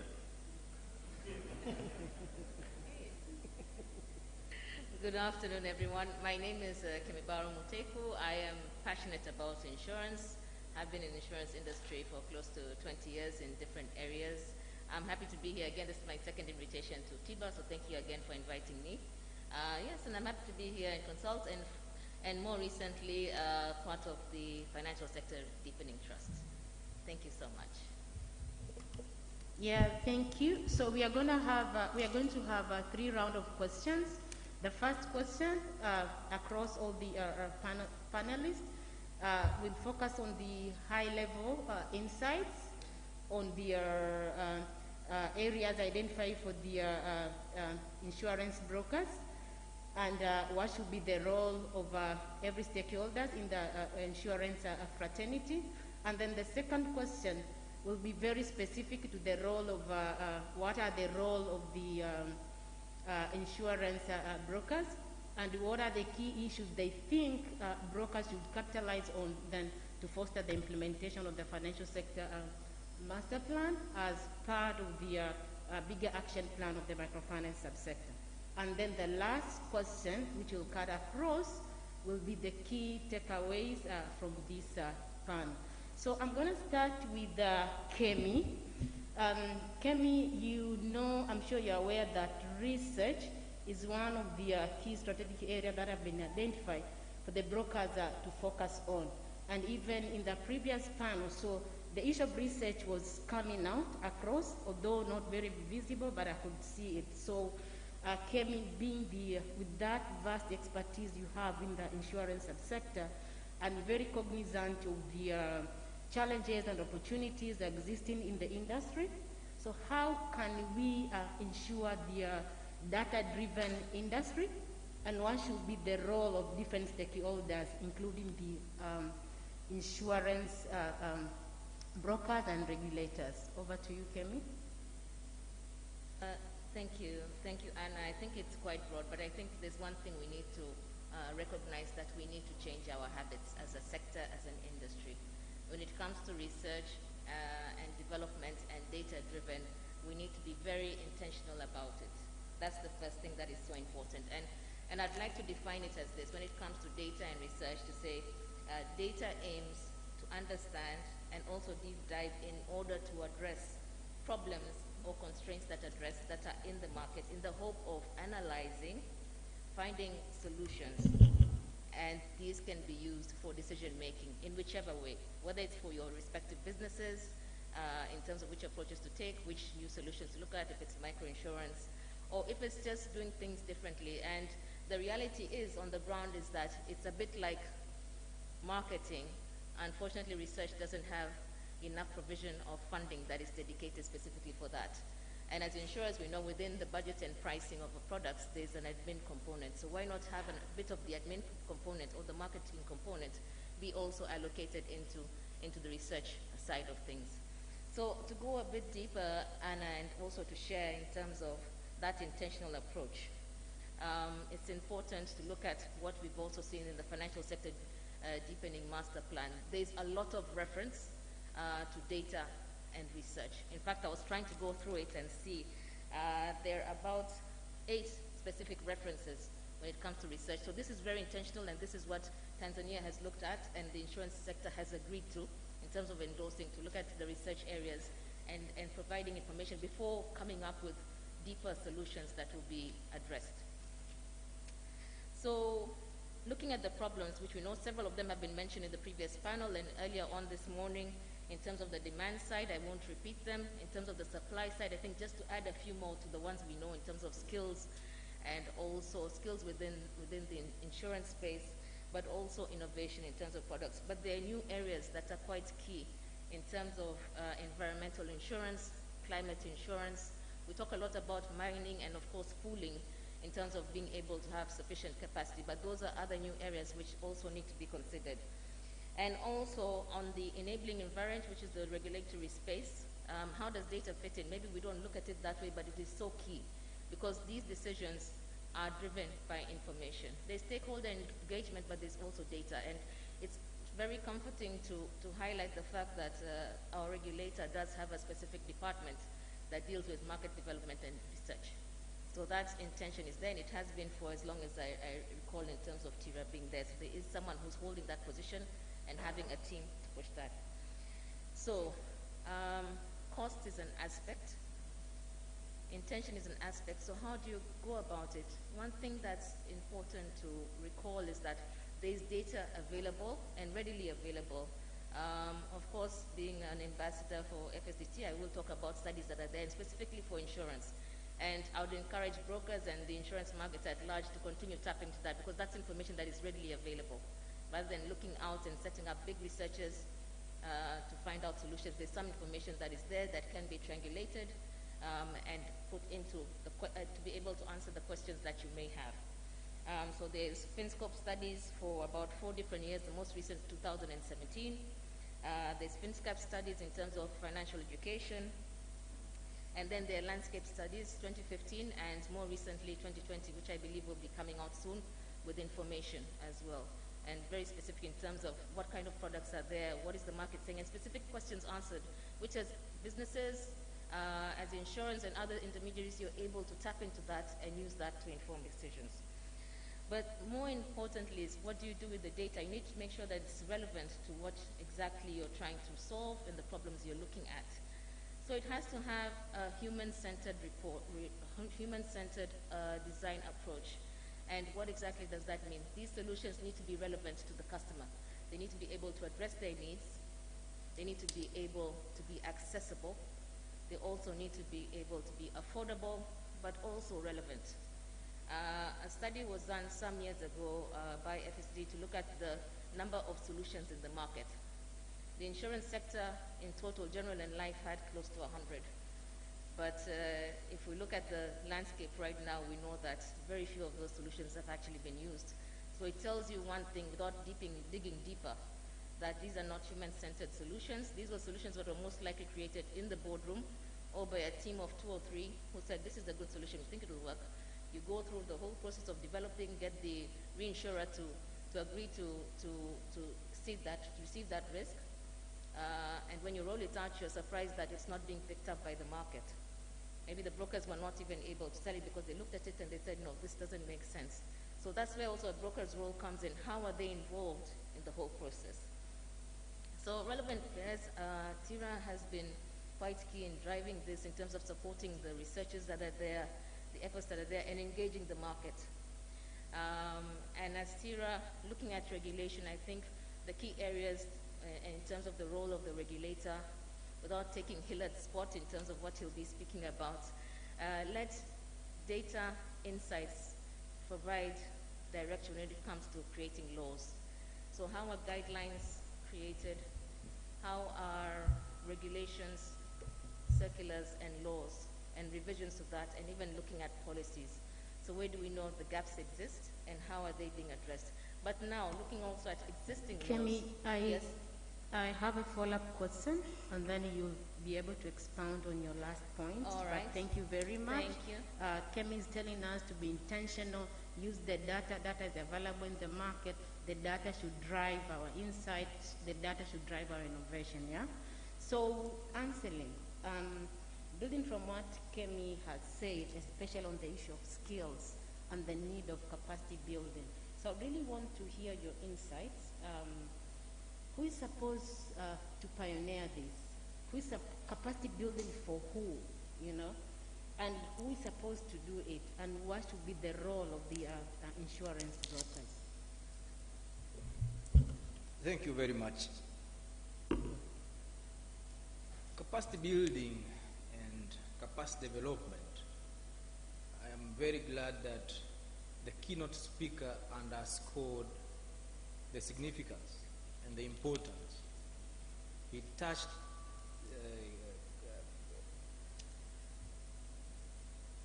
on the issues of soft skills, for example, as one of the challenges that faces our market today. From the senior level, he gave an example of a CEO who could not respond to an email. Now, capacity building, or otherwise sometimes used interchangeably with capacity development, is about either imparting, if you are a facilitator, a trainer, etc., or acquiring, if you are a student, knowledge or that is new information, understanding, that is ability to process the information that you have received, instincts or skills, ability to do, instincts. You know, when you say if you are a risk assessor, it's not everything, you know, some of the things it's your gut feeling. If you are an underwriter, right? If you are doing rating, this was explained. So how are you acquiring this instinct, you know, acquisition of these instincts, abilities, processes, and resources? But capacity development for who?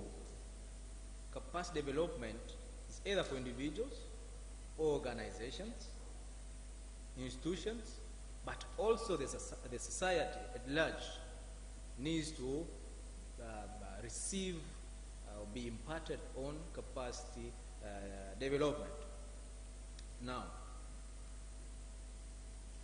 while we discuss the challenge of capacity building in our market, there is something that we need to understand so that we don't place blame on a wrong place. In our market today, we have this saying that, we have graduates with certificates but without skills, right? Sio tunasema tuna wanafunzi wanakuja wana vyeti lakini hawajui jinsi ya kufanya, right? So they are saying maybe IFM is not doing its job well. But do we know that there are two ways, or there are two types of institutions which provide capacity? So we have professional institutions and we have academic institutions, universities. Now, don't expect a university to do a job of a professional institution. So we talk about CII exams, right? But the United Kingdom has a lot of universities. Some they focus on insurance. Let's say, for example, Cass Business School of London. I will not expect that the London market will complain about the degrees that are provided by Cass University and say, like Cass is not doing its job. The role of an academic institution is quite different from the role of a professional institution. What we are lacking in our market is professional institution. An institution that can guide a graduate through a growth of technical skills. Now, a graduate requires at least 10,000 hours or 3 to 4 years of 17 hours per week to gain technical competence of a financial field graduate. And this is from Wall Street. When you finish your degree, to be an underwriter, a competent underwriter, you will need 10,000 hours or 3 to 4 years working with various experts who will be imparting skills, knowledge, instincts, abilities, taking you through processes and working with systems until you become competent. Now, there is no academic institution in the world which does this. This is done in the field, usually with support of a professional body. This is why we somehow value so much the chartered exams. Why? Because they guide you through these competence, skills or abilities that you need to acquire. Now, because the time is so short, I want to underscore something. Capacity building or development, you can equate it with a charge for your phone. If a phone is not charged, it will not work. The same as the human mind or human brain. You need to charge and recharge once and again. If this does not happen, then what happens is you acquire ignorance. Ukiona huyo CEO hajibu hiyo barua au hiyo email, ni kwa sababu ya hiyo ujinga yake. Any problem that is not solved in a community, in an organization, or an individual is not solving a certain problem, a personal problem, is because that person is ignorant. He does not know how to solve that particular problem, or he is not aware that that is a problem. So either he does not have skills to solve it, or he does not have knowledge, or he does not have even instincts to notice that I have this certain problem. How many of us are aware of our level of soft skills that we have? Emotional intelligence. How are we managing the level of stress that we have? Let's say the people in the marketing space, the people in the claims, our wateja wanapokuja wana complain and this and this. How do you manage that relationship? Now assess that and ask yourself, do I have enough knowledge? Do I have enough instincts? Do I need to recharge my emotional intelligence? The opportunity that we are provided by the Financial Sector Development Master Plan is an opportunity of $4 billion in the coming 10 years. But this opportunity is given to a market that has not been learning. Assess ourselves. We have been contributing to the GDP 0.5% for the past how many years?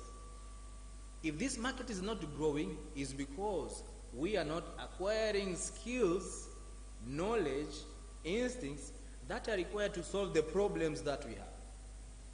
Thank you, Anselin.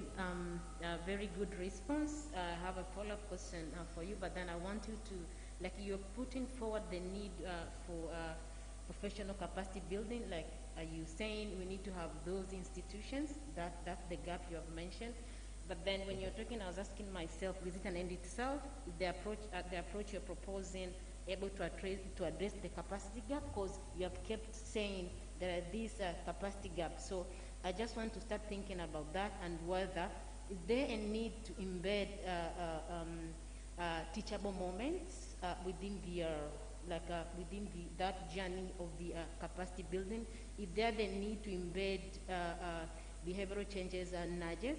You know, because what you're saying, that you're alluding that maybe it's unless we address the whole issue of capacity building, then insurance subsector will be able to penetrate the market. So I would love to hear those thoughts in my second question to you. Now I'm going to move to Hamis Suleiman.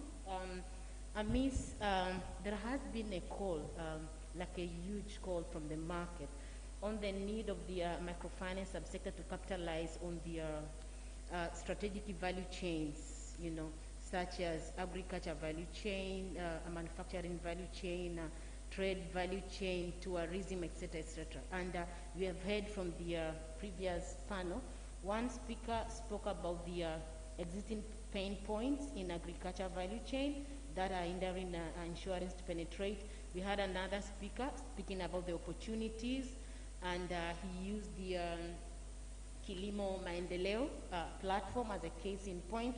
And the last speaker from the previous panel also helped us like kind of opening our eyes on the opportunities and some of the model and the entry points to also push insurance in agriculture sector throughout the whole value chain. So I really want to hear your thought about this, but then I want you to go beyond the agriculture value chain, also speak about opportunities existing in the other value chain, but also how can the whole insurance ecosystem capitalize on those opportunities I want you to bring forward.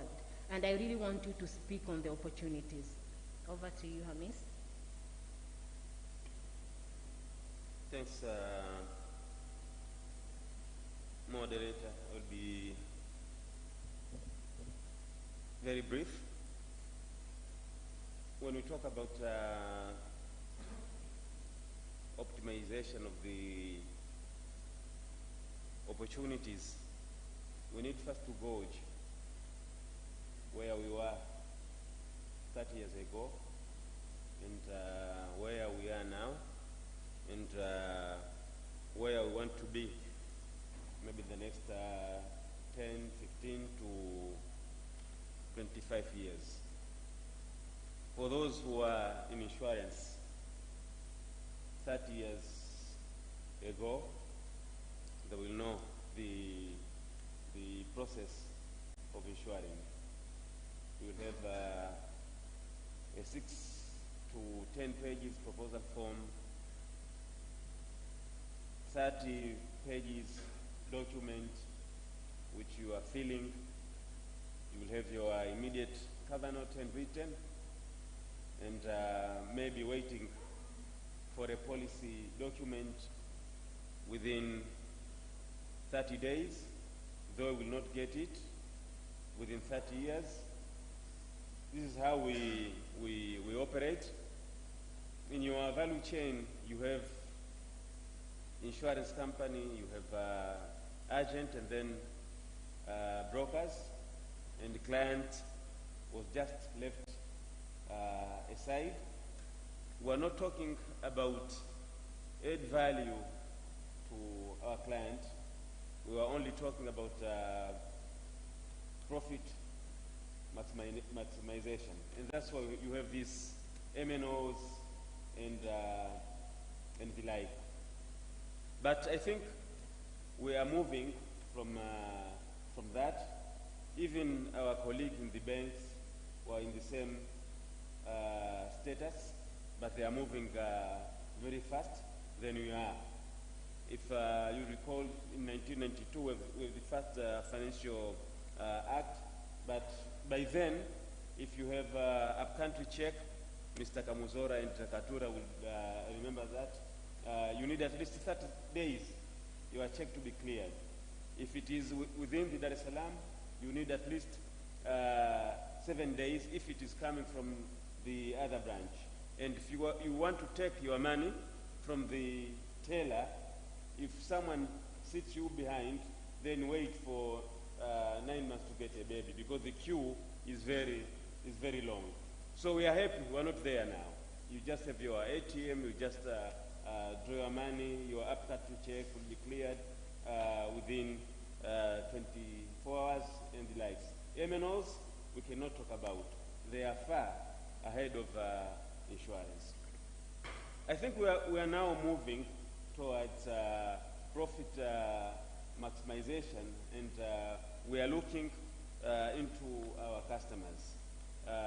The good aspect is we address the inefficiencies, and we try to create opportunities in the value chain.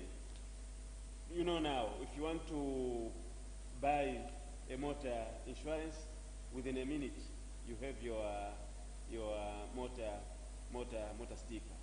But on data usage, we're not yet there in the analysis. If you look at Mr. Kamuzora here, who is driving his motor vehicle, maybe 20 kilometers, 25, 30 a day, he's paying same premium as to human nature, who is driving in the middle of the night with liquor and things like that. So to add value, I would want someone to pay his, let's say, personal, make client buy other covers, but we're not yet there. Thank you. If I heard you correctly, you are alluding to us, hey guys, there is opportunities. We need to open our eyes and also learn from what others are doing, go beyond the profit maximization, understand our customers, and then innovate around the needs and aspirations, and think about long-term investment, and then the likelihood of making that profit we are thinking is there. That's what I was able to capture from you. Am I correct? That's correct. Thank you. So I have a follow-up question, but now I'm going to move to Dr. Sakware. Dr. Sakware, my question is around the development of a relevant product, and that has been one of the key priorities and even discussions around during the development of the financial sector master plan, even during the development of the implementation plan, that really how are we going to ensure the stakeholders in the financial sector, including insurance subsector and brokers, are going to design, pilot, and then roll out relevant and responsive products, and capitalizing on the innovation and technology. So I really want to hear your thought around that. And first of all, some of the things started to emanate in the previous panel, but really, what are, like, looking on the brokers, what are the real challenges around their roles and their participation in designing and rolling out relevant products to the market? And what should be the role of regulators, for example, and the whole stakeholders participating in the insurance distribution model. Thank you, moderator. What will be the role of the broker and the role of the regulator as far as insurance products development is concerned? My proposition will be as follows. One, we need to understand who, what do others say about us as an industry? What do they say? Do they say good about our industry, or do they say bad about industry? To what extent? And that has to be corrected using a lot of finance and a lot of strategies. Two, we have to know who are we, or where are we in terms of practice and experience. Who are we in the sense that what product do we have? What are the products the market or the population wants? And then where do we want, who do we want to be as an industry? Who do we want to be is defined in our master plan. So that has to be articulated in where do we want to go, what do they say about us. Now I have three issues. First, to start with a few statistics. One, for example, if you look from 2017 to 2019, the statistics which we can see in our regulator's website right now, the insurance industry grows by a digit between 3.8 to 5. Investment grows between 5 to 6.1. That means we are good in investment. And then you see also growth in terms of products which gives us a lot of premiums. We see from engineering and marine, for example. Now, what are the missing products? The missing products are the inclusive insurance products which all our activities are based, all major population activities is based. For example, products related to agriculture, products related to covering informal sector. Those products is not part and parcel of the products which we have seen has made a successful premium growth for those years which I've mentioned. Now, two things. What will be the role of the broker under these circumstances? To my understanding, or to my proposition, is that a broker is a professional. A broker has to generate ideas. In collaboration with other institutions like academic institutions, professional bodies, generate ideas, screen ideas, and test ideas. If we can invest in that three major areas, generating ideas, screening, and testing the concept on the agriculture, informal sectors, then we can develop and release products in each year, for example. And insurers has to commercialize those products which has been generated in a sense of certain investment. Now, what will be the role, if you can come back, then I will conclude all of my slides which I have. but there is a role of a broker, a role of a regulator, a moderator. You asked about that as well. I think there is a major role by a regulator. When we had a growth in marine, it was because of the change of Section 133. That is my perception, where all imported goods has to be insured by a local insurer, and therefore boosted the market growth. When we had a growth,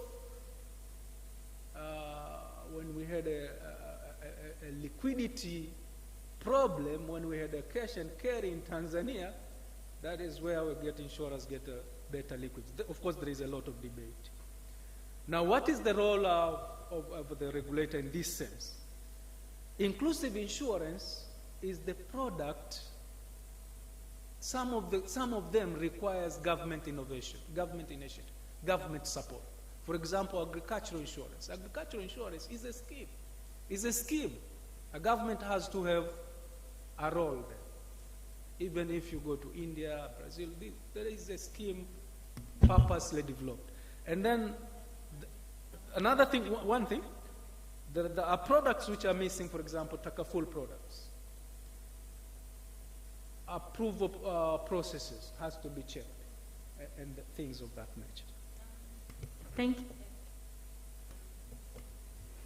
I was able to capture a number of things, but one important thing you said, inclusive products are missing in the market, and of course you alluded on some of the challenges and main regulatory challenges. But then when you're talking, I was asking myself, so what is the relevance of the technology? Is it not there? Is it there? Why are we capitalizing on the technology? And what I want to hear from you in my second question is whether, if we are proactive enough and really decide to capitalize on the technology, then will technology not helping us to outweigh some of the challenges we are facing right now, and maybe not much, and then help us not much focusing on the hindrance from the regulatory side? And I'm not saying the regulation should not be changed, but then I'm trying to think to what extent technology can help us to move more and very fast while we address other regulatory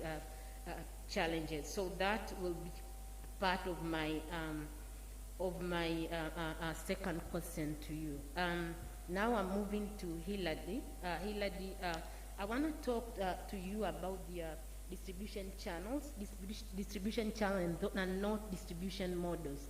And you'll agree with me that creative distribution channels will help the insurance subsector, including the brokers, to penetrate the market. The last time I checked, by 2017, insurance market penetration was only 15%, if I'm not mistaken. And then the insurance contribution to GDP until recent is 0.5%. Correct me if I'm wrong. So I just want to hear from you. What are the existing opportunities and pain points around, sorry, that's not supposed to be your question. So in line with my preamble, so if that is the case, if that is what we believe as members of the insurance ecosystem, why is it not happening? Is it about relevance of the technology? Is it expensive? Is it inability of, for example, brokers to identify strategic stakeholders in the market? What is your thinking around that? Karibu.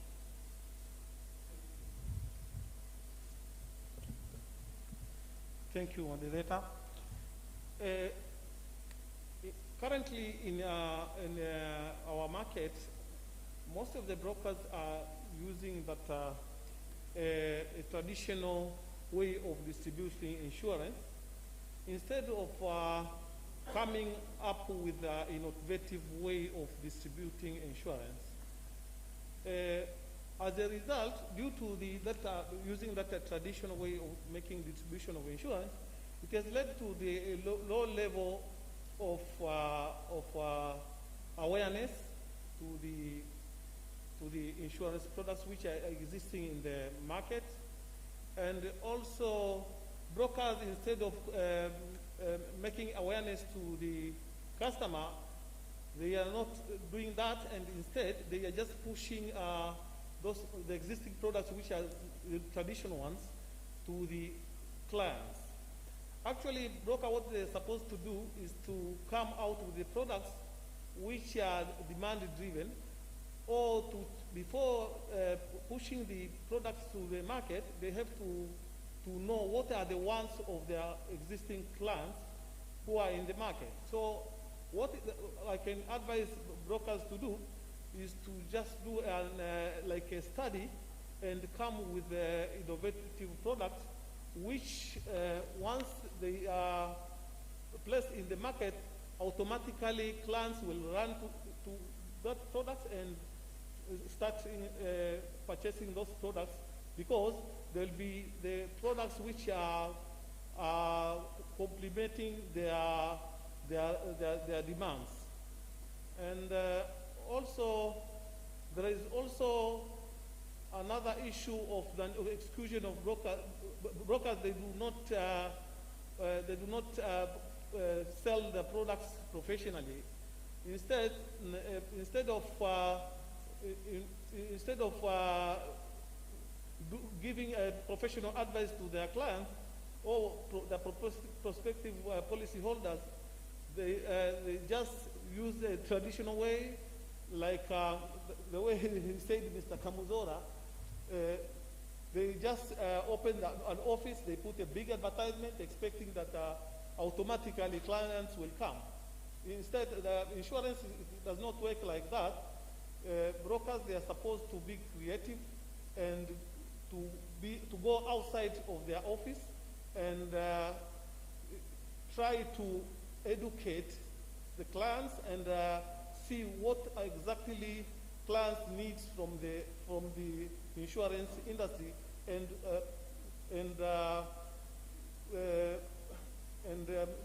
come out with the products which those clients will be in need of. Thank you, Elad. I think we are running out of time, but then I have a follow-up question, and I'll also want to hear your key takeaway as concluding remarks. The key message, we need to stop being traditional, yeah? But then in my follow-up question, then I want you to identify some good or existing distribution channels that you want the brokers to capitalize on, and then you'll also add your key remarks. Back to Kemi. Kemi, you have heard the issues across different topics, the challenges.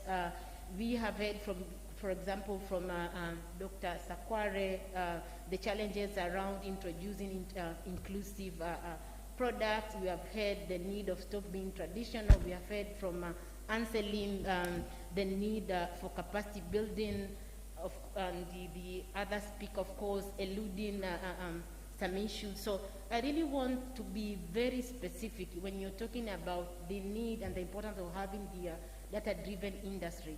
So how can brokers capitalize on the existing insights, and I know we have many, to make sure that they are able to use data, first to prioritize their interventions and treatment to the market, but also to address some of the challenges that have been mentioned by your fellow panelists. Karibu, Kemi.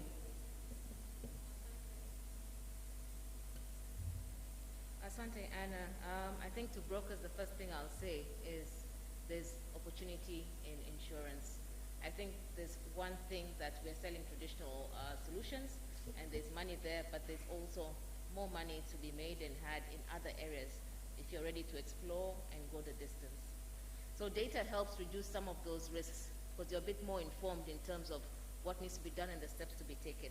So what are the possible opportunities? I like to look at them as business cases because there is a business case, and I think in the previous panel, Jumane was able to talk about agriculture insurance as one possible area. And I wanted to touch on a few more. So opportunities exist in developing, firstly, human-centered design, so focusing on the customer. Products that revolve around the customer, their needs, their wants, and exactly how you're going to even deliver this solution to them, how convenient is it. And it's not just a one-time sale. In insurance, we know that there's reinsurance that has to be, not reinsurance, but renewals that have to come through. Let it not be a one-time product sale, but the customer is able to come back over and over, not because it's a mandatory product, but it's because it's something that's adding value to their lives.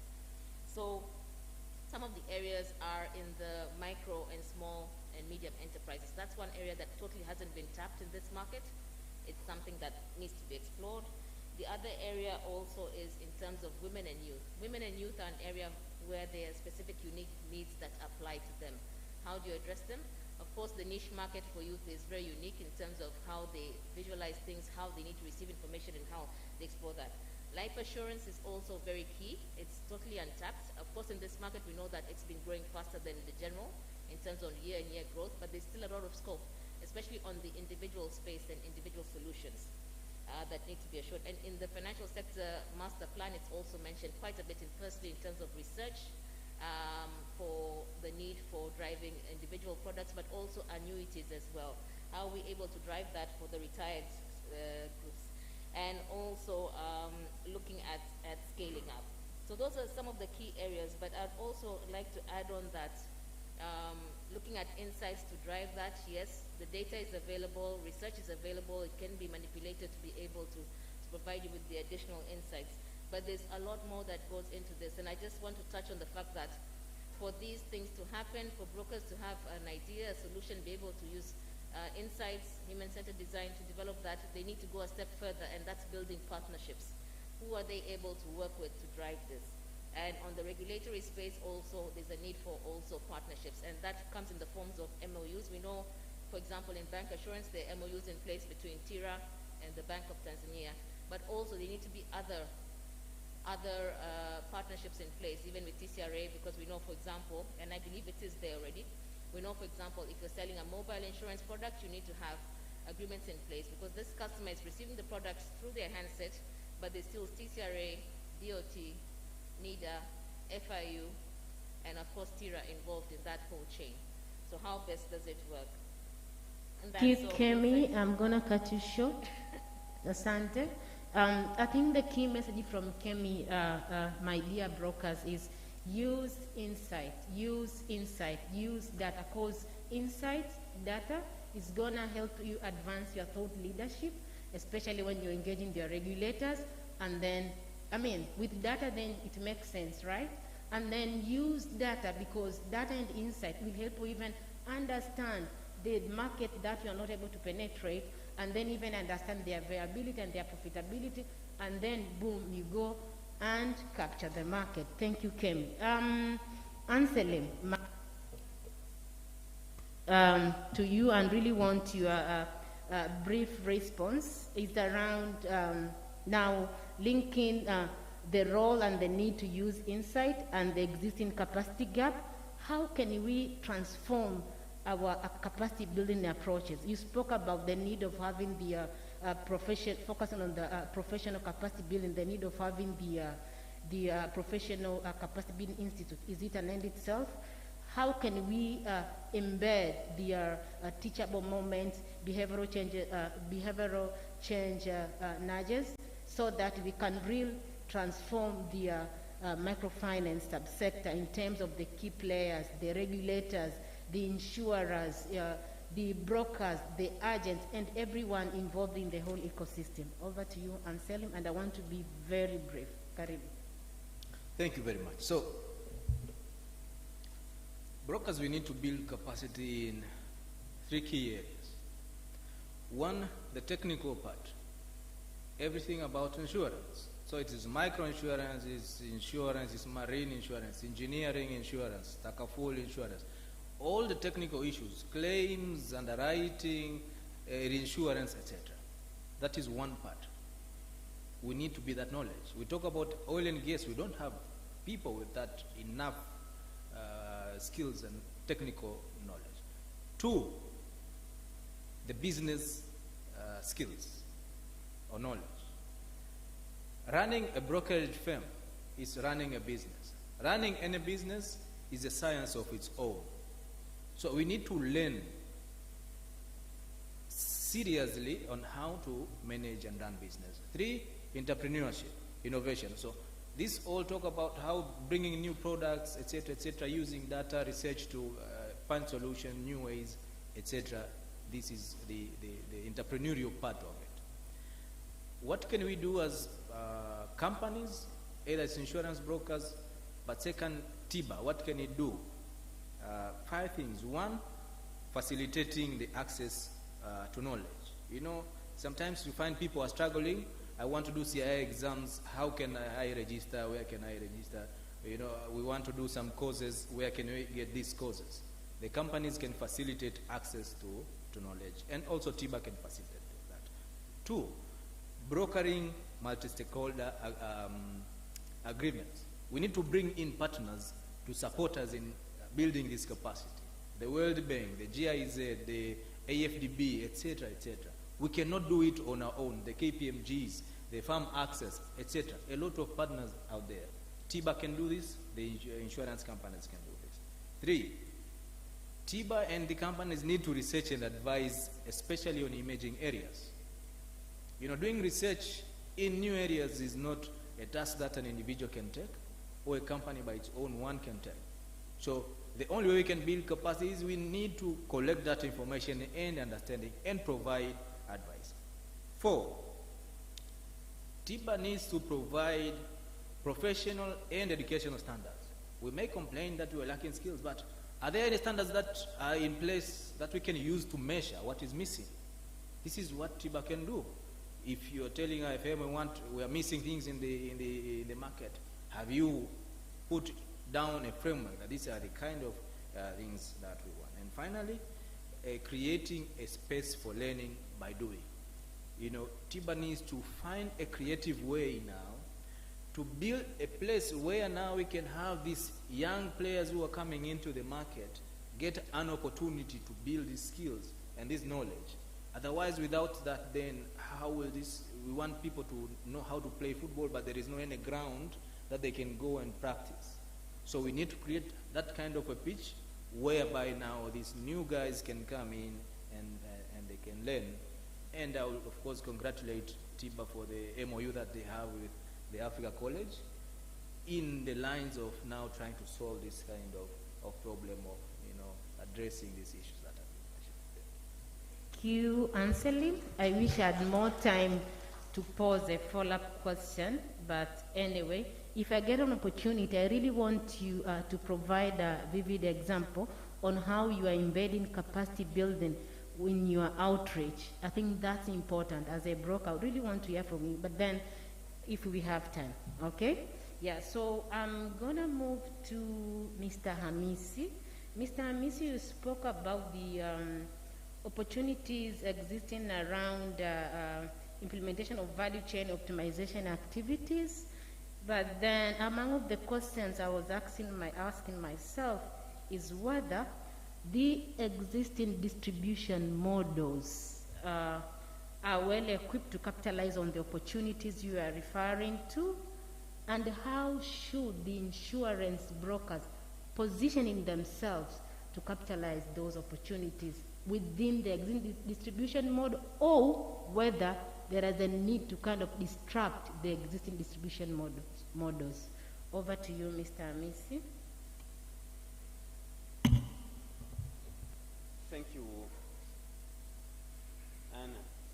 And I would like to be very practical in my example. Okay, I'm new at Salam General, 9 months old. And my first assignment was to dissect or doing analysis on motor portfolio, which makes about 35% of my gross premium. I don't have many vehicles like others. My portfolio is about 3,000 vehicles. We are talking about data, but I can assure you there are 2 or 3 brokers here who have portfolio of more than 10,000 motor vehicles. Mine was about 3,000. What emerged from the analysis, for vehicles insured with the sum insured of 15 million T shillings to below, the loss ratio is around 70%. That's your IST, Bupa, what are you driving? Yeah? It answering. Is it IST or what? Yeah. I'm kidding. Relax. Rina's loss ratio is 70% because every vehicle you have a claim is a write-off. And for any vehicle in excess of sum insured of 30 million, the loss ratio is around 40%. But I'm charging all of them 3.5%. And you'll know who is driving Nissan Patrol. Is Kamuzora and Delights. They are afraid of dying. The maximum speed is 50. At 6, they are at home reading Bibles and the likes. Right? But I'm charging same premium. So I would expect the broker with 10,000 motor vehicles will make analysis, will go to TIRA and try to convince them this minimum rating order is a bullshit. I've got the data, here's my analysis. What my analysis is telling me, you can reduce the premium for someone with a rate of, with a sum insured of 30 million to at least 2.75% and increase premium for those ISTs and the likes to a certain amount. If you don't want to do that, you can have additional riders, like maybe a free woman, something like that, for those who you know. So I can add a rider, I can reduce the premium, I can increase the premium somewhere, and maybe add the excess. So we'd expect brokers to take those initiatives of analyzing their data, coming with products which answer to what they can sell in the market. But we're not doing that. So your king is summarized. Your king is data, innovation, and technology. We know the technology people, they don't know nothing about insurance. But brokers know everything about insurance. So you collaborate with the technology company and yourself and insurance company. If you come to me with a product which I know I can sell, I will not hesitate to embrace the product. But don't sit and wait to come to me, add my tomato, what you call, overrider, 10%, 20%, 30%. At the end of the day, you are taking all the insurance with your bloody 70% claims ratio, and you want me to give you extra bonus, rider, volume. Insurance does not work like that. Thank you, Mr. Amis. I have nothing to add. Brokers, you have the tips, yeah?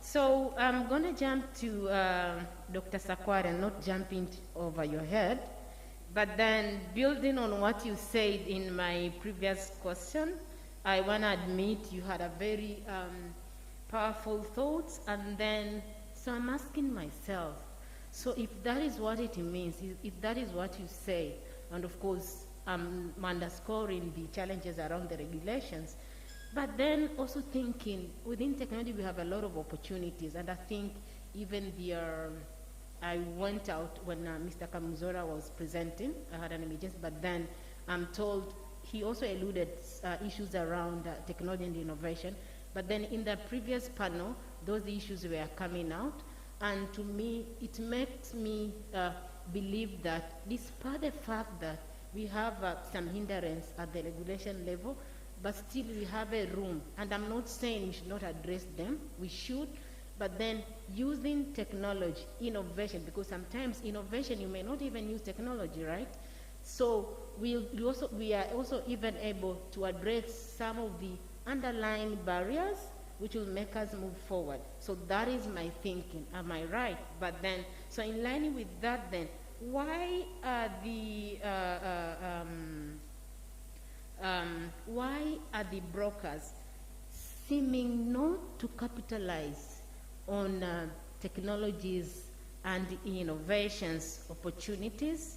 We really want to see changes in the market, and to me, I believe brokers should sit on the driver's seat because they are the ones who are interfacing with clients. They are our voices. They are our representatives in the insurance ecosystem. So I need to see some changes. What are your key takeaways for the brokers? Karibu. Very much. It appears to me that you rightly say that yes, there is an opportunity, there is a way to get more from the brokerage services, and it is only through technology, which many people has mentioned, through innovation. But I think why are they not taking? That is a question, very tricky one. It appears to me there are three things. I think we have to understand that changes always may require some time, but with proper management in our firms, proper management, I think there will come a time that the brokers will take an opportunity. So they have to think of the proper management in terms of human skills, in terms of personalities in their brokerage firms. Two, I think there is a need to, from the broker's point of view, to invest on market development and research. Three, we as a broker, I think that in my first submission I said, we have to think what do they say about us and invest to correct any negative perception about us as a fraternity, as a brokers. Because if you go to our normal population, there is of course negative perception from insurers wenyewe, from public. So we need to invest a bit as an organization, as an umbrella organization. Invest in our brand image, invest in our services, our value we give to the insurance industry. Because if you tell me, if you are contributing 50% of the gross premium collected in this market, why would you not invest in your name, in your names, in your image? That three things appears to be very important to me. And then from the regulator's point of view, I think we need to innovate in terms of products which may bring a lot of changes.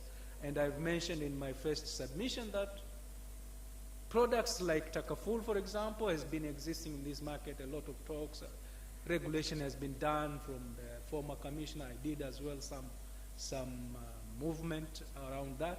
That has to be finalized. And then the market has to reap the benefit of that. And the two, inclusive insurance requires certain regulatory flexibility in terms of testing the products. Sio mtu anaanzisha product unahitaji tena a lot of requirements and so on. Give them the room and then put restriction after it becomes commercial. Those are the kind of things which you can take home as my proposition. Thank you, Daktari. My fellow colleagues will have opportunity to engage more with him after lunch.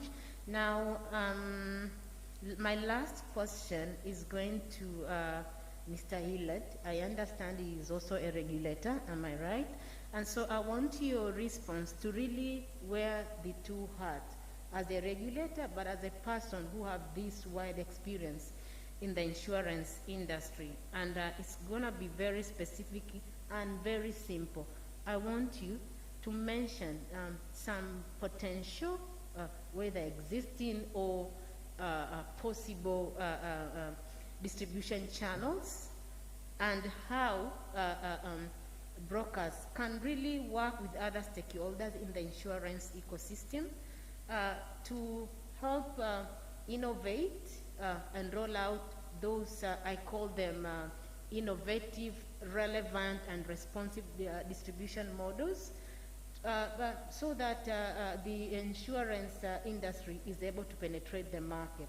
And in my mind, I was thinking how best the brokers can, for example, cooperate with MNOs, and they already have products in the market, and how can we use those products and their distribution model to also penetrate insurance. Karibu. Thank you, moderator. First of all, I would like to comment on the minimum rates order. The minimum rates order, which are currently being used in the market, are just minimum rates. In this market, brokers are no longer doing underwriting. What they are doing is just to take those minimum rates and charge them against the risks that they get them from the clients. Actually, those are just minimum rates. Brokers are allowed to charge more than that one, or at least sometimes we may find sometimes broker is underwriting a certain risk. There is so many mechanisms of maybe to lower that premium rate, like using several techniques like first loss or probable maximum loss, sort of. But brokers are no longer doing that underwriting or professional underwriting, and instead they are just dealing with those, taking those minimum rates and charging to the clients. Also, there are so many opportunities to brokers in this market, of which they can use to widen their scope of coverage and to get more clients. Like brokers, they are supposed to embrace technology as a solution compared to the current situation of using that traditional way of selling insurance.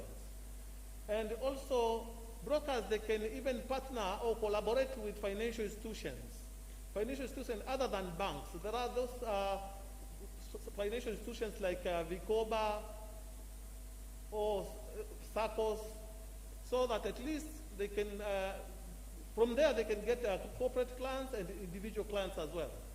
And also, brokers, they can even partner with cooperative unions. And through those cooperative unions, they can come out with agriculture products through those through learning what's the needs of those farmers or those members of that cooperative union. And also, brokers, they can even partner with supermarkets, retail shops. Through that, they can sell insurance for mobile phones, laptops, those products which are getting out of that retail shops. And also there are MNO, mobile network operators. Currently, in the market, I have seen partnership of only two service providers, mobile network service providers, which are Vodacom and Tigo. I don't know how about other service providers. So there is opportunity for brokers to partner with all that other mobile operators. Yeah, in order for to brokers to remain in existence, at least they have to embrace the innovative marketing, and also they have to disseminate information to customers of the products that they are selling, disseminate information to marketplace, because the brokers, they have to go to the marketplace and disseminate the information on the products that they have at hand. Also, they have to do some sound competition. Instead of doing undercutting brokers, they have to go there with the products which is wanted by the policyholders or prospective clients. And also, brokers, they have to spread risks. Spreading risk is that brokers, instead of dealing with doing that placement with only one insurance company, they can even decide to deal with different insurers, like in tendering. They have to check for the to place the business. If you have maybe a corporate client who has different classes of business, you have to do the placement through different insurers, so that all you have to tender to call for the quotation from various insurers, so that at least it will be easier for you to quote the best rate with the best coverage. Mr. 1 second to conclude. You know it's hard to moderate a regulator. 1 second.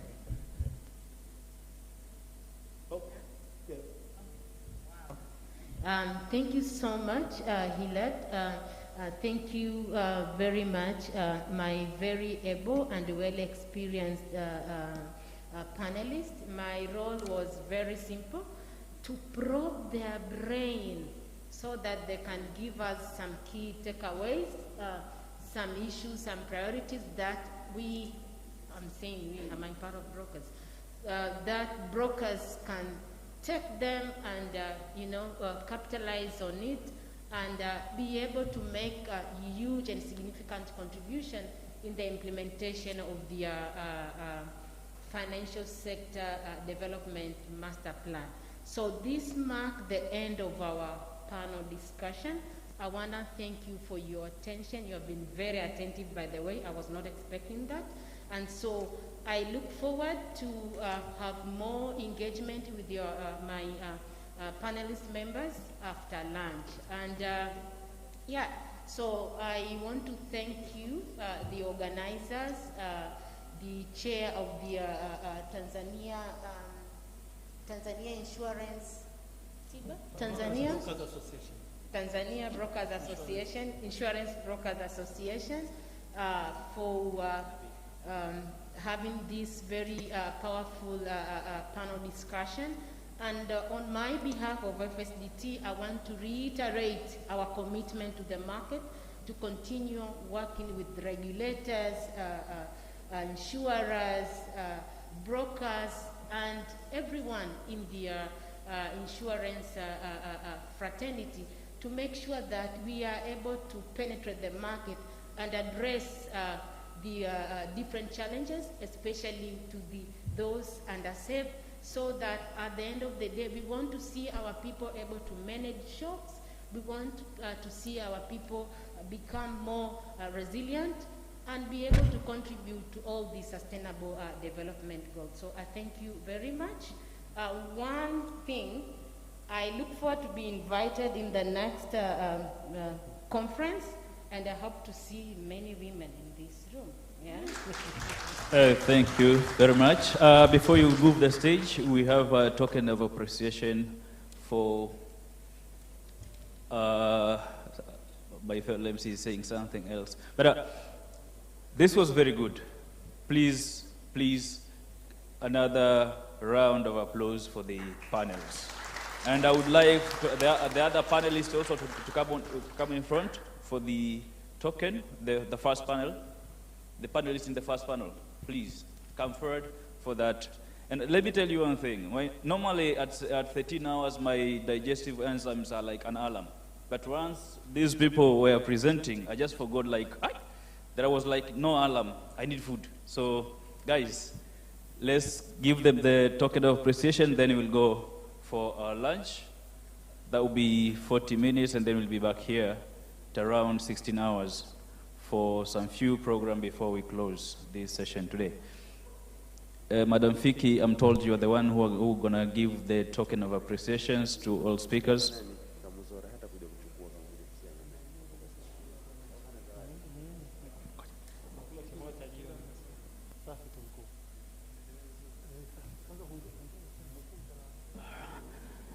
Mr. Israel Kamzora, you are also welcome to advance to the stage. There is a token for you as well. I'm sorry for those other guys who have had their alarms, digestive alarms taking course.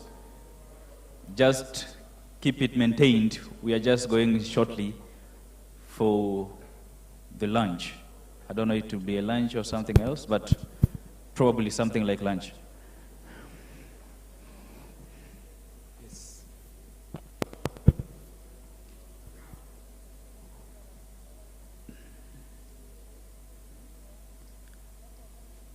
We are still discussing on how to handle them.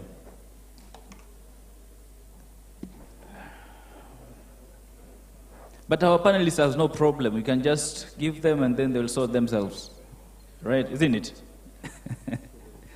Yeah.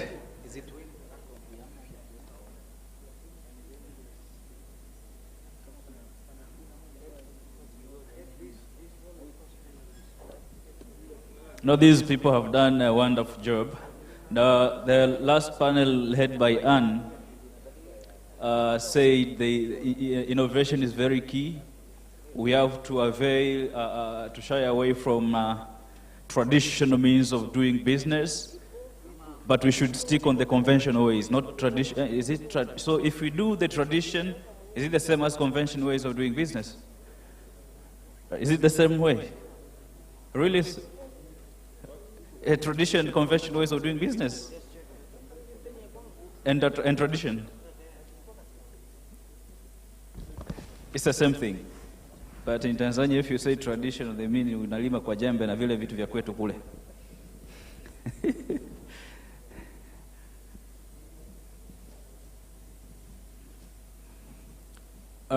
Madam Anna, if you're ready, Madam Fiki, if you're ready, you see that panel has just even said your names. So you'll be mentioning the names and then you... who is ending up? President Tiba, welcome please to assist us on this.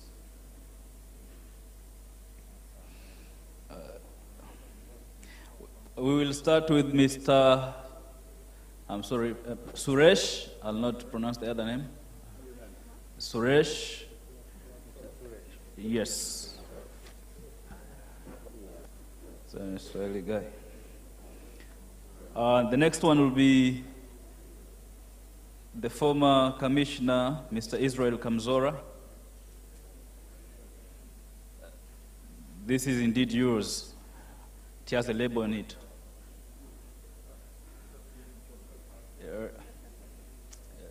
Afua za uviko 19 lazima zifuatwe. I mean, COVID-19 protocols should be observed. We have, the next one is Justin Mwandu.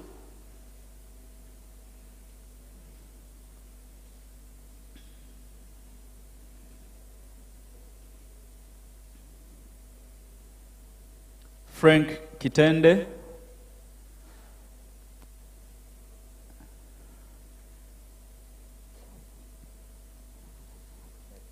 Matthew Muwahi. These Bantu names sometimes you have to kula mlenda kidogo. Muwahi. Jumanne Mbepo, Mr. Bima, isn't it? Oh, that alias is not applied here. All right, Mr. Bima, Jumanne Mbepo is the next one. We have Nelson Omolo. Also, that would be the next one.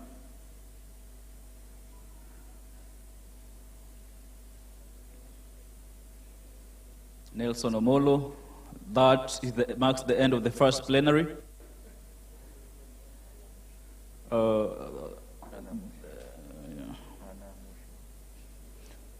The first plenary is done. We are going to the second one. Madam Anna Mushi, the moderator of the second plenary, welcome to have your token of appreciation.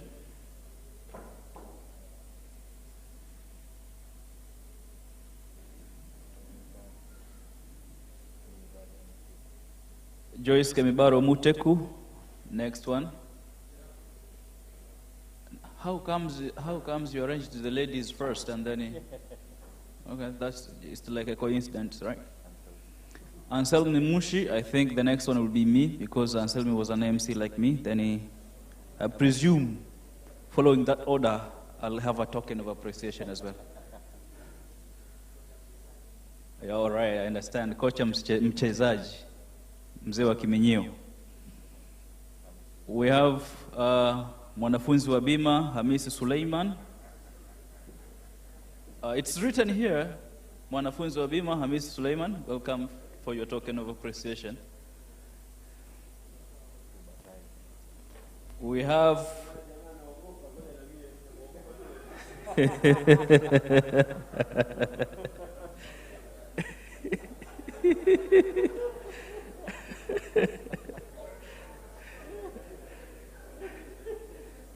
ni kawaida kwa mwanafunzi kujifunza, so he just learned fast and boom, he has to take precautions.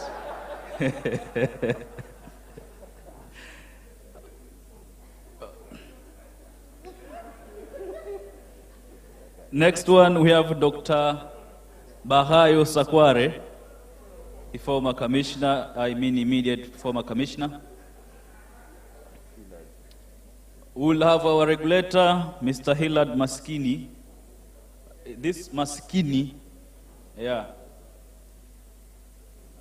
He's the last because of the name. Had it didn't been not Maskini, he would have been the first to take the token of appreciation. Asanteni sana. Tunashukuruni sana, naombeni mkarejee kwenye viti vyenu. Na now it's 15:10 hours. We'll be back here. Maybe Anselmi, do you have something to say? Only few announcements while we are going for our lunch. One, I've been talking about capacity building and research and data. There are very good materials outside. You will see on the desk. Tumeambiwa na regulator hapa broker mnatakiwa mdili na vikoba. Kwa hiyo kuna mwongozo usajili wa vikundi vya kijamii. There is a insurance Juno outside. Insurance industry has very beautiful women. You will meet them in this article. Of course, most of them are married, by the way. There is Juno on Safirisha. Also, there is Bima Challenge, Focus Note. Outside, please make sure you do have your copy. We are also informed that we will have an annual insurance day on, when is this? 24th. We will have an annual insurance day of the Insurance Institute of Tanzania on the 23rd, on the 23rd September 2021, and the theme is the role of financial sector as driver for agricultural development.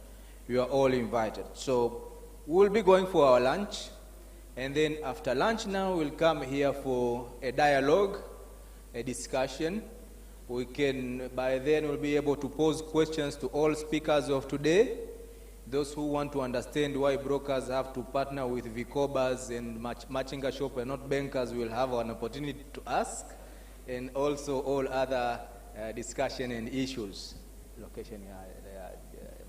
Thank you guys. Keep your celebration and come and ask questions. So you will be ushered at the where we have our lunch outside. You will meet Sophia and her team. They'll direct you where we will have our lunch. Karibuni baada ya 40. Karibuni sana. Saa 10 kamili tuendelee na mazungumzo yetu hapa ndani.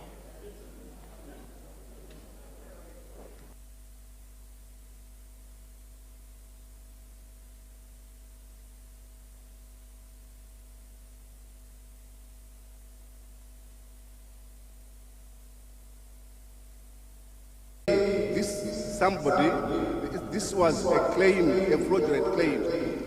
If we don't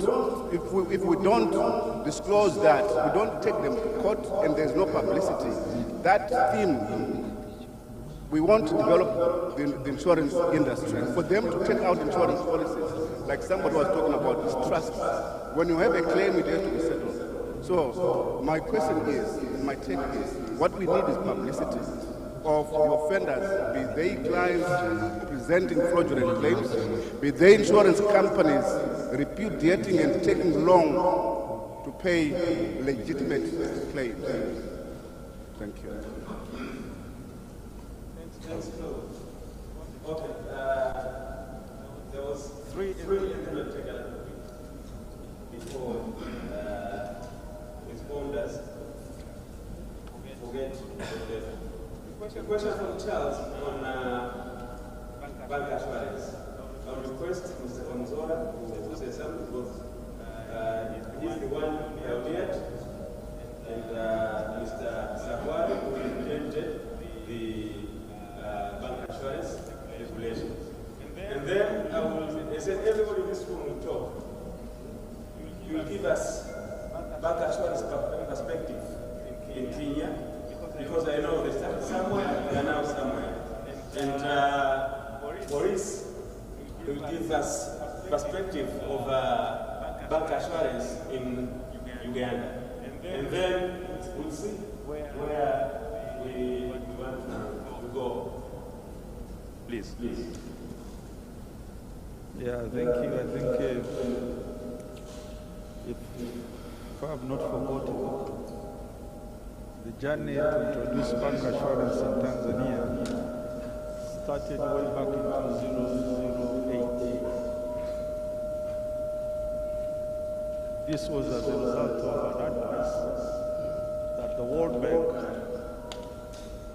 gave to the government through the central bank, that for us to be able to reach out to many people in Tanzania with insurance products, we need to use the bank as a distribution channel for the insurance products. We took a trip to Malaysia where they said bank assurance has performed wonders. We also went to South Africa, and we ended up in Kenya. And when we came back, we realized that indeed bank assurance is a good thing. And we did a report.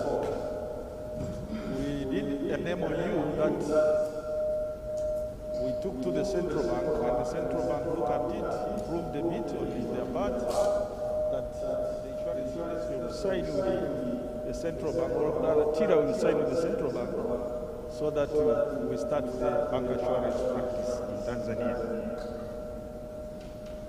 There were two features that delayed the implementation of bank assurance up until I left office. I want you to note that. The first feature was that bank assurance, the banks at that time in 2010, they entered into what they call the financial crisis. So the banks said they cannot implement bank assurance until the crisis is over, because banks were now concentrating on their core business. That was one. But the other reason why bank assurance did not take effect immediately, in our opinion, Tira, we were saying that banks should not do general insurance. We will do bank assurance, but life insurance, because that is where we need banks to sell life insurance. Banks were not, they said they wanted the sweet meat, the general insurance. So that is why this thing went, delayed to be implemented.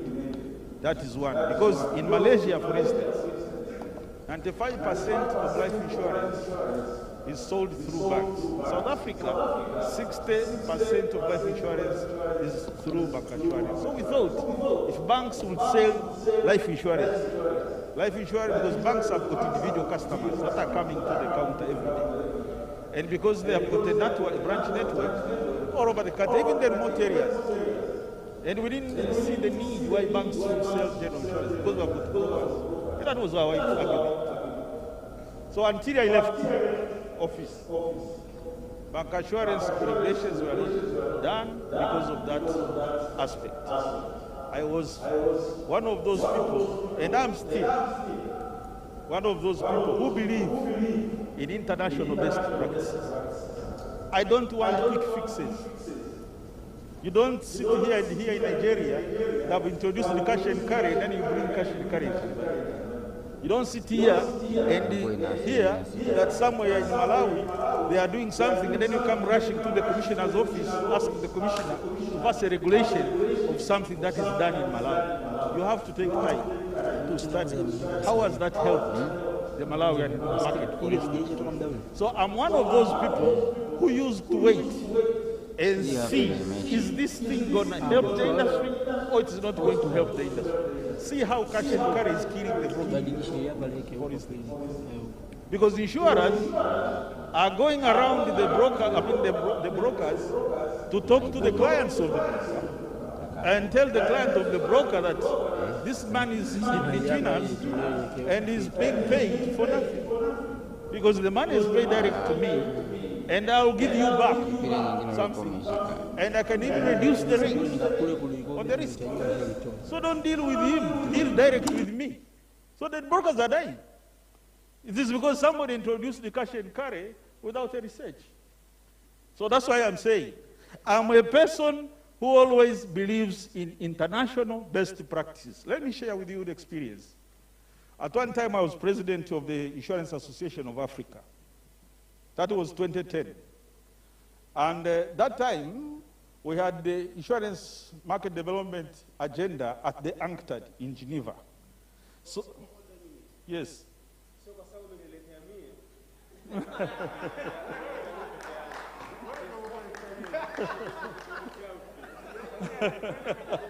You are the chairman. You are the chairman of the session. So we went to Geneva, and I was leading the African insurance delegation to Geneva to meet the UNCTAD people so that the UNCTAD could give money to AIO, so that AIO can develop the market in Africa.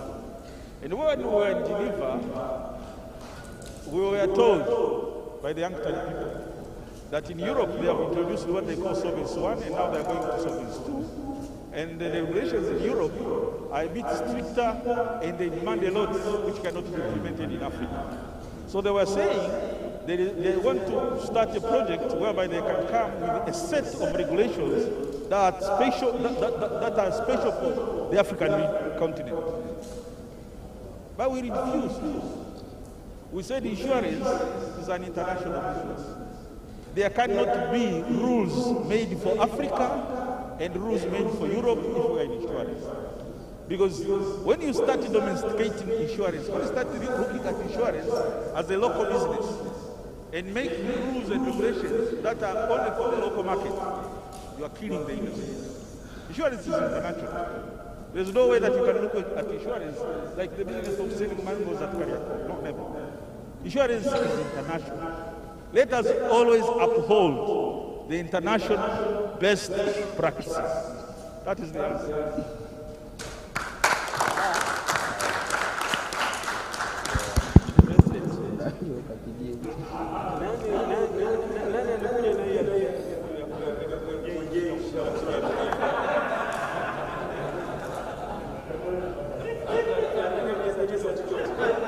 Okay, I'm told. Okay, don't. I was expecting this because this man has changed T-shirt. He said he's 2 years old on his reinsurance broker, something. So you know where he was living. And then we had a story, 13 years story, waiting and why we waited. What did you do?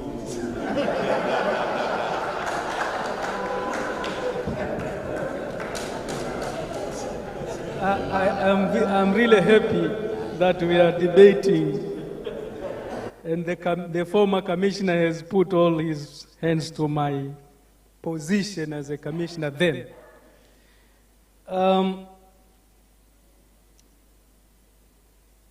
Where do I start? Where he left. We introduced bank assurance regulation. The only thing which I didn't do is the travel you have made to Malaysia, South Africa, and Kenya.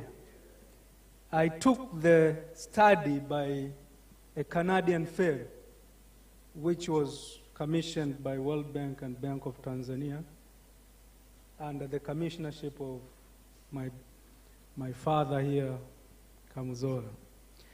So there were 2 or 3 issues with the Bank of Tanzania, which he rightly mentioned.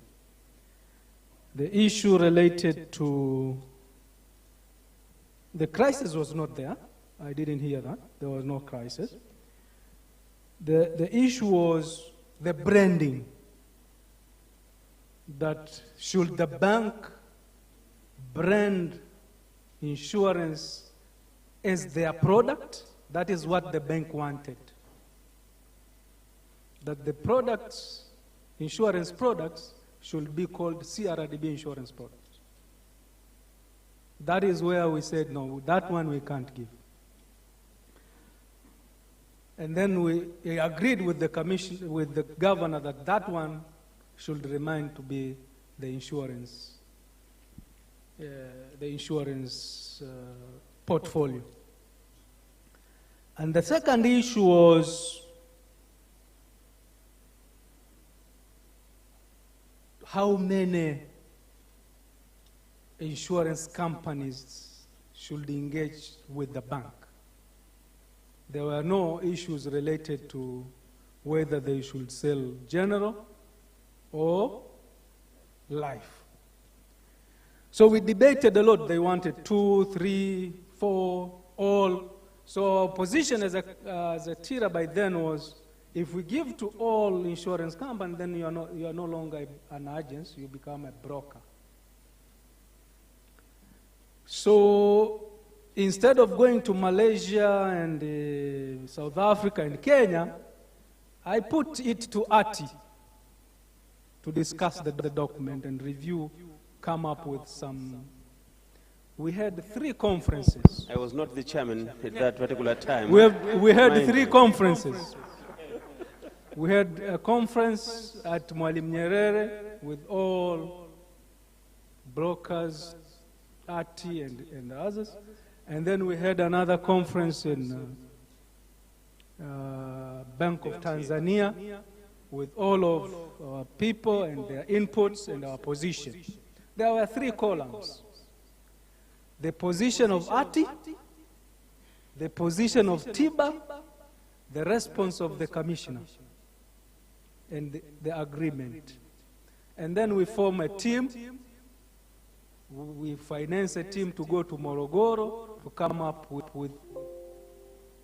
with the clauses which requires to be part of the regulation. After that, we send the due process of the government, where the government also asks the brokers and others using their own,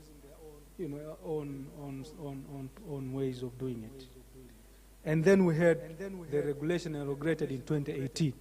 The purpose was to increase insurance penetration through the bank agents.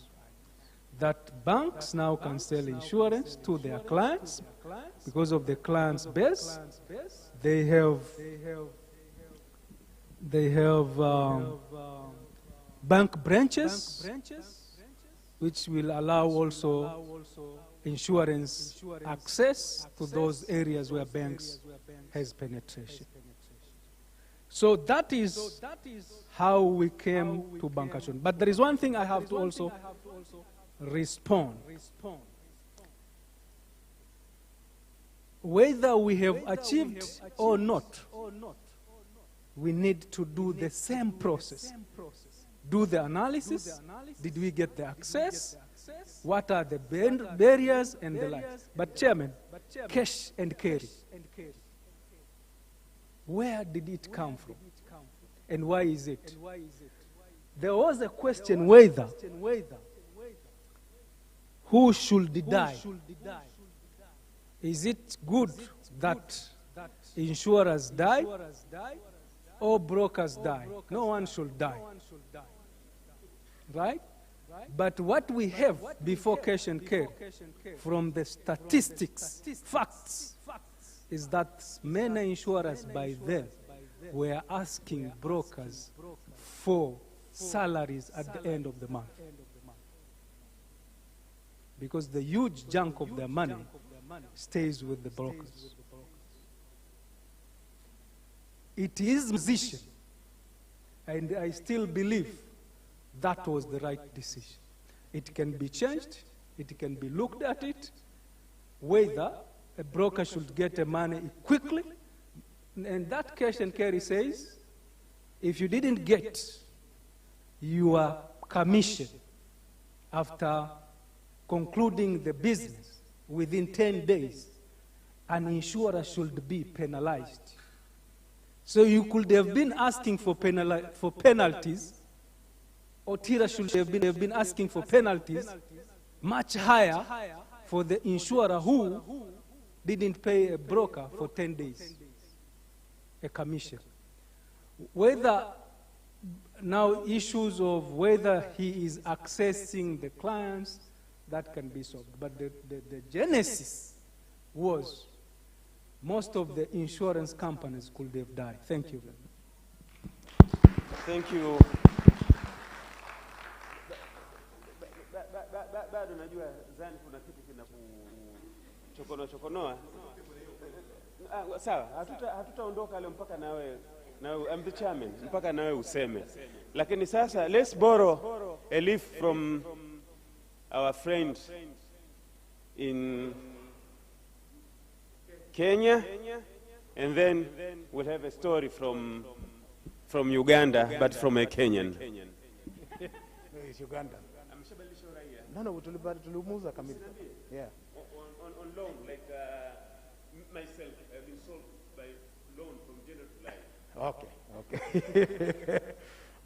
Good evening again. Now, I think the main question he has asked me is, what is the story of Kenya on bank assurance? Now, as the two commissioners have rightly put it, Kenya was the same story, that bank assurance was mainly allowed to operate in order to increase penetration, and mostly on life and maybe some personal lines. But as time moved, I think the commission is very sweet, and that is why you see somebody who has been an insurance person, when they retire, they don't want to go and do farming or do something else. Kamusara will tell you, when he retired, he decided still to continue this business of insurance. So when the banks tested this commission, they found out it was very sweet. And since it was sweet, they must, some people are saying I removed the mask, but please allow me to speak in that manner. I'm sure you can hear. Yes. So in Kenya, so when they started, they were supposed to do that article like the way the East African commissioners had agreed. And we had no problem with it. At that time, when they came to Kenya, insurance brokers were controlling 78% of the business. And then the other normal ordinary agents would, and direct insurance would take the other remaining percentage. So as time moved, they started now coercing clients and telling clients you must use the bank. And you see, they would use the data because they have the data and they know you have a car. They would call you and tell you, next renewal, you do this. So brokers, we took this to the commissioner.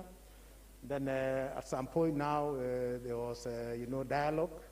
And we agreed to respect each other. And things moved on a little bit well. Now later on, they were still continuing with the same trend.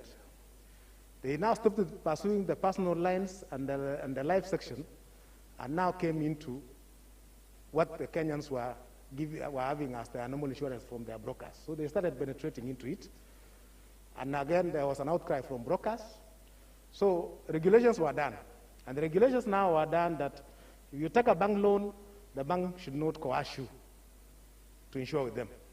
The bank will give you the money, and you will go to your insurance broker or wherever you want to get your insurance, and that is it. And at that time, they were allowed to shortlist the insurance companies that they would, the broker would get the covers from. So we agreed. But now as the regulations came and they realized now they needed to make more money, they now became clever. They didn't want now to use their staff. They wanted people who understood these insurance terms. The first instance, when they started coming into our customers, anytime there was a claim, that customer will never make a mistake again to go to the bank, whenever there's a claim, because the service was very bad. So to heal that problem, the banks now became clever. They came to our broking houses and to some insurance companies and got the best trained people in the industry and told them how much does Tiba pay you. They could even get from the commissioner himself how much do they pay you, because they have seen your papers are good and you know the stuff. So they would add some little coins. There they take you to head their insurance agency. So once you are there now, you are competent enough and you know the trade is carried out. And so as we were now trying to find out what was happening, we realized our clients had gone. How does the client go? There are like 2-3 channels. One, you are a bank, you bank with them. They know your account is. They will see how you do your premium financing and all that. They will call you, tell you, yes, we'll give you premium financing, no interest. From that time, that customer is gone. The next step is a customer, you are in business, you want a loan. So you go to them, they tell you, yes, we'll give you the loan. And because we had into that problem where they were coercing, in their forms now, they are no longer putting that condition that you must insure with them.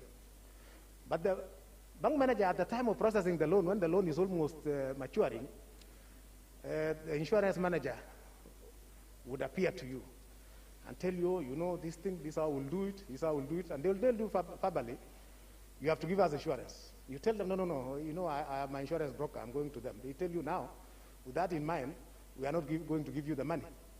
Now, you are desperate, you want your business to grow. Would you be fighting to go to your lovely broker you've had for 26 years or 30 years? No. You'll just give in. So we've been fighting as brokers anytime we get such situations. In fact, as a matter of fact, we've now intruded into their business. Some of the brokers who are somehow endowed, customer comes, he wants a loan, sometimes we finance, if it is a good customer. And I'm saying for those brokers who have been there, like Nelson Omolo, who have been there for 40 years, you are sure they have accumulated enough money. So they'll give a loan to a customer so that you don't lose them. That has been a fight. The commissioner has always asked us, bring evidence that your client has been coerced. Clients will tell you I was coerced. You tell them, okay, let's work together with the commissioner. And at that point, the client sees, I'm going to get some millions of money as loan. Would I rather keep quiet or report and I lose the money? So it is a big challenge in Kenya. It's not an easy thing. Luckily for Kenyans, most of us, I think we understand what is right. So anytime there is such an issue, we take them on, including even going to court if need be. So some of us, we have been able to protect the territories, but the small brokers are really in trouble. They are really in trouble. They are unable to do it, and mostly it starts when a customer wants a loan. That's when we start getting the beating. Otherwise, I think the exchanges I've had with various members, be it in Tanzania, in Uganda, and Kenya, we face the similar issues. Now, as we speak now, I told you when we started, we were 78%. Now, unfortunately, currently, brokers control only 28% of the business in Kenya. And it is going to go. Now, what I encourage the commissioners who have retired, like you, please, have a word with the sitting commissioners and tell them you are in this office for a short period of time. But the remaining of your lifetime, and then they start facing the same monster. So they would rather address the problem when they are still in office. That's my prayer. Nadhani masikini mmesikia na mna record na mtapeleka huo ujumbe. Kuna wengine hapa kina kiwanda hata kupa lift atakupita tu hivi hivi. Morris, tupe story ya Uganda. Good evening, distinguished guests, ladies and gentlemen. I think I'll be very brief because what Brother John has said is almost similar to the Ugandan situation. The purpose of bank assurance was to increase penetration, to get more people into the insurance space. That means banks have a lot of data, as we know. They have a lot of personal clients. They have a lot of corporate clients. More likely than not, most of the corporate clients will be brokered. The corporate clients will always seek their insurances from brokers. Most of the personal lines, some have their business done through brokers, some don't. Now, of course, the intention was quite good. The laws were effected. Same situation. They came and did a raid in the insurance industry. They took part of the people who have been working among you and took them to become chief officers or operation officers within the banks. The negative side of it, which is not being seen now, but it's just a matter of time, you pick these people, and because they have not been practicing and they are under pressure to produce results, they will not focus on the claims, and the claims will come. And those same clients, 1 year, 2 years down the road, will be very dissatisfied because they are not running with a broking firm, which is a company that has two aspects of it: doing the customer service from a servicing perspective, and also ensuring that claims are paid efficiently. So in the short term, banks are having a field day. In Uganda, they have grown by leaps and bounds. I think we have about 18 banks which are now currently licensed under bank assurance. And it's a fanfare every time when a license is given. We see a lot of pictures in the press and all that. And of course, we say, there goes another one. At the end of the day, yes, it's possible that we can do a lot of collaboration. You need to have a lot of muscle, you need to have a lot of experience, you need to be very innovative to work with the banks. And definitely then you work, as a gentleman had suggested earlier, you do the product. You, of course, the risk carrier will always be the insurer, but then you do the collaboration or use the bank's channel to do the distribution for you. Of course, there's a lot of training required. There's a lot of work which needs to be done by the entire industry, because I think all said and done, our insurance penetration is still very low.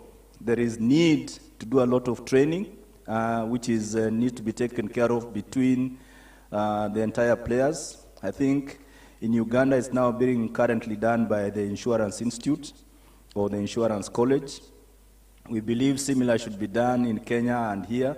There need to be a lot of information being provided to potential clients. I had some indication or mention about agriculture or the uninsured market. Yes, at the moment, one, it is down there, and we need to do a lot of work to make sure people appreciate insurance. In Uganda, we've gone a step higher when it comes to agriculture insurance. There is a government subsidy. So government pays either 50% of the premium, and you pay the other 50, or the ratio is probably 70-30. So we are trying to encourage, and because agriculture is the mainstay of most of our developing countries, and this is one of the biggest enablers. One, to make many youth to be employed. Two, of course, I heard about the value chain, the entire agriculture value chain, which starts from the crop. Then you have the things like tractors. Then you have the commodity in storage. Then you have the interlink with the banks and the markets. So there is potential to unlock a lot of insurance potential, but there's a lot of work that we need to do. Of course, bank assurance is a pain in the short term. I think in the next 5 to 6 years, it will get stable, because I know there was a time in Kenya everybody rushed in and then they forgot there's something called renewal. So when the time for renewal comes, the client is never sent a notice, because that was not part of a normal thing that banks do. and then the client is not renewed and us. And then there's a lot of hue and cry as to who is responsible for those challenges. So I think by and large, even when we make regulations, I think it's important to be very clear about what are these regulations meant for. Can we stick to make sure the regulations are being followed? Even when I give you a license, there are the do's and don'ts. If I don't think it is the intention when you make a regulation to make this person go out of a job, because a bank is supposed to give bank loans. If they can also give you insurance services as part of the services, so be it. But the moment they are told, I have already a broking relationship, I don't think they need to coerce and make it like a tug of war between the client and then do what my friend is saying. They wait until the last moment and they know you have to sign off this bank loan and they tell you, oh, if you don't take our insurance, then we'll not give you the loan. At the end of the day, that client is really confused at that point in time, and more often than not, he will cross over to the insurer, to the bank side. But I think we still need to do a lot of work, and this is a good forum and dialogue for us to learn from each other.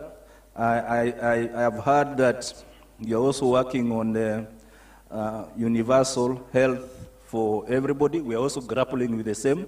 We're trying to see how we are going to put up our universal health scheme. So we learn from each other and then we go. And the key is not to outcompete each other. The key is to have enough for everybody, because we can all coexist and be able to serve all these customers. Because in Tanzania, I'm sure there are around 45 million. That's probably a similar number in Uganda. And I think it's also a similar number in Kenya. Thank you very much. Asante Morris. Ila we are not 45. We are 60. We are not sleeping. We are not sleeping, Tanzanians. We are 60 now. Sasa ngoja tusikilize story kwa mtu hapa. In 2018, you said the regulation was in 2018. He was 80 kilos. Now he's 70. He was wearing size 36. Now he's wearing size 28. Halafu ameweka elastic. Halafu ameshaniagiza na suspender. Charles, please. Thank you, Kabis. He ensured that he delays my presentation so that I forgot the points. There was 9, now I remember only 2. Mine is just on the same issues of bank assurance. I will thank my namesake here to raising this issue. It will become very interesting. I just want to get opinion from Dr. Sakwale, because during the implementation, you are sitting in the office there. Before there, I will just want to get clarity. It has been bothering me for a long time. I'm not a lawyer, so you will pardon my ignorance. The insurance law is allowing agents to have brokers as principal. But when the regulation came, they were restricting these banks to be just a be agent of insurance company. I was having a feeling that a regulation cannot supersede a law.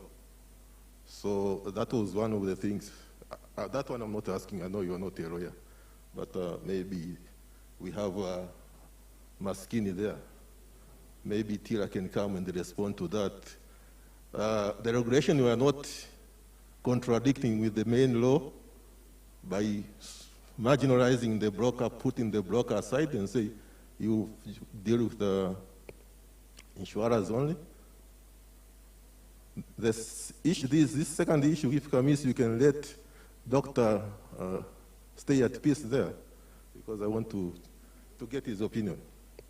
Doctor, looking at the hindsight, because I remember when this regulation draft were out, many brokers, I think all the brokers, they said, please let the bank, I think the broker were not opposing bank assurance, but they were saying let the banks deal with SMEs.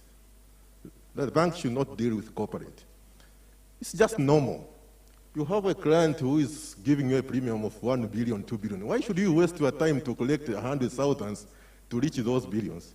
So a bank also will focus on the same client. So right now, I think this has been the outcry that you see.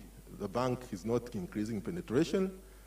Rather, I think one of the colleagues from Kenya said very rightly, just taking the business from a broker, it's like you have money on your left pocket, you take it and put it in the right pocket and say, now I will increase the money. It's the same money, we've just changed the pockets. Now looking at the hindsight, Dr. Sakwari, do you now believe that this would be handled differently? Thank you.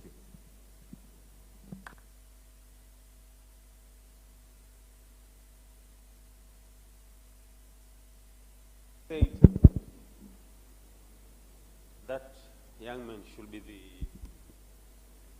the last speaker on this question. And the other questions you've asked. Now, let us resolve. Now I know why bank assurance they were not invited in this conference. Let us have I'll give you a resolution. We as a market, I mean, to me it's fine to have bank assurance and brokers. Unajua unapokuwa na wake wawili, kila pahali unapendwa. It's fine, right? Yes, I'm a Muslim. To have two wives, when you go to a small house, unabebwa. When you go to a big house, unabebwa zaidi. So it's not a problem. Bank assurance and brokers, they all come to me as a carrier. Maybe you as a broker, what exactly do you want? In 1, 2, or 3 sentences. Siku nyingine maskini unamwambia bwana huko naona kama kuna balaa ende mwenyewe. One word before we agree on to the resolution. Thank you. Nafikiri unamzungumza mheshimiwa pale classmate wangu. I cannot confirm whether, I need to confirm whether there is a regulation which is being... Okay, it has been confirmed by the author of the 2009 Act. But law allows 3 insurers.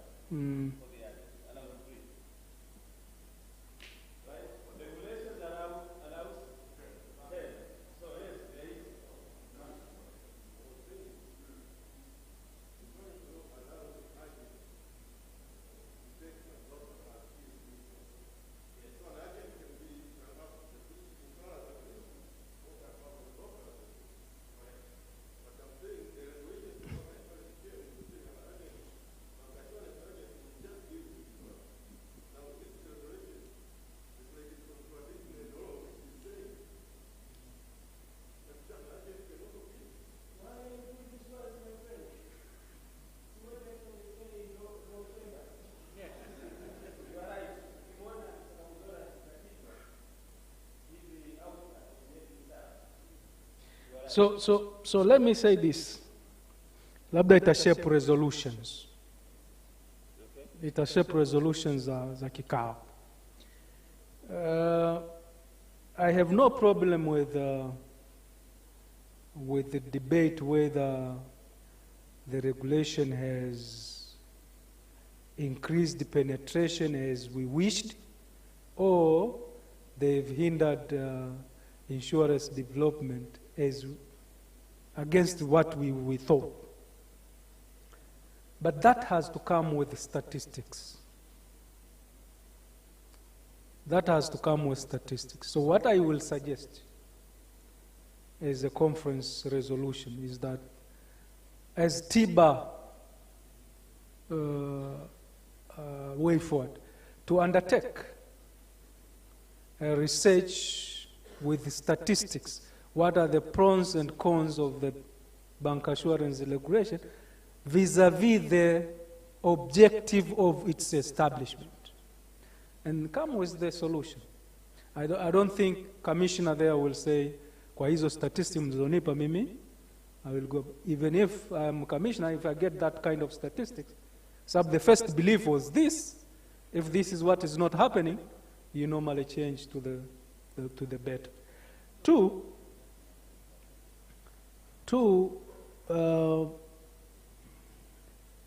I foresee banks, this is my own thinking, I see banks will ultimately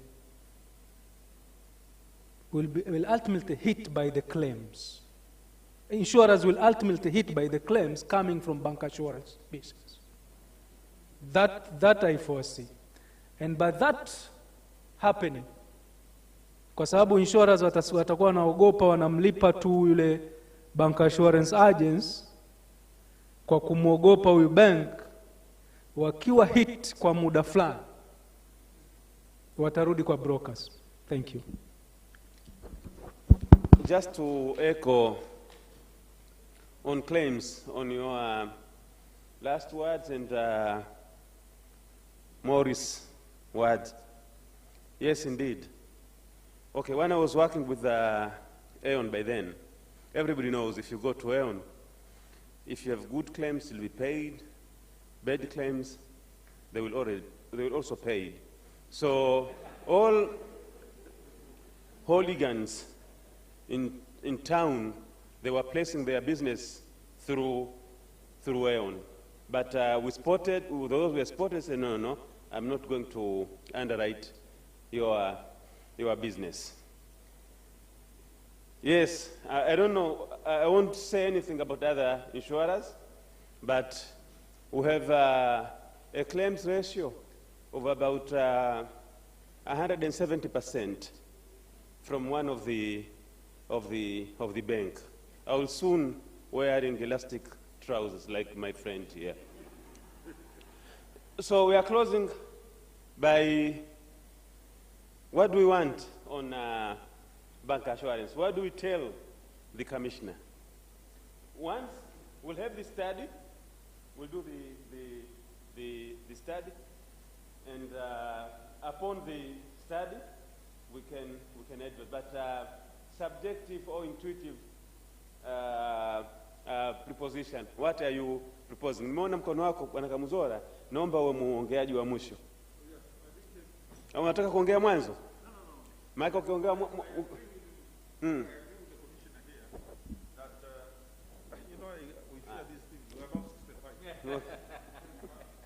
agree with the commissioner here that Tiba can commission the person to study the effects of bancassurance in the Tanzanian insurance industry.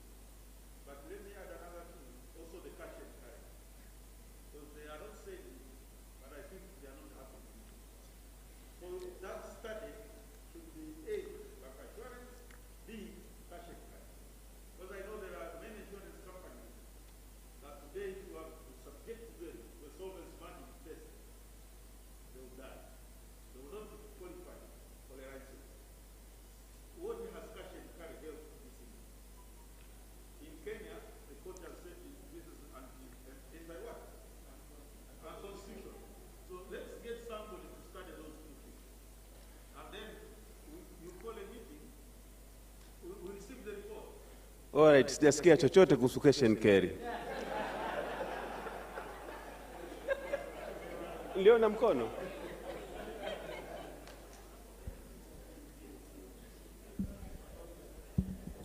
Mi sitaongea sana, naomba tu niseme ukweli. One, bank assurance was a flop. Kitu kingine, Tiba has done initial studies. Dr. kweli ukwenda Malaysia, lakini Tiba shared a lot of studies from everywhere. Muhammad alituma pepa moja ndefu sana, but it was not considered. Na today you're talking of a difference of 3 billion compared to last year. I mean 2020 na 2019, difference was 3 billion in premiums. Kwenye GI, 4 billion in life. It's not a significant growth. So my advice is, let's sit down and relook it. Tuache kupiga stories kila Brokers Day ikifika tunakaa tunasema bank assurance ni mbaya, nothing is done. So please, let's do something tangible. Tuache kupiga hizi story. Yeah, thanks. You have asked a very difficult question. Next time, don't ask. I will not allow you to ask. You have asked a question which has taken us about 1 hour. Oh, nilijua. That's why I allowed 1 hour debate for that one.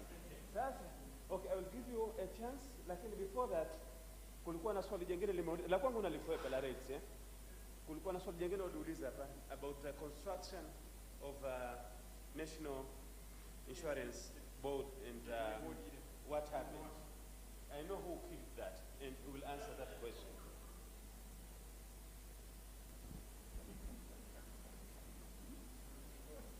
Please answer your question, my friend.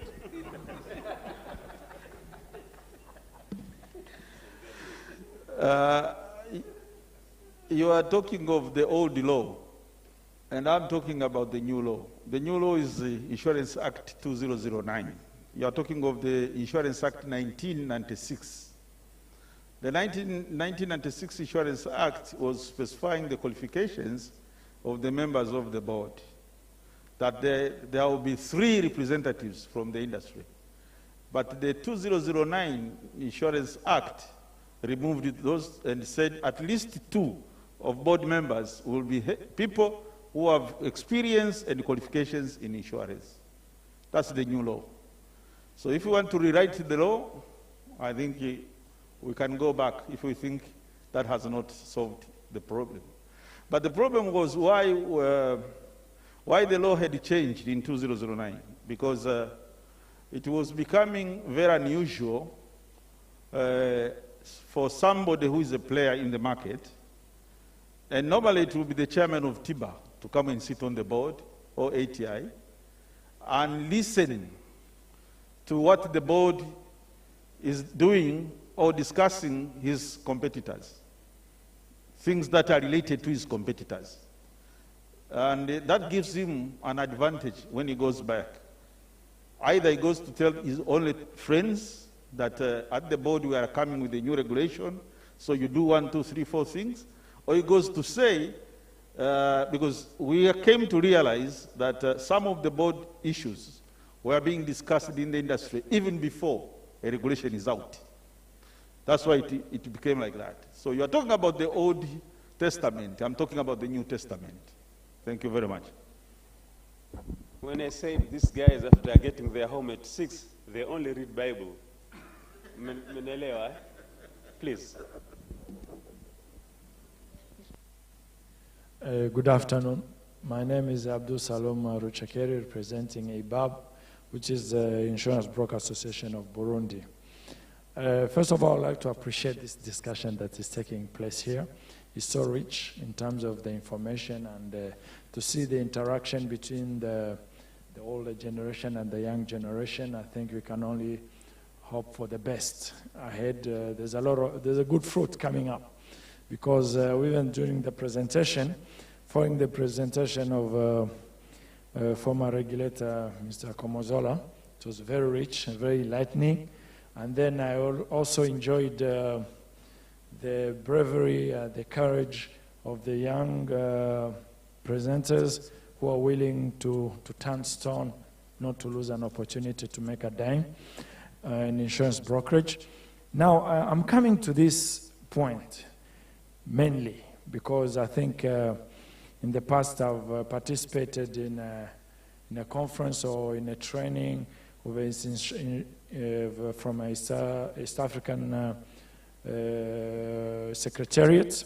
They're trying to put together East African regulators. And Mr. Komozola, I think we met a couple of times over there. Now, this body was supposed to come to solve this solution, to bring us an answer to all these questions, because if Kenya is managing this question of bank insurance in one way, Uganda is doing the other way, Tanzania is doing another way, but yet we're all doing the same business. In Burundi, flat out, they said no bank insurance. What's funny is it's not even the brokers who fought against it, it's the banker, it's the insurers. They all of a sudden saw, hey, the bankers are going to be our competitors. They managed to convince the regulator to suspend it for now. But I think now I might ask, I don't know how far they went with it. To me, I found that was a solution of regional. As the East African Insurance Broker Association, we're here. We would love to see the insurers doing the same, the regulators are doing the same, so we can talk out the same question in the same way. Because insurance, there's no insurance for Tanzanians, there's no insurance for Ugandans or Kenyans. It's all the same. It's all the same. Why are we battling this one question in 3-5 different nations? To me, it doesn't make sense. But I'd like to know how far did you go? Do you have a chance to have that East African regulating body? Because it's very necessary so that we won't have to keep on going around trying to do tests like if the other side, we did not see the result. Thank you very much. Thank you, Chakari. I will allow 2 or 3 more questions before we close. Bank assurance is closed, yeah?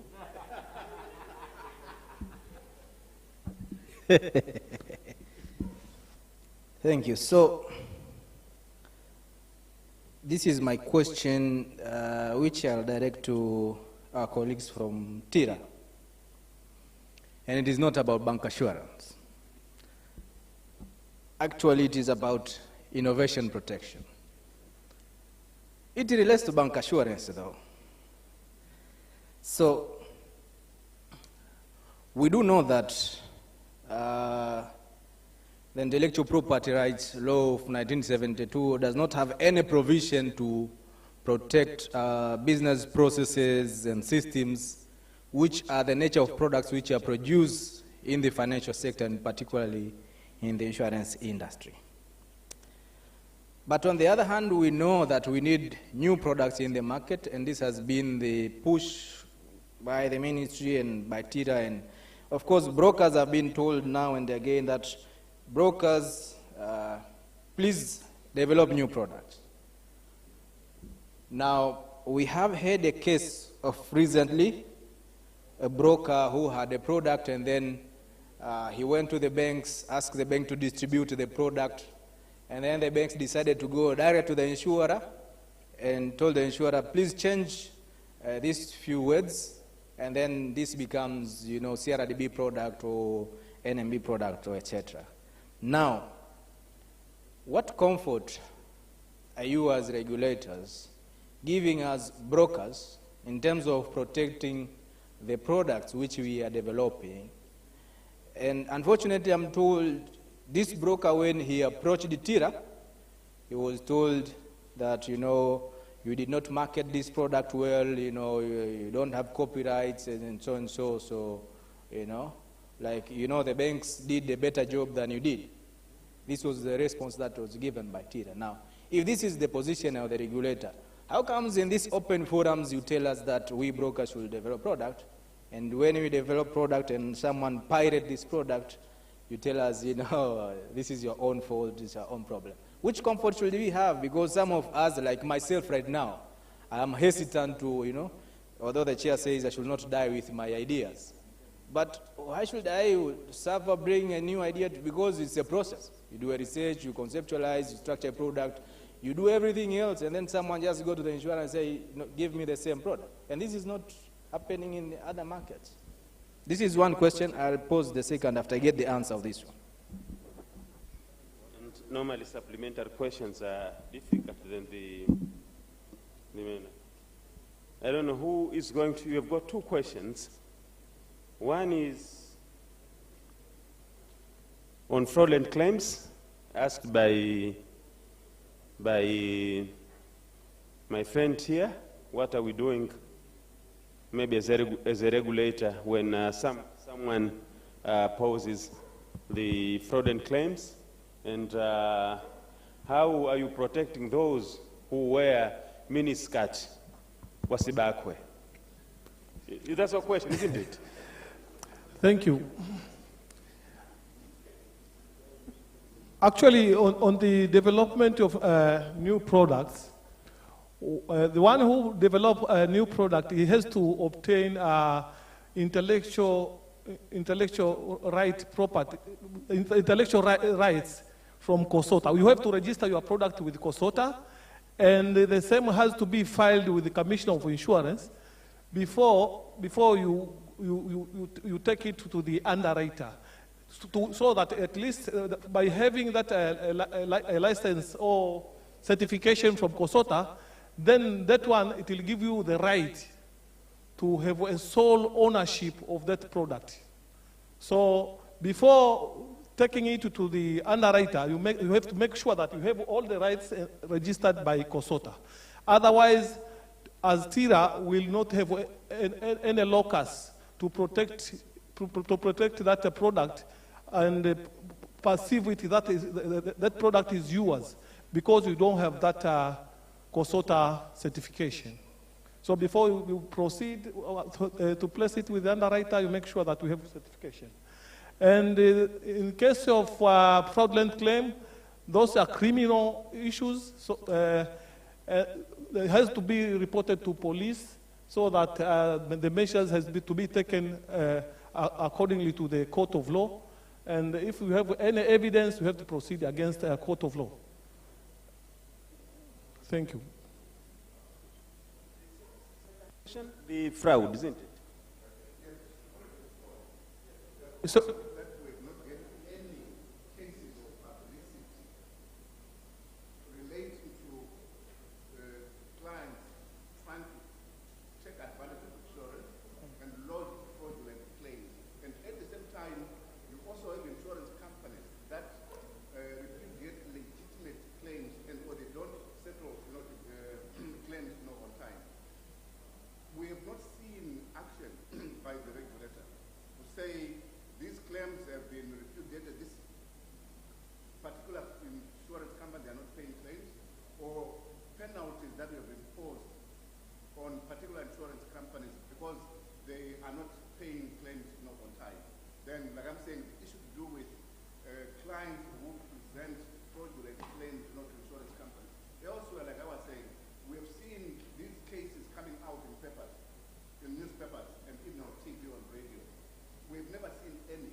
thank you.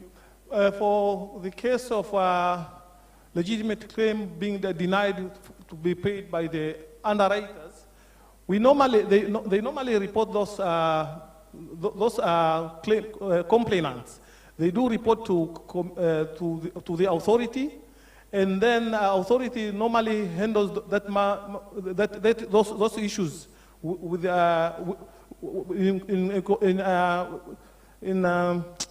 in collaboration with the underwriters. They do contact underwriters, and also they do contact the policyholder, and they have to check what is the issue behind that claim. And normally, after making a resolution, after resolving that matter, it's not published in the newspapers for the public consumption. Normally, it's being taken as the issue of regulatory issues, and in case it needs, there is a need for them to be penalized, the underwriter to be penalized. We normally penalize them, but there is no. We don't publish in the newspapers. But it's normally there in our market performance report. If at all, maybe you'll be interested to know the underwriters who have been penalized. You'll find it in the market performance report, but not in the public newspapers.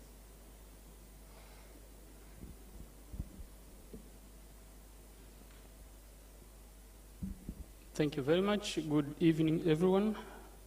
My name is Panchelius Pancras from Freddie Black Insurance Brokers. I have a few questions which will be directed to Tira and someone who I will mention in a few minutes. My first question is about MRO. It is a very simple one. Which would Tira prefer to see in the market? Insurance companies and everyone doing marketing or underwriting? Do you want brokers, insurance companies, and other intermediaries to be doing selling or underwriting? If it is underwriting, why there is MRO? My second question will be, there are some contradictions between MRO and what is being happening on the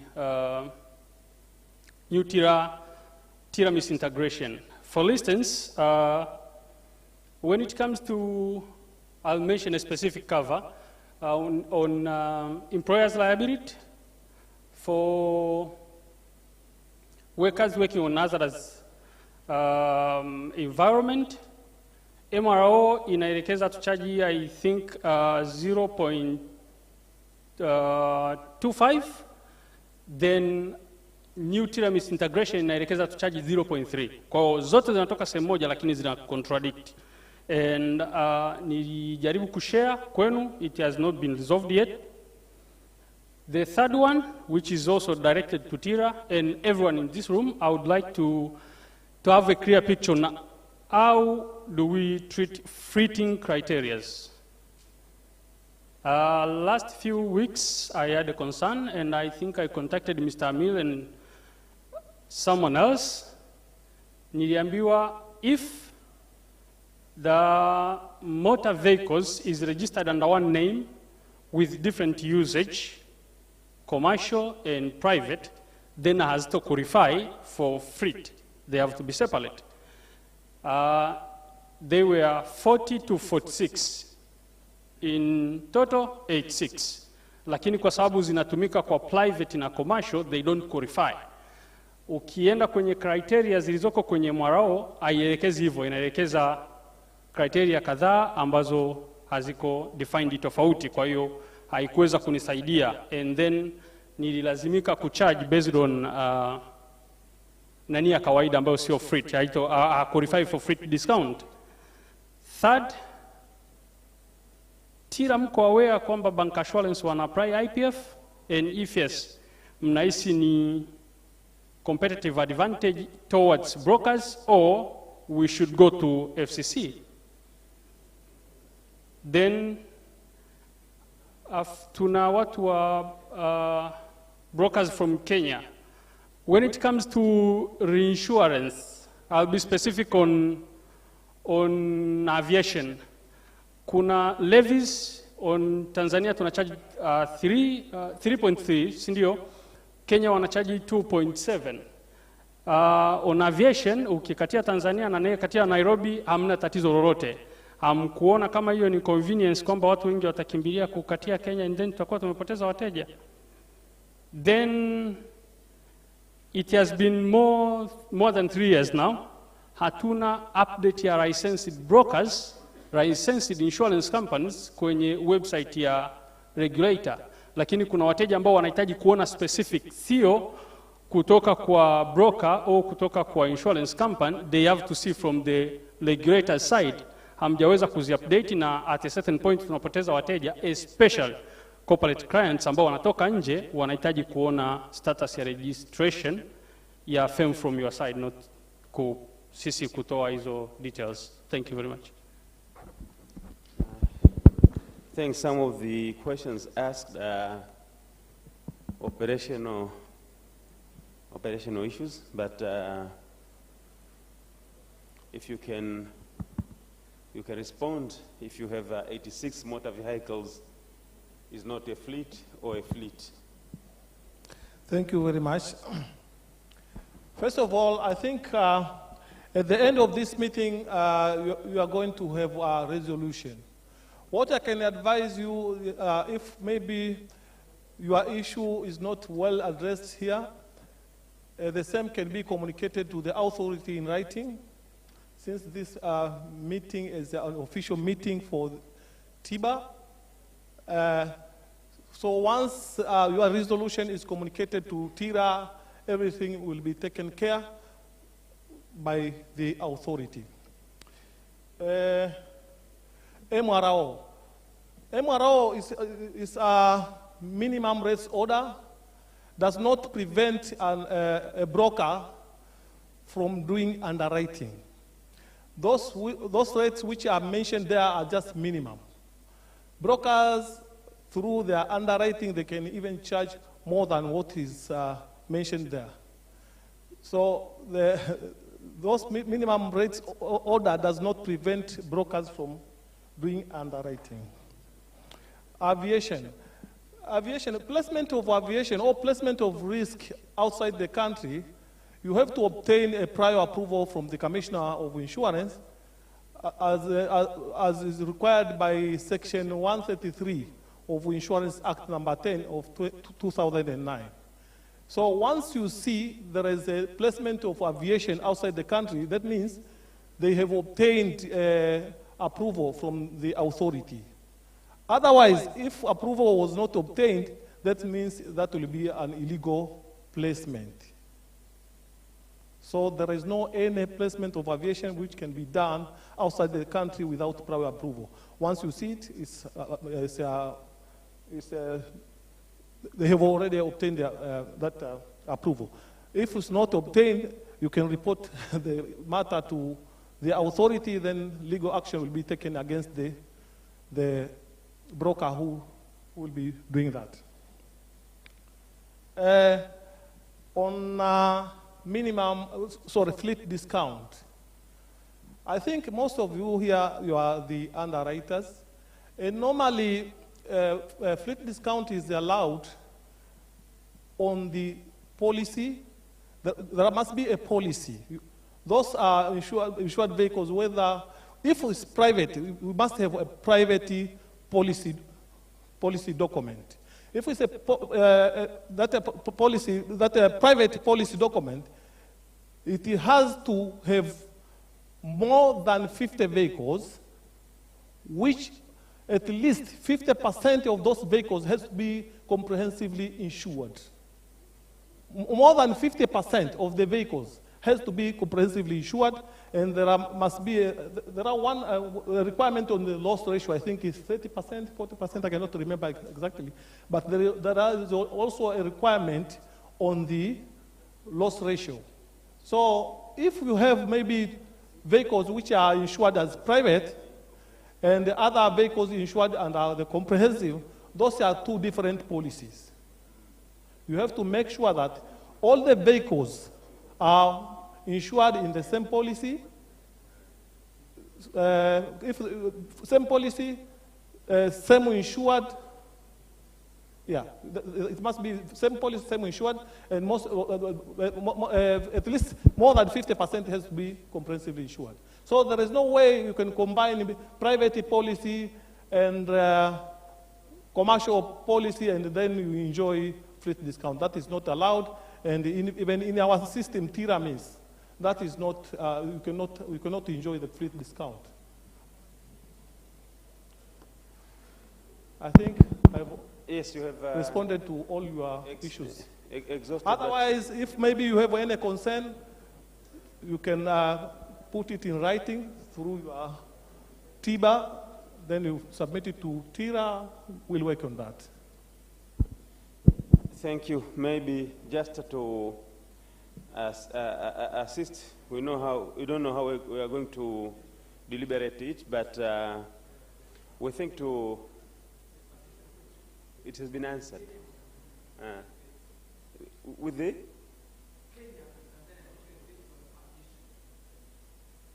it's not rate, it's charges. Which is charged by the commissioner, isn't it? They are charging 2 point. What about the rate itself? Chairman. You cannot go to Kenya if the aircraft has been registered in TZ. Chairman, actually minimum rates order has no minimum rates for aviation. So aviation is free. There is no minimum rates for that. Sorry? For levies for Kenya and Tanzania. But Tanzania is 1.5, including if it's less than 200. If you are taking the business out of the country. I see. All right. On fleet, I think you need to redefine. Market has moved out of segregating the motorcycle and the private and the commercial. Fleet is a fleet. And in fact, Mr. Kamuzora is surprised here. 50 vehicles to make a fleet. On those old days, 10 vehicles can make a fleet. I was trying to buy time because I'm told there is non-alcoholic alcohol. Non-alcoholic alcohol. What time do you serve non-alcoholic alcohol? Is it from 7? Then I'll just adjust my watch here. One more contribution. It's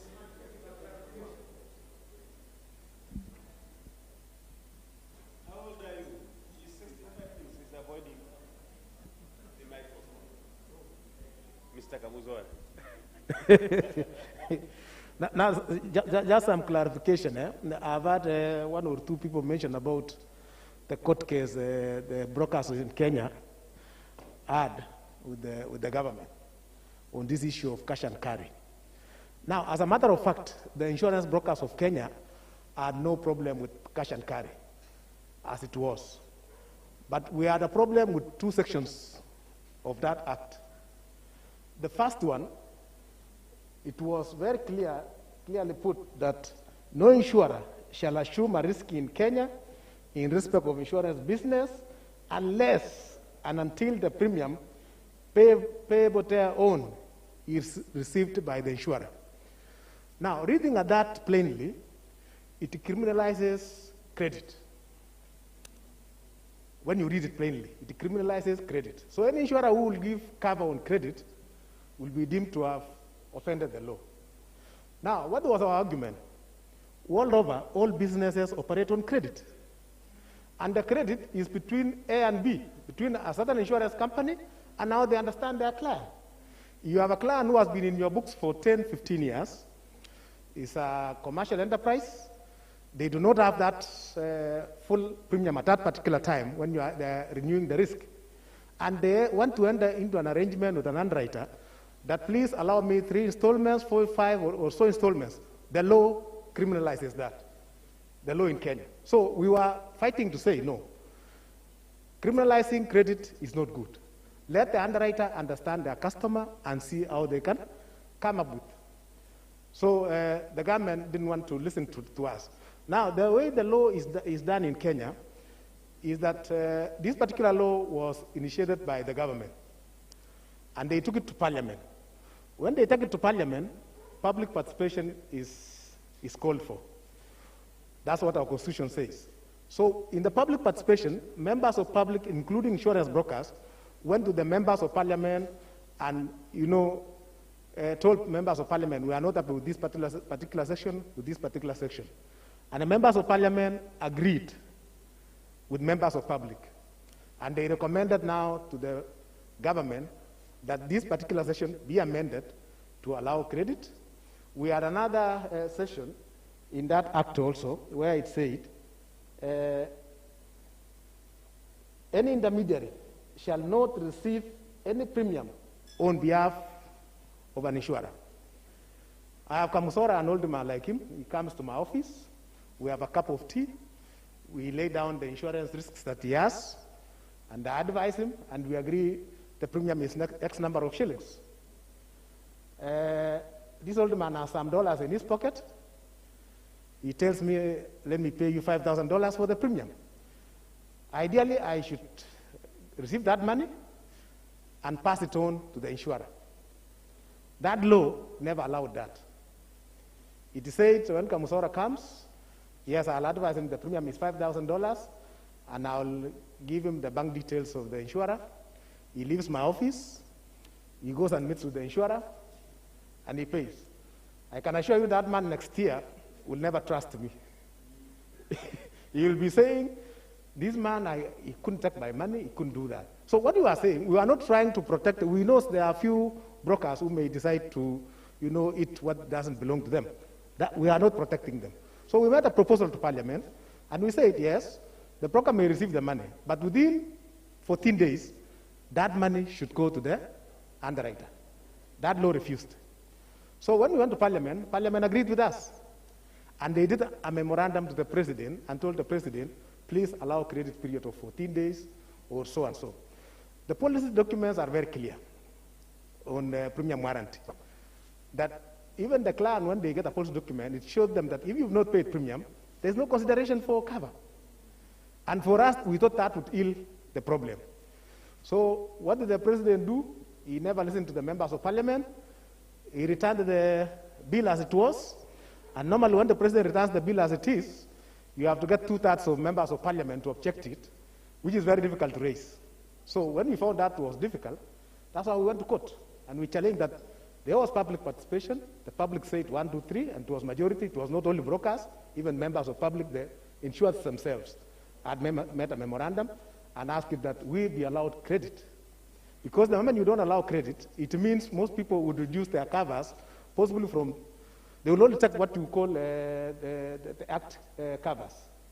And even when Corona came, I saw most people, because they didn't have money and the brokers were not at that time at liberty to negotiate for credit facilities, most people went into third party. So you are actually exposing the economy of the country to catastrophe. So we went to court for those two essential sections to say, let the customer be allowed to have credit and let the business be understood between the underwriter and the broker and the customer. And then 2, do not criminalize the business of a broker when he receives money and passes it on to the underwriter. So that was the main contention. So I wanted to bring that forward so that you don't now, within Tanzania or Uganda, start thinking the whole law of cash and carry is bad. It is not bad, because we want our insurance companies to be liquid. We want them to be able to pay their claims. But what we are saying, do your business as a broker, as a professional. There's the regulator in our country. We renew our licenses every year, and part of the licensing requirement is clearance from underwriters that we do not owe premium. So we are saying the commissioner has powers within our country to make sure brokers remit premiums as they should. And that is why we went to court. And before we went to court, the Senate of the Republic of Kenya had said that law, because it affected the entire country, had not also been taken to them. And the court had them.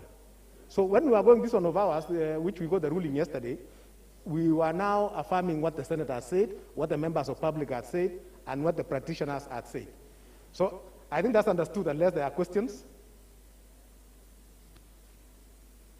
Yeah, I think it's understood. Thanks.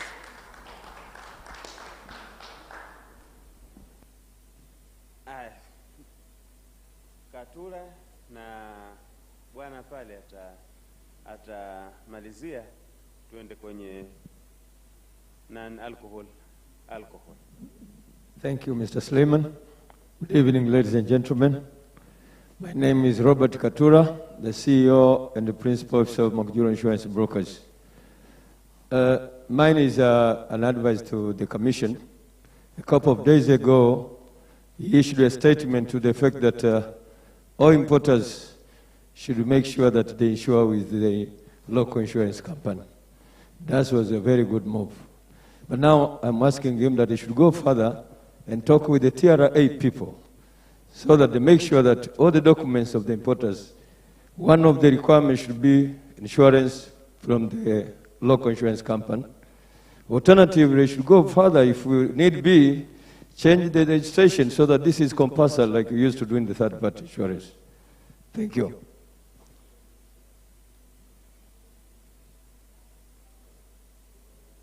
Thank you, Robert. Thank you very much. My name is Tumaini. I'm from Topless and Harding. I think we are the only loss adjusters here, if I'm not mistaken. Okay, I want to remind brokers and brokers that they should not forget their roles to assist their clients from the time of underwriting to the time of claiming. Because sometimes we are seen like us adjusters that we are just like a boundary for the clients to get paid off their insurances. Just because a broker forget to assist his client on how to organize the claim documentation, on how to explain the exclusion and inclusion of the policies which are sold to their clients. So it reached a time that the client are fighting with loss adjusters that you are just minimizing my claims without understanding that some of the things we are applying, they are there in their contract. So let your staffs and actually your staffs to well educate their clients, your clients that there are exclusions, and even at the time of documentation, try to assist, try to wear the boots of your clients that what kind of a document is really required at this particular kind of covers. That will really serve the client, and the client himself will feel so happy that insurance saves him instead of that insurance being the burden to him. So we better assist our client to the maximum that they feel to get renew their policies instead of say that, if insurance is like this, I will never go for insurance. Just make your clients your friend. Assist them at the time of claim, educate them at the time of selling insurance. That even it will compete with banks. We will not having this argument of that banks are coming to steal our clients. No, it's just because we are not delivering the proper service to our clients that they are opting to another channels. If we simplify our communication or our ways of selling our products, automatically your clients will never move out of you. He will just be happy to be served by you in case of claims and at the reception of insurance. Make your clients understand your covers. Listen to your client. Tailor your product as per client's demand, because sometimes a client might have a more wide coverage. You are in position to listen to him, designing what is supposed to be issued to that particular client, then propose it to insurance company. I think this will make our market to be more professional rather than fighting to each other. Thank you very much. Session yangu imekusha. Kuna alisema inspirational kabla haja expire, aeleze kile ambacho nakijua. Let me tell you one thing. I worked as a broker for 17 years. When it comes to claims, you have the checklist. The first thing I look when I receive a claim and look at my policy, I'm going to look at the exclusion. Ndio kitu cha kwanza kabisa. If it is an exclusion, I don't have story. I just tell the client, you don't have a cover, don't expect anything. Ndo discussion inaanzia hapo, inaishia hapo. Sasa sisi tuna shida moja, we give sometimes false expectations to our client. And I'll give you a story. I've got a claim, not a small claim. And you know, this is not covered claim. It's from your competitor, bank assurance agent. Normally, I will discuss with a broker, isn't it? This is the fate of your claim. Go and tell your client. Then when a bank assurance tells me, no, you have to go and tell the client. This is the weakness which Maurice mentioned here, where you will get an upper hand in the coming 5 years when it comes to claims. Wenzenu kuwashinda sijui kwa kupata clients, I'm quite sure the services when it comes to claim, it will be pathetic. And that's where you need to capitalize to claims back your client. So don't give false expectation to claimant if you want to survive in this market. I used, when you receive your claims, you send a claim form along with list of documents which client has to produce. Sindio? Na siku hizi kuna bahati ni everything you can send on email. It's not on those old days. You have to send the physical document. Sindio? Nye vitu vyenu vinakwenda kirahisi. If you do that, then there is no point. You will be starting losing what you have. You will get extra from what you have lost. Insurance is about service. If you want to increase your sales, just offer proper services. I'm returning the mic to MC. This session is over. I would just thank you for your participation. I think it was educative, intuitive, and one of the solutions which we have agreed here, Tiba will do a research on bank assurance with the number, how it has assisted with the penetration, or is just changing same client from bank assurance to broker. The next item is cash and carry, and you will come up with a proposal. You can borrow a leaf from our friends in Kenya. I know Uganda also have the cash and carry thing, isn't it? Yani hizi tunavyokopiana, kama ingekuwa ni AIDS, sote tungekufa hapa. Karibu Salme. Thank you, Mr. Hamis Suleiman, Chairman of Association Tanzania Insurance. Can you please give a round of applause for Mr. Hamis?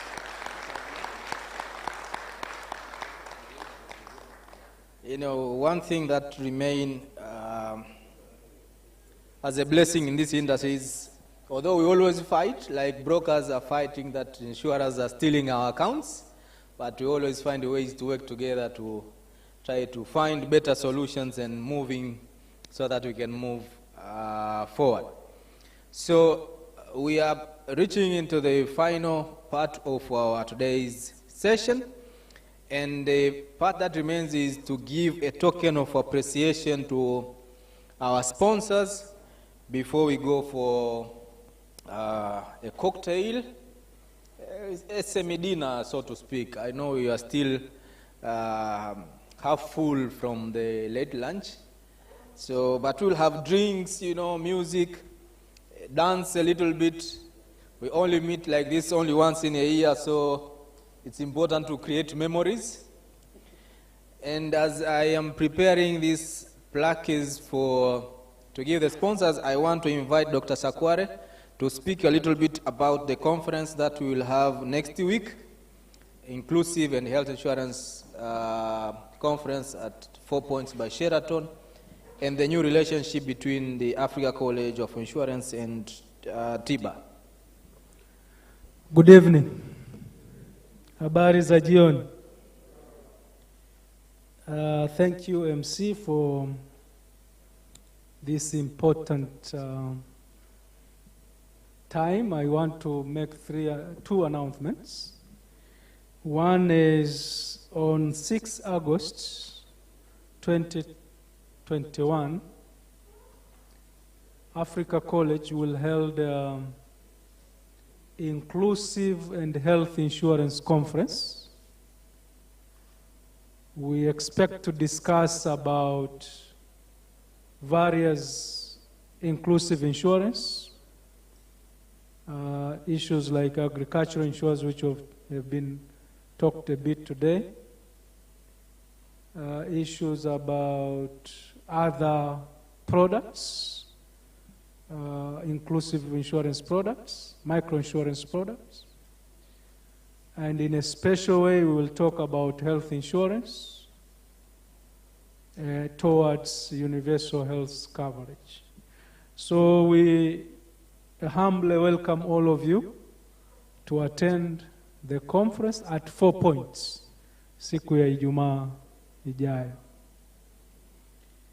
And we expect our guest of honor to be either the Minister of Finance or Minister of Health. So you're most welcome.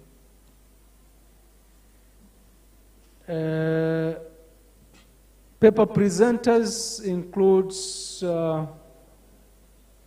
the likes people from NHIF,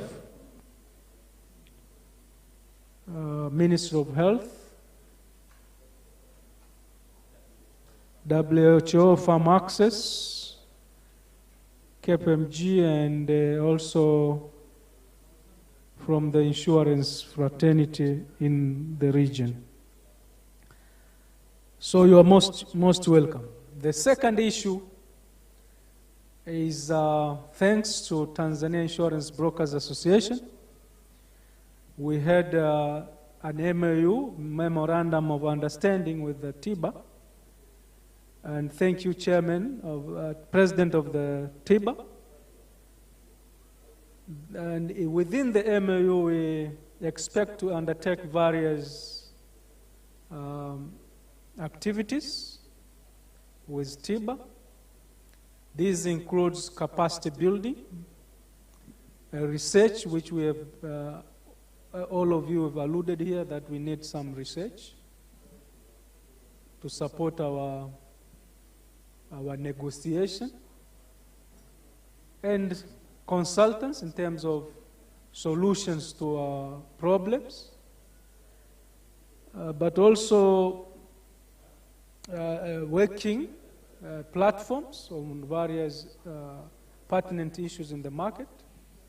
So we thank the President for MAU, and we welcome individual members. If there is anything we can do together at the college with the members of Tiba, you are most welcome. So the MOU is up running. We hope to come up with some possible activities as a college, and we need your support in due course. And thank you very much, unless I left anything. Thank you.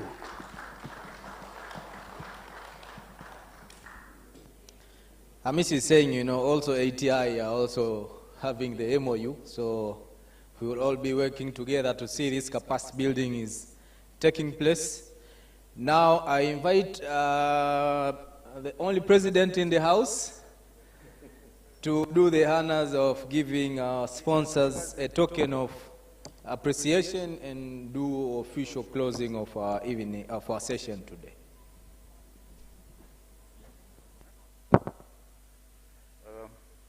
Thank you, Bwana Anselmi.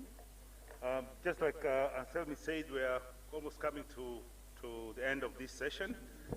And now it's time that we show appreciation to the sponsors that supported this event. And we'll start by we go from small to high. So yeah, out now, we'll start from top. So we'll start with the main sponsor, NIC. And may I probably call one of my colleagues, Bwana Solomon, to come and present this. Do we have anyone from NIC?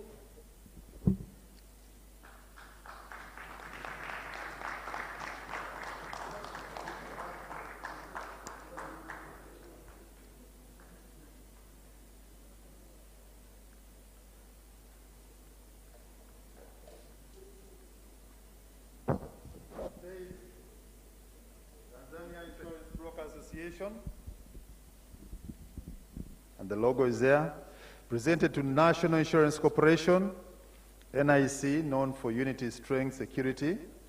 in appreciation for sponsoring the 5th Tiba Annual Insurance Conference as a main sponsor, 5-star conference under the theme Insurance Development for Economic Growth, dated the 30th day of July in the year of our Lord 2021. Thank you very much.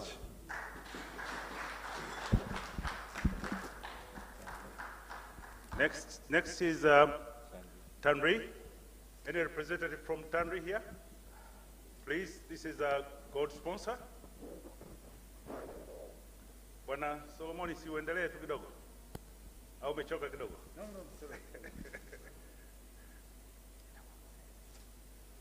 This flag from Tanzania Insurance Broker Association presented to Tanri in appreciation for sponsoring the 5th Annual Insurance Conference, 4-star gold sponsor, under the theme Insurance Development for Economic Growth. Thank you very much, Tanri.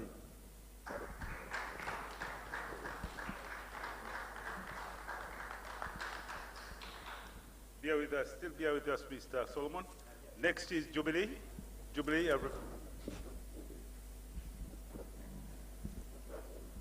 was only one lady. Tanzania Insurance Broker Association presents this plaque to Jubilee Life Insurance in appreciation for sponsoring the 5th Tiba Annual Insurance Conference as a gold sponsor, 4-star, under the theme Insurance Development for Economic Growth. Thank you very much, Jubilee Insurance.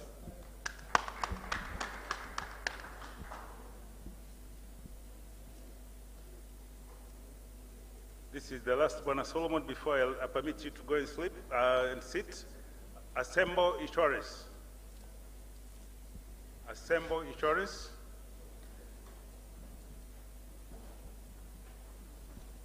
Suleiman, are you with Assemble?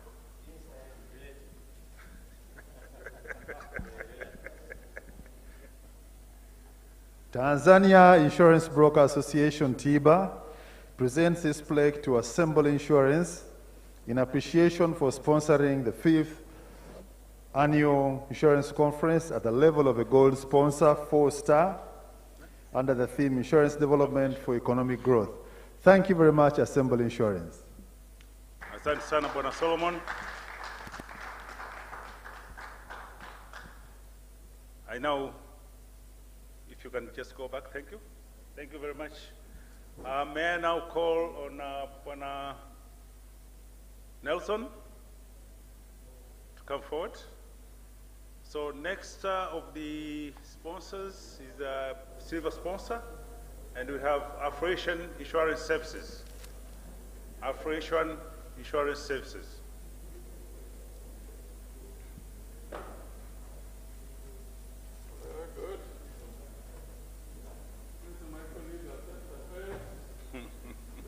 Tanzania Insurance Brokers Association presented to Afro-Asian Insurance Services Limited in appreciation for sponsoring 5th Tiba Annual Insurance Conference as a silver sponsor. Thank you very much.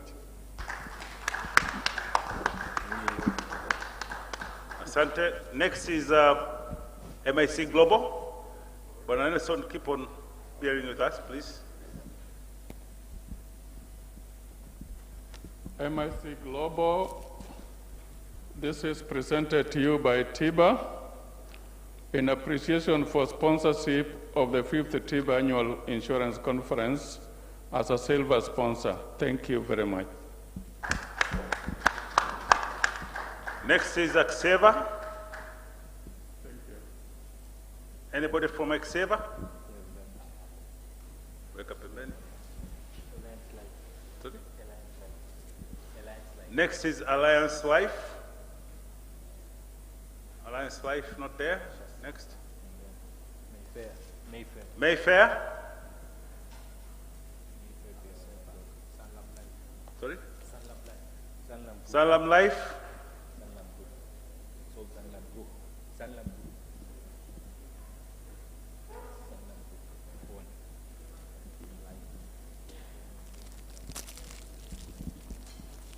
Sanlam Group, This is presented to you by Tiba in appreciation for sponsoring the 5th Annual Insurance Conference as a silver sponsor. Thank you very much.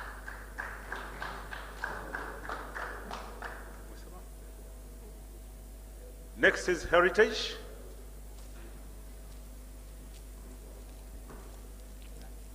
Heritage Insurance, this is a presentation of appreciation for the sponsorship to 5th Annual Insurance Conference as a silver sponsor.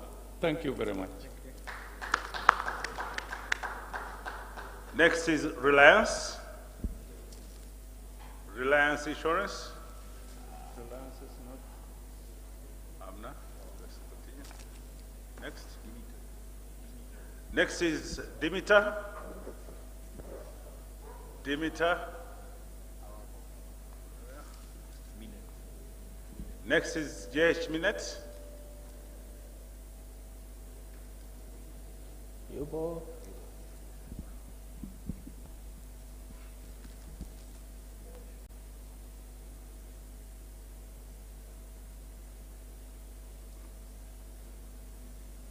Minet Insurance. This is presented in appreciation for sponsorship of the 5th Tiba Annual Conference as a bronze sponsor. Thank you very much. So, Bwana Solomon, let's allow you to go back. Karibu sana. Sorry?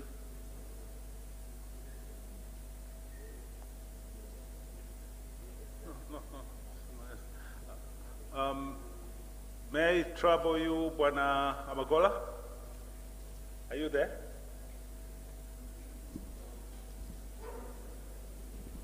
More assurance. More assurance?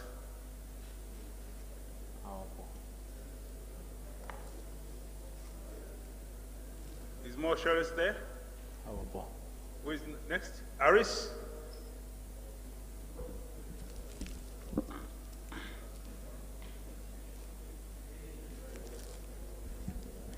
Tanzania Insurance Brokers Association presents to ARIS in appreciation for sponsoring the 5th Tiba Annual Conference under the theme of Insurance Development for Economic Growth as a bronze sponsor.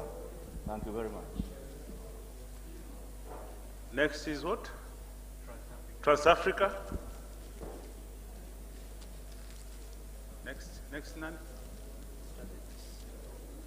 Next will be strategies. Do we have someone from strategies there?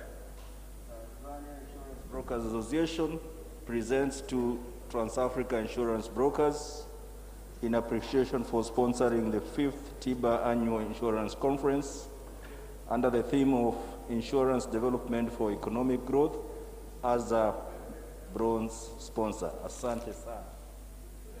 Strategies? None from strategies. Next. Howden Puri? Howden Puri? First Assurance?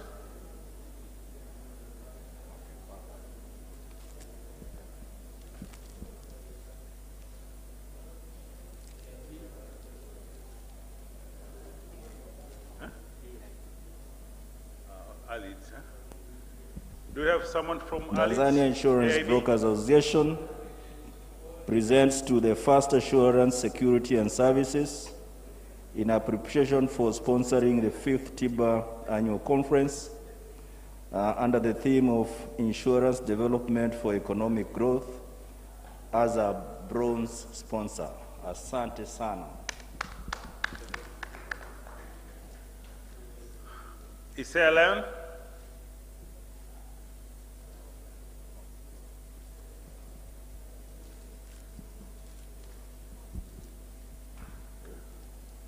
And if we may have Bumako closing under that category. Just the Tanzania Insurance Brokers Association presents to the ICEA Lion General Insurance in appreciation for sponsoring the 5th Tiba Annual Insurance Conference under the theme of Insurance Development for Economic Growth as a broad sponsor. Asante sana.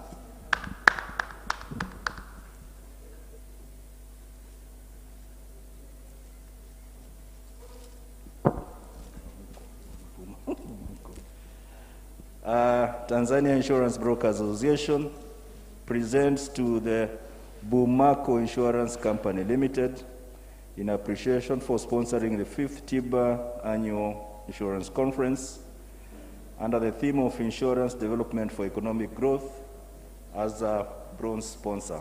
Asante sana. Thank you. Asante sana, Bwana Magola. May I now call Bwana Abdul?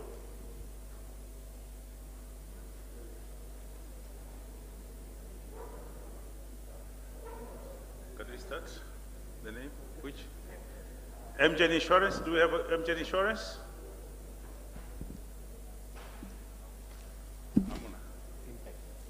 Impex.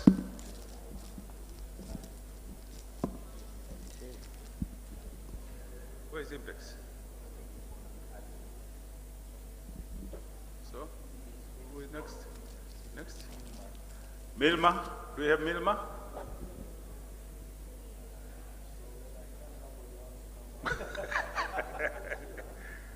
Next. Jubilee Life. Do you have Jubilee Life here? Thank you. Next. Who is next? Next is ITL. How do I read this? Huh? ITL. Next. Jubilee Life Insurance, a token of appreciation as a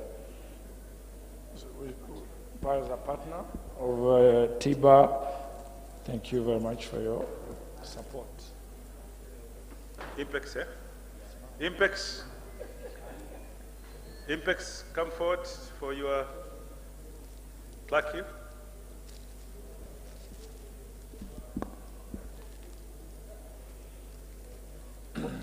Impex, a token of appreciation from Tiba, 5th Annual Conference, as a partner, and thank you very much for your support. Picture. Who is next? ITL, These are my data. ITL Smart Policy, a token of appreciation from Tiba, 5th Tiba Annual Conference, and thank you very much for your support. Next. ZIC, do you have someone from the ZIC? TAN Management? None. Phoenix? Sorry? And Meticulous?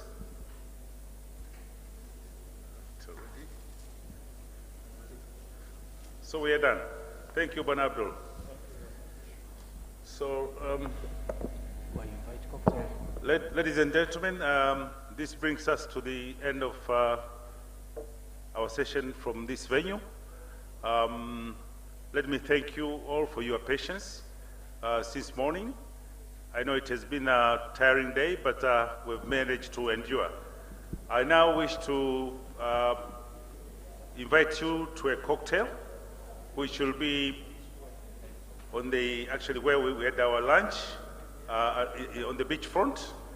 Please, you are welcome, most welcome. Don't miss the event because there'll be a lot of exciting things up there. Thank you very much, and thank you for having been patient throughout the day. Thank you very much.